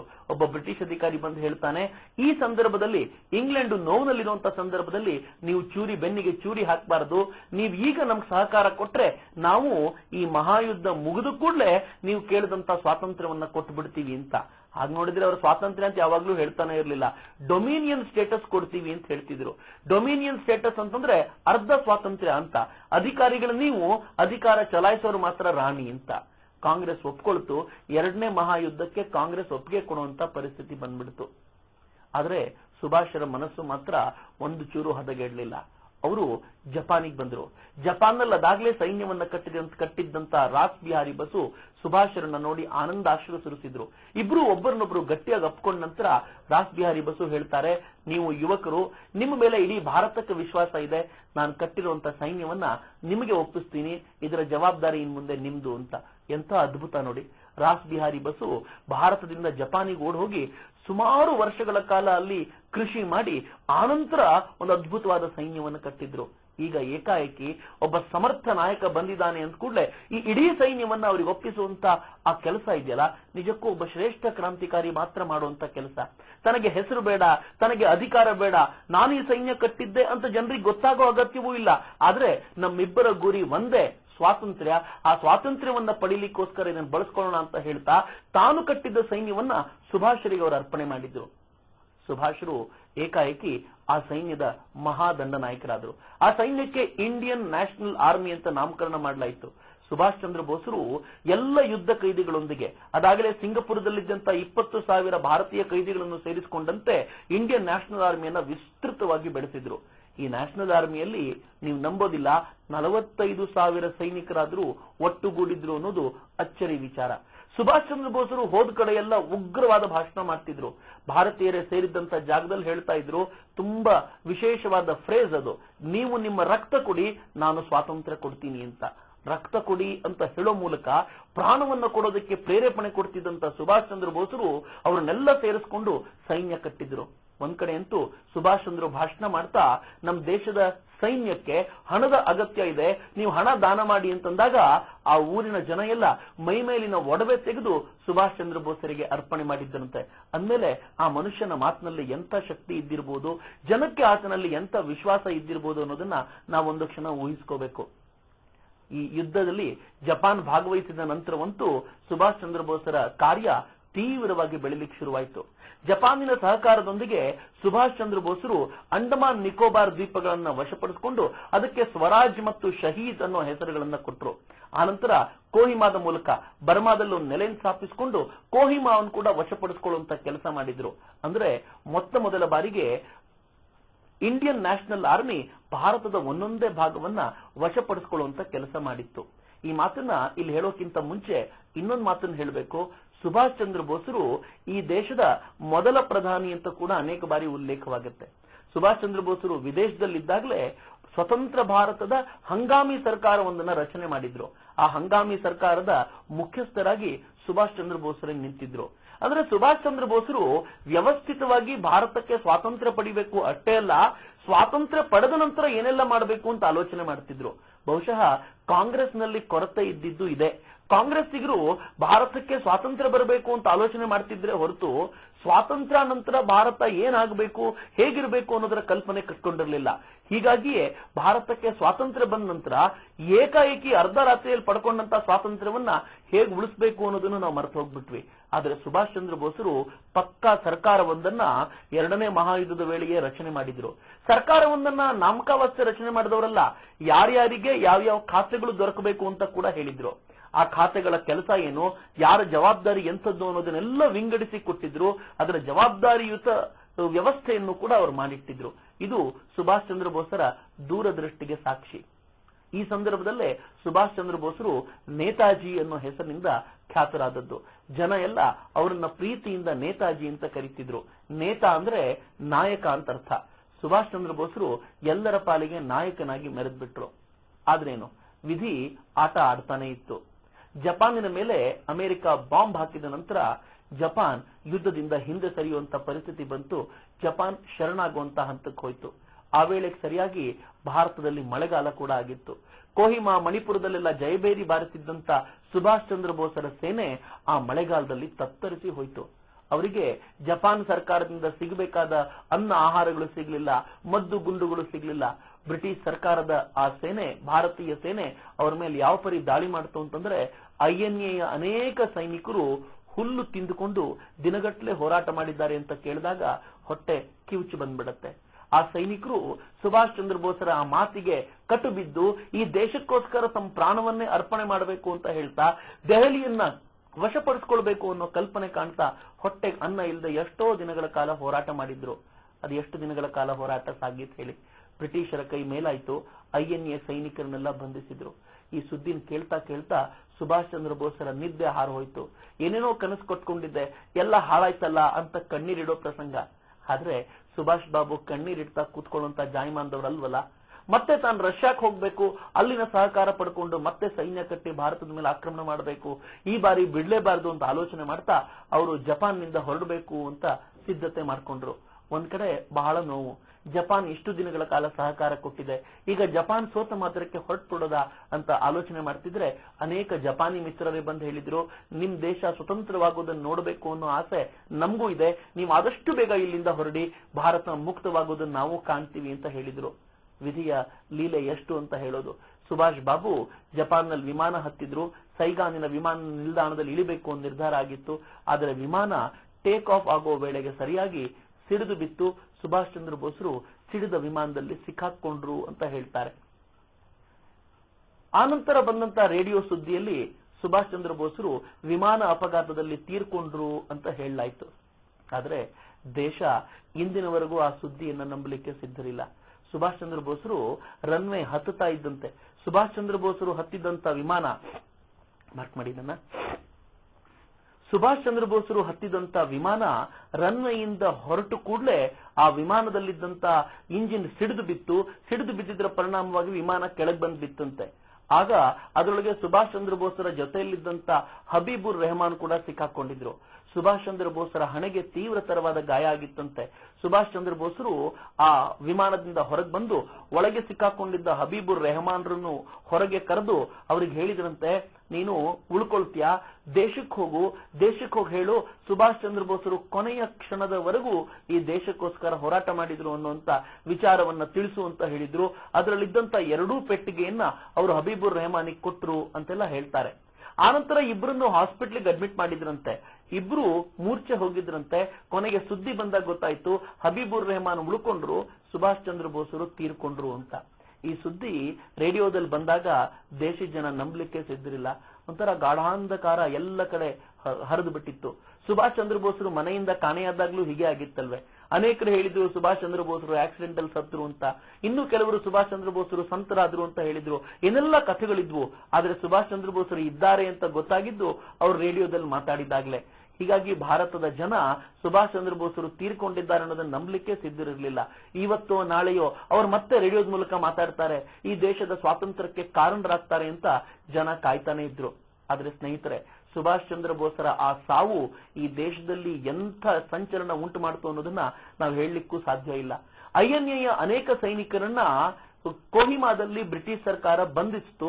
ಅವ್ರನ್ನ ಕರ್ಕೊಂಡು ಬಂದು ದೆಹಲಿಯಲ್ಲಿ ಕೋರ್ಟ್ ಮಾರ್ಷಲ್ ಮಾಡ್ತು. ಈ ಕೋರ್ಟ್ ಮಾರ್ಷಲ್ ಭಾರತದ ಸ್ವಾತಂತ್ರ್ಯದ ಒಂದು ಮಹತ್ವದ ತಿರುವು ಅನ್ನೋದನ್ನ ನಾವೆಲ್ಲರೂ ಒಪ್ಕೊಳ್ಳೇಬೇಕು. ಅದಾಗ್ಲೇ ಗಾಂಧೀಜಿ ಕೂಡ 1942ರಲ್ಲಿ ಕ್ವಿಟ್ ಇಂಡಿಯಾ ಅನ್ನುವಂತ ಒಂದು ಚಳವಳಿಯನ್ನು ಶುರು ಮಾಡಿದ್ರು. ಸ್ವಲ್ಪ ಆಲೋಚನೆ ಮಾಡಿ, ಕಾಂಗ್ರೆಸ್ ಎಂದಿಗೂ ಬ್ರಿಟಿಷರನ್ನ ತೊಲಗಿ ಅಂತ ಹೇಳ್ತಿರ್ಲಿಲ್ಲ. ಆದ್ರೆ ಏಕಾಏಕಿ 1942ರಲ್ಲಿ ಕ್ವಿಟ್ ಇಂಡಿಯಾ ಅಂತ ಹೇಳೋ ಅಗತ್ಯ ಯಾಕೆ ಬಂತು? ಗಾಂಧೀಜಿನ ಅವರ ಜೀವನ ಚರಿತ್ರೆ ಬರೆದಂತ ಒಬ್ಬ ಲೇಖಕ ಪ್ರಶ್ನಿಸಿದ, ಯಾಕೆ ಗಾಂಧೀಜಿ ಏಕಾಏಕಿ ಕ್ವಿಟ್ ಇಂಡಿಯಾ ಅಂತ ಹೇಳ್ತಿದ್ದೀರಾ ಅಂತ ಕೇಳಿದ್ರೆ ಗಾಂಧೀಜಿ ಹೇಳಿದ್ರು, don't ask me, go and ask Bose ಅಂತ. ಗಾಂಧೀಜಿಗೆ ಬೋಸ್ ವಿದೇಶದಲ್ಲಿ ಒಂದು ಸೈನ್ಯವನ್ನ ಕಟ್ಟಿ ಭಾರತದಿಂದ ಬ್ರಿಟಿಷರನ್ನ ಓಡಿಸಿಯೇ ಬಿಡ್ತಾನೆ ಅನ್ನೋ ಅನುಮಾನ ಖಂಡಿತವಾಗಿತ್ತು. ಹೀಗಾಗಿ ಭಾರತೀಯರು ಅದಕ್ಕೆ ಪೂರಕವಾಗ್ಲಿ, ಭಾರತೀಯರು ಅದಕ್ಕೆ ಜೊತೆಗೂಡ್ಲಿ ಅನ್ನೋ ಕಾರಣದಿಂದ ಕ್ವಿಟ್ ಇಂಡಿಯಾ ಅಂತ ಘೋಷಿಸಿದ್ರು. ಅಂದ್ರೆ ಗಾಂಧೀಜಿಯನ್ನೂ ಕೂಡ ತನ್ನ ಕೆಲಸದಿಂದ ಪ್ರೇರೇಪಿಸಬಲ್ಲಂತ ಶಕ್ತಿ ಸುಭಾಷ್ ಬೋಸರಿಗಿತ್ತು. ಅಂತ ಸುಭಾಷ್ ಬೋಸರ ಸೇನೆ ಈಗ ಇಡೀ ಭಾರತವನ್ನೇ ಪ್ರಚೋದಿಸ್ತಾ ಇತ್ತು. ಈ ಸೈನಿಕರನ್ನ ಕರ್ಕೊಂಡು ಬಂದು ಇವರು ದೇಶದ್ರೋಹಿಗಳು ಅಂತ ಹೇಳಿ ಎಲ್ಲರ ಮುಂದೆ ಇವರನ್ನ ನೇಣಿಗೇರಿಸ್ಬಿಟ್ರೆ ಭಾರತದಲ್ಲಿರುವಂತಹ ಜನ ಇನ್ಯಾವತ್ತೂ ಸಿಡ್ದು ಹೇಳೋದಿಲ್ಲ ಅಂತ ಬ್ರಿಟಿಷ್ ಸರ್ಕಾರ ಭಾವಿಸ್ತು. ನಿಜಕ್ಕೂ ಅದರ ಭಾವನೆ ತಪ್ಪಾಗಿತ್ತು. INA ಸೈನಿಕರನ್ನ ಕರೆಸಿ ಆ ಸೈನಿಕರನ್ನ ಕಟಕಟೆ ನಿಲ್ಲಿಸಿ ವಿಚಾರಣೆ ಶುರು ಮಾಡಲಾಯಿತು. ವಿಚಾರಣೆ ಶುರುವಾಗ್ತಿದ್ದಂತೆ ದೇಶಾದ್ಯಂತ ಈ ವಿಚಾರಣೆಯ ಕುರಿತಾದಂತೆ ಜನ ಆಲೋಚನೆ ಮಾಡ್ಲಿಕ್ಕೆ ಶುರು ಮಾಡಿದ್ರು. ಎಲ್ರಿಗೂ ಅನ್ನಿಸ್ತು ಈ ಸೈನಿಕರು ಕೂಡ ಭಾರತೀಯರೇ. ಬ್ರಿಟಿಷರೇ ಅವರನ್ನ ಸಿಂಗಾಪುರಕ್ಕೆ ಕರ್ಕೊಂಡು ಹೋಗಿದ್ರು, ಜಪಾನಿನ ಮೇಲೆ ಯುದ್ಧಕ್ಕೆ ಕರ್ಕೊಂಡು ಹೋಗಿದ್ರು. ಅಲ್ಲಿ ಅವರೆಲ್ಲರೂ ಕೈದಿಗಳಾಗಿ ಸಿಕ್ಕಾಕೊಂಡಿದ್ರು. ಸುಭಾಷ್ ಬೋಸರು ಅದೇ ಸೈನಿಕರನ್ನ ಕಟ್ಕೊಂಡು ಸೈನ್ಯ ನಿರ್ಮಾಣ ಮಾಡಿ ಬ್ರಿಟಿಷರ ಮೇಲೆ ಆಕ್ರಮಣ ಮಾಡಿದ್ದಾರೆ. ಅಂದ್ರೆ ಈ ಸೈನಿಕರೆಲ್ಲ ಹೋರಾಟ ಮಾಡಿರೋದು ರಾಷ್ಟ್ರದ ಮುಕ್ತಿಗೋಸ್ಕರ. ಇವರು ಸೈನಿಕ ವಿಚಾರಣೆ ಮಾಡಬೇಕಾದವರ ಅರ್ಹತೆ ಇರಲ್ಲ, ಇವರು ವಿದೇಶಿ ಯುದ್ಧ ಬಂದಿಗಳು ಅಂತ ತಿಳ್ಕೊಂಡು ಸರ್ಕಾರ ಅವರನ್ನ ಗೌರವಯುತವಾಗಿ ಬಿಡುಗಡೆ ಮಾಡಬೇಕು ಅನ್ನುವಂತ ಚಿಂತನೆ ದೇಶಾದ್ಯಂತ ಹರಡ್ಲಿಕ್ಕೆ ಶುರುವಾಯಿತು. ಬ್ರಿಟಿಷರು ಕೂಡ ಬಿಡ್ಲಿಲ್ಲ. ಈ ಸೈನಿಕರಿಗೆ ಘೋರಾತಿ ಘೋರ ಶಿಕ್ಷೆ ಕೊಡಬೇಕು ಅಂತ ಆಲೋಚನೆ ಮಾಡ್ತಿದ್ರೆ ಭೂಲಾಭಾಯಿ ದೇಸಾಯಿಯವರು ಈ ಸೈನಿಕರ ಪರವಾಗಿ ವಾದಕ್ಕೆ ನಿಂತರು. ವಾದ ಮಾಡ್ತಾ ಮಾಡ್ತಾ ಭೂಲಾಭಾಯಿ ದೇಸಾಯಿ ಎಂತ ಪ್ರಖರವಾದ ವಿಚಾರಗಳನ್ನ ಮಂಡಿಸಿದ್ರು ಅಂತಂದ್ರೆ ದೇಶಾದ್ಯಂತ ಅದೇ ಚರ್ಚೆ ಆಗ್ಲಿಕ್ಕೆ ಶುರುವಾಯಿತು. ಈ ಚರ್ಚೆ ಭಾರತೀಯ ಸೇನೆಯನ್ನು ಬಿಡ್ಲಿಲ್ಲ. ರಾಯಲ್ ನೇವಿ ಅನ್ನೋದು ಬ್ರಿಟಿಷರ ಅಧೀನದಲ್ಲಿದ್ದಂತ ಭಾರತೀಯ ನೇವಿ ಸೈನ್ಯ, ನೌಕಾ ಸೈನ್ಯ. ಆ ಸೈನ್ಯದವರು ಬಂಡಾಯವಿದ್ರು. ಬಂಡಾಯ ಎದ್ದು ಮಾರನೇ ದಿನದಿಂದಲೇ ನಾವು ರಾಯಲ್ ನೇವಿಯವರಲ್ಲ, ನಾವು ಇನ್ನು ಮುಂದೆ ಇಂಡಿಯನ್ ನೇವಿ ಅಂತ ನಮ್ಮ ಹೆಸರನ್ನು ಬದಲಾಯಿಸ್ಕೋತೀವಿ ಅಂತಂದ್ರು. ಸರ್ಕಾರಕ್ಕೆ ಇರುಸು ಮುರುಸು ಉಂಟಾಯಿತು. ಅನೇಕ ಸೈನಿಕರು ತಮ್ಮ ನೌಕಾ ಸೈನ್ಯದ ಒಳಗೆ ಎಲ್ಲೆಲ್ಲಿ ಸಾಧ್ಯವೋ ಅಲ್ಲೆಲ್ಲ ಸುಭಾಷ್ ಬೋಸರ ದೊಡ್ಡ ದೊಡ್ಡ ಚಿತ್ರಗಳನ್ನ ಹಾಕೊಂಡ್ರು. ಇದು ಬಂಡಾಯದ ಸಂಕೇತ. ಸುಮಾರು 20,000 ನೌಕಾ ಸೈನಿಕರು ಅದೊಂದಿನ ಗಾಂಧೀಜಿಗೆ, ಪಟೇಲ್ರಿಗೆ ಪತ್ರ ಬರೆದು ಹೇಳಿದ್ರು, ನಾವಂತೂ ಬಂಡಾಯ ಎದ್ದಿದ್ದೀವಿ, ಮುಂದಿನ ಸೂಚನೆ ಕೊಡಿ, ಈ ಬ್ರಿಟಿಷರನ್ನ ಭಾರತದಿಂದ ಓಡಿಸ್ತೀವಿ ಅಂತೆಲ್ಲ ಪತ್ರ ಬರೆದ್ರು. ಅನೇಕ ಸೈನಿಕರು ಗಾಂಧೀಜಿಯನ್ನ ಭೇಟಿ ಮಾಡಿ ನಾವು ಸುಭಾಷರ ಪರವಾಗಿದ್ದೀವಿ ಅಂತೆಲ್ಲ ಮಾತಾಡಿದ್ರು. ಗಾಂಧೀಜಿಯು ಕೂಡ ಸುಭಾಷರ ಪರವಾದ ಅನೇಕ ಮಾತುಗಳನ್ನ ಆಡಿದ ನಂತರ ಈ ಸೈನಿಕರೆಲ್ಲ ಕೇಳ್ಕೊಂಡ್ರು, ಗಾಂಧೀಜಿ ನಿಮ್ಮ ಅನುಮತಿ ಇದ್ರೆ ನಾವು 2 ಘೋಷಣೆ ಹಾಕಬೇಕು ಅಂತ. ವಾರ್ಧಾದಲ್ಲಿ ನಡೆದ ಘಟನೆ ಇದು. ಗಾಂಧೀಜಿ ಹಾಕಿ ಅಂತಂದ್ರೆ ಈ ಸೈನಿಕರು ಜೋರಾಗಿ ಉಚ್ಚ ಕಂಠದಲ್ಲಿ ಘೋಷಣೆ ಕೂಗಿದ್ರು. ಮೊದಲನೇ ಘೋಷಣೆ ಜೈ ಹಿಂದ್ ಆಗಿತ್ತು. ಈ ಜೈ ಹಿಂದ್ INA ಸೈನಿಕರ ಘೋಷಣೆ. ಎರಡನೇ ಘೋಷಣೆ ಸುಭಾಷ್ ಚಂದ್ರ ಬೋಸರಿಗೆ ಜೈವಾಗಲಿ ಅನ್ನೋದಾಗಿತ್ತು. ಈ ಎರಡೂ ಘೋಷಣೆ ವಾರ್ಧಾದಲ್ಲಿ ಉಚ್ಚ ಕಂಠದಲ್ಲಿ ಮೊಳಗಿತ್ತು. ಇದೇ ವಾರ್ಧಾದಿಂದ ಸುಭಾಷರು ಹಿಂದೊಮ್ಮೆ ಗಾಂಧೀಜಿಯವರ ಜೊತೆ ಗಲಾಟೆ ಮಾಡ್ಕೊಂಡು ಹೋಗ್ಬೇಕಾದ ಪರಿಸ್ಥಿತಿ ಬಂದಿತ್ತು. ಆದರೆ ವಾರ್ಧಾದಲ್ಲಿ ಇವತ್ತು ನೇತಾಜಿಯ ಚಿಂತನೆ ಮುಗಿಲಗಲ ಕೇಳಿಸುವಂತಾಗಿತ್ತು. ಬ್ರಿಟಿಷ್ ಸರ್ಕಾರಕ್ಕೆ ಗೊತ್ತಾಗಿತ್ತು. 1857ರಲ್ಲಿ ಇದೇ ರೀತಿ ಒಂದು ಹೋರಾಟ ಶುರುವಾಗಿತ್ತು. ಈ ಹೋರಾಟ ಬ್ರಿಟಿಷರ ಅಂತ್ಯವೇ ಆಗುತ್ತೆ ಅನ್ಸೋಷ್ಟರ ಮಟ್ಟಿಗೆ ಹೋಗಿತ್ತು. ಆದ್ರೆ ಆವತ್ತು ಇಡೀ ದೇಶ ಒಗ್ಗಟ್ಟಾಗೋದ್ರಲ್ಲಿ ಸೋತ್ ಬಿಡ್ತು. ಒಂದಷ್ಟು ಜನ ಬ್ರಿಟಿಷರಿಗೆ ಸಹಕಾರಿಗಳಾಗಿ ನಿಂತುಬಿಟ್ರು. ಆದ್ರೆ ಇವತ್ತೇನಾದ್ರೂ ಈ ಬಂಡಾಯ ಹೋರಾಟದ ರೂಪ ಪಡ್ಕೊಂಡ್ರೆ ಭಾರತದಲ್ಲಿ ಉಳಿಯೋದು ಸಾಧ್ಯ ಇಲ್ಲ ಅಂತ ಬ್ರಿಟಿಷರಿಗೆ ಗೊತ್ತಾಯ್ತು. ಆ ವೇಳೆಗೆ ಸರಿಯಾಗಿ ಬ್ರಿಟನ್ನಲ್ಲಿ ಕ್ಲೆಮೆಂಟ್ ಆಟ್ಲಿ ಒಂದು ಮಾತು ಹೇಳ್ದ. ಅವನು ಹೇಳ್ತಾನೆ, ಭಾರತವನ್ನ ಇನ್ನು ಸೈನಿಕ ಬಲದಿಂದ ಹಿಡ್ಕೊಳ್ಳಿಕ್ ಸಾಧ್ಯ ಇಲ್ಲ, INA ಅಂಥದ್ದೊಂದು ಕೆಲಸವನ್ನ ಭಾರತದಲ್ಲಿ ಮಾಡಿ ಮುಗಿಸಿದೆ ಅಂತ. ಈ ಕೆಲಸ ಆದ ನಂತರ ಅಲ್ಲಿದ್ದ ಚರ್ಚಿಲ್ ಕೇಳ್ದ, ಕಳೆದ ವರ್ಷದವರೆಗೂ ನಾನು ಪ್ರಧಾನಿ ಆಗುವವರೆಗೂ ನಾನು ಭಾರತಕ್ಕೆ ಸ್ವಾತಂತ್ರ್ಯ ಕೊಡೋದಿಲ್ಲ ಅಂತ ಹೇಳಿದ್ದೆ, ಆದ್ರೆ ಏಕಾಏಕಿ ನೀವು ಭಾರತಕ್ಕೆ ಸ್ವಾತಂತ್ರ್ಯ ಕೊಡೋ ಮಾತನ್ನು ಯಾಕೆ ಆಡ್ತಿದ್ದೀರಾ ಅಂದ್ರೆ ಆಟ್ಲಿ ಹೇಳ್ತಾನೆ, ಇನ್ನು ಆ ಸೈನಿಕರನ್ನ ನಾವು ಕೈ ಕೆಳಗೆ ಇಟ್ಕೊಂಡು ಭಾರತವನ್ನ ಉಳಿಸ್ಕೊಳ್ಳೋಕೆ ಸಾಧ್ಯ ಇಲ್ಲ. ನಾವು ಗೌರವಯುತವಾಗಿ ಭಾರತವನ್ನ ಬಿಟ್ಟು ಬರದೇ ಹೋದ್ರೆ ಜಗತ್ತಿನ ಮುಂದೆ ತಲೆ ತಗ್ಗಿಸಿ ನಿಲ್ಬೇಕಾದ ಪರಿಸ್ಥಿತಿ ಒದಗುತ್ತೆ ಅಂತ. ಅಂದ್ರೆ ಸುಭಾಷ್ ಚಂದ್ರ ಬೋಸರು ದೇಹ ಬಿಟ್ಟ ನಂತರವೂ ಭಾರಿ ದೊಡ್ಡ ಸಂಚಲನವನ್ನ ಈ ದೇಶದಲ್ಲಿ ಉಂಟು ಮಾಡಿದ್ರು. ಅದರ ಪರಿಣಾಮವಾಗಿ ಕ್ಲೆಮೆಂಟ್ ಆಟ್ಲಿ ಮತ್ತು ಅವನ ಸಂಸತ್ ಸದಸ್ಯರೆಲ್ಲ ಭಾರತಕ್ಕೆ ಸ್ವಾತಂತ್ರ್ಯ ಕೊಡಬೇಕು ಅನ್ನೋ ನಿರ್ಧಾರ ಮಾಡಿದ್ರು. ಈ ನಿರ್ಧಾರವನ್ನ ಜಾರಿಗೊಳಿಸಬೇಕು ಅಂತಂದ್ರೆ, ಗೌರವಯುತವಾಗಿ ತಾವು ಹೊರಗೆ ಬರಬೇಕು ಅಂತಂದ್ರೆ ಭಾರತೀಯರನ್ನ ಕಚ್ಚಾಡಿಸಿ ಹೊರಗೆ ಬರಬೇಕು ಅಂತ ನಿರ್ಧಾರ ಮಾಡಿದ್ರು. ಹೀಗಾಗಿ ಭಾರತದಿಂದ ಹೊರಗೆ ಹೋಗ್ಬೇಕಾದ್ರೆ 1947ರಲ್ಲಿ ಭಾರತವನ್ನ ತುಂಡು ಮಾಡಿ ಒಂದು ಭಾಗವನ್ನ ಹಿಂದೂಸ್ತಾನ ಅಂತ ಕರೆದು ಮತ್ತೊಂದು ಭಾಗವನ್ನ ಪಾಕಿಸ್ತಾನ ಅಂತ ಕರೆದು ಹೋದ್ರು. ಹೀಗೆ ಬ್ರಿಟಿಷರು ಭಾರತವನ್ನ ಬಿಟ್ಟು ಹೋಗ್ಬೇಕಾದ್ರೆ ನಮ್ಗೆ ಯಾರಿಗೂ ಆನಂದ ಇರಲಿಲ್ಲ ಬಂಧುಗಳೇ. ಯಾಕೆ ಆನಂದ ಇರಲಿಲ್ಲ ಅಂತಂದ್ರೆ ಪಾಕಿಸ್ತಾನದ ಬಾರ್ಡರ್ ನಲ್ಲಿ ಲಕ್ಷಾಂತರ ಜನ ಪ್ರಾಣ ಕೊಟ್ಟಿದ್ರು. ಈ ಕಡೆ ಬಂದ್ರೆ ನೌಖಾಲಿಯಲ್ಲಿ ಲಕ್ಷಾಂತರ ಜನ ಸಾಯುವಂತ ಸ್ಥಿತಿಗೆ ಮುಟ್ಟಿದ್ರು. ದೇಶಾದ್ಯಂತ ಹಿಂದೂ ಮುಸ್ಲಿಂ ಜಗಳಗಳನ್ನ ಹಚ್ಚಿಟ್ಟು ಹೋಗಿದ್ರು. ನಾವು ನಮ್ಮ ನಡುವೆ ಕಿತ್ತಾಡ್ತಾನೆ ಉಳಿದ್ವಿ. ಸ್ವಾತಂತ್ರ್ಯ ಬಂದ ಆನಂದ ಕೂಡ ನಮ್ಗೆ ಉಳಿಲಿಲ್ಲ. ಇಡೀ ಜಗತ್ತು ನಮ್ಮನ್ನು ನೋಡಿ ನಕ್ಕು ಬಿಡ್ತು. ಸ್ವಾತಂತ್ರ್ಯಕ್ಕೋಸ್ಕರ ಇಷ್ಟು ವರ್ಷ ಹೋರಾಟ ಮಾಡಿದ ಭಾರತ ಈ ಕ್ಷಣದಲ್ಲಿ ತನ್ನ ನಡುವೆ ಕಿತ್ತಾಡ್ಕೊಳ್ತಿದೆ ಅಂತ. ಎಂಥ ಬುದ್ಧಿವಂತರು ಬ್ರಿಟಿಷರು. ನಮ್ಮ ನಡುವೆ ಕಿತ್ತಾಟಕ್ಕೆ ಹಚ್ಚಿ ತಾವು ಆನಂದದಿಂದ ದೇಶವನ್ನು ಬಿಟ್ಟು ಹೋದ್ರು. ಈ ದೇಶ ಯಾವತ್ತಿಗೂ ಗುಲಾಮವಾಗಿರಬೇಕು ಅನ್ನುವಂತ ಚಿಂತನೆಯನ್ನ ಶಾಶ್ವತವಾಗಿರುವಂತೆ ನೋಡ್ಕೊಂಡು ಹೋದ್ರು. ನಾವು ಆಲೋಚನೆ ಮಾಡಬೇಕು. ಈ ದೇಶವನ್ನ ಮುಕ್ತಗೊಳಿಸಬೇಕು, ಸ್ವಾತಂತ್ರ್ಯಗೊಳಿಸಬೇಕು ಅಂದ್ರೆ ನಮ್ಮ ಒಳಗೆ ಹೊಕ್ಕಿರುವಂತಹ ಗುಲಾಮಿ ಚಿಂತನೆಯನ್ನ ಕಿತ್ತೆಸಿಬೇಕು. ಮತ್ತೆ ಸುಭಾಷ್ ಚಂದ್ರ ಬೋಸ್ರೆ ನಮ್ಗೆ ಇದಕ್ಕೆಲ್ಲ ಪ್ರೇರಣೆ ಆಗ್ಲಿಕ್ಕೆ ಸಾಧ್ಯ. ತುಂಬ ಗೊತ್ತಾಯ್ತಾ?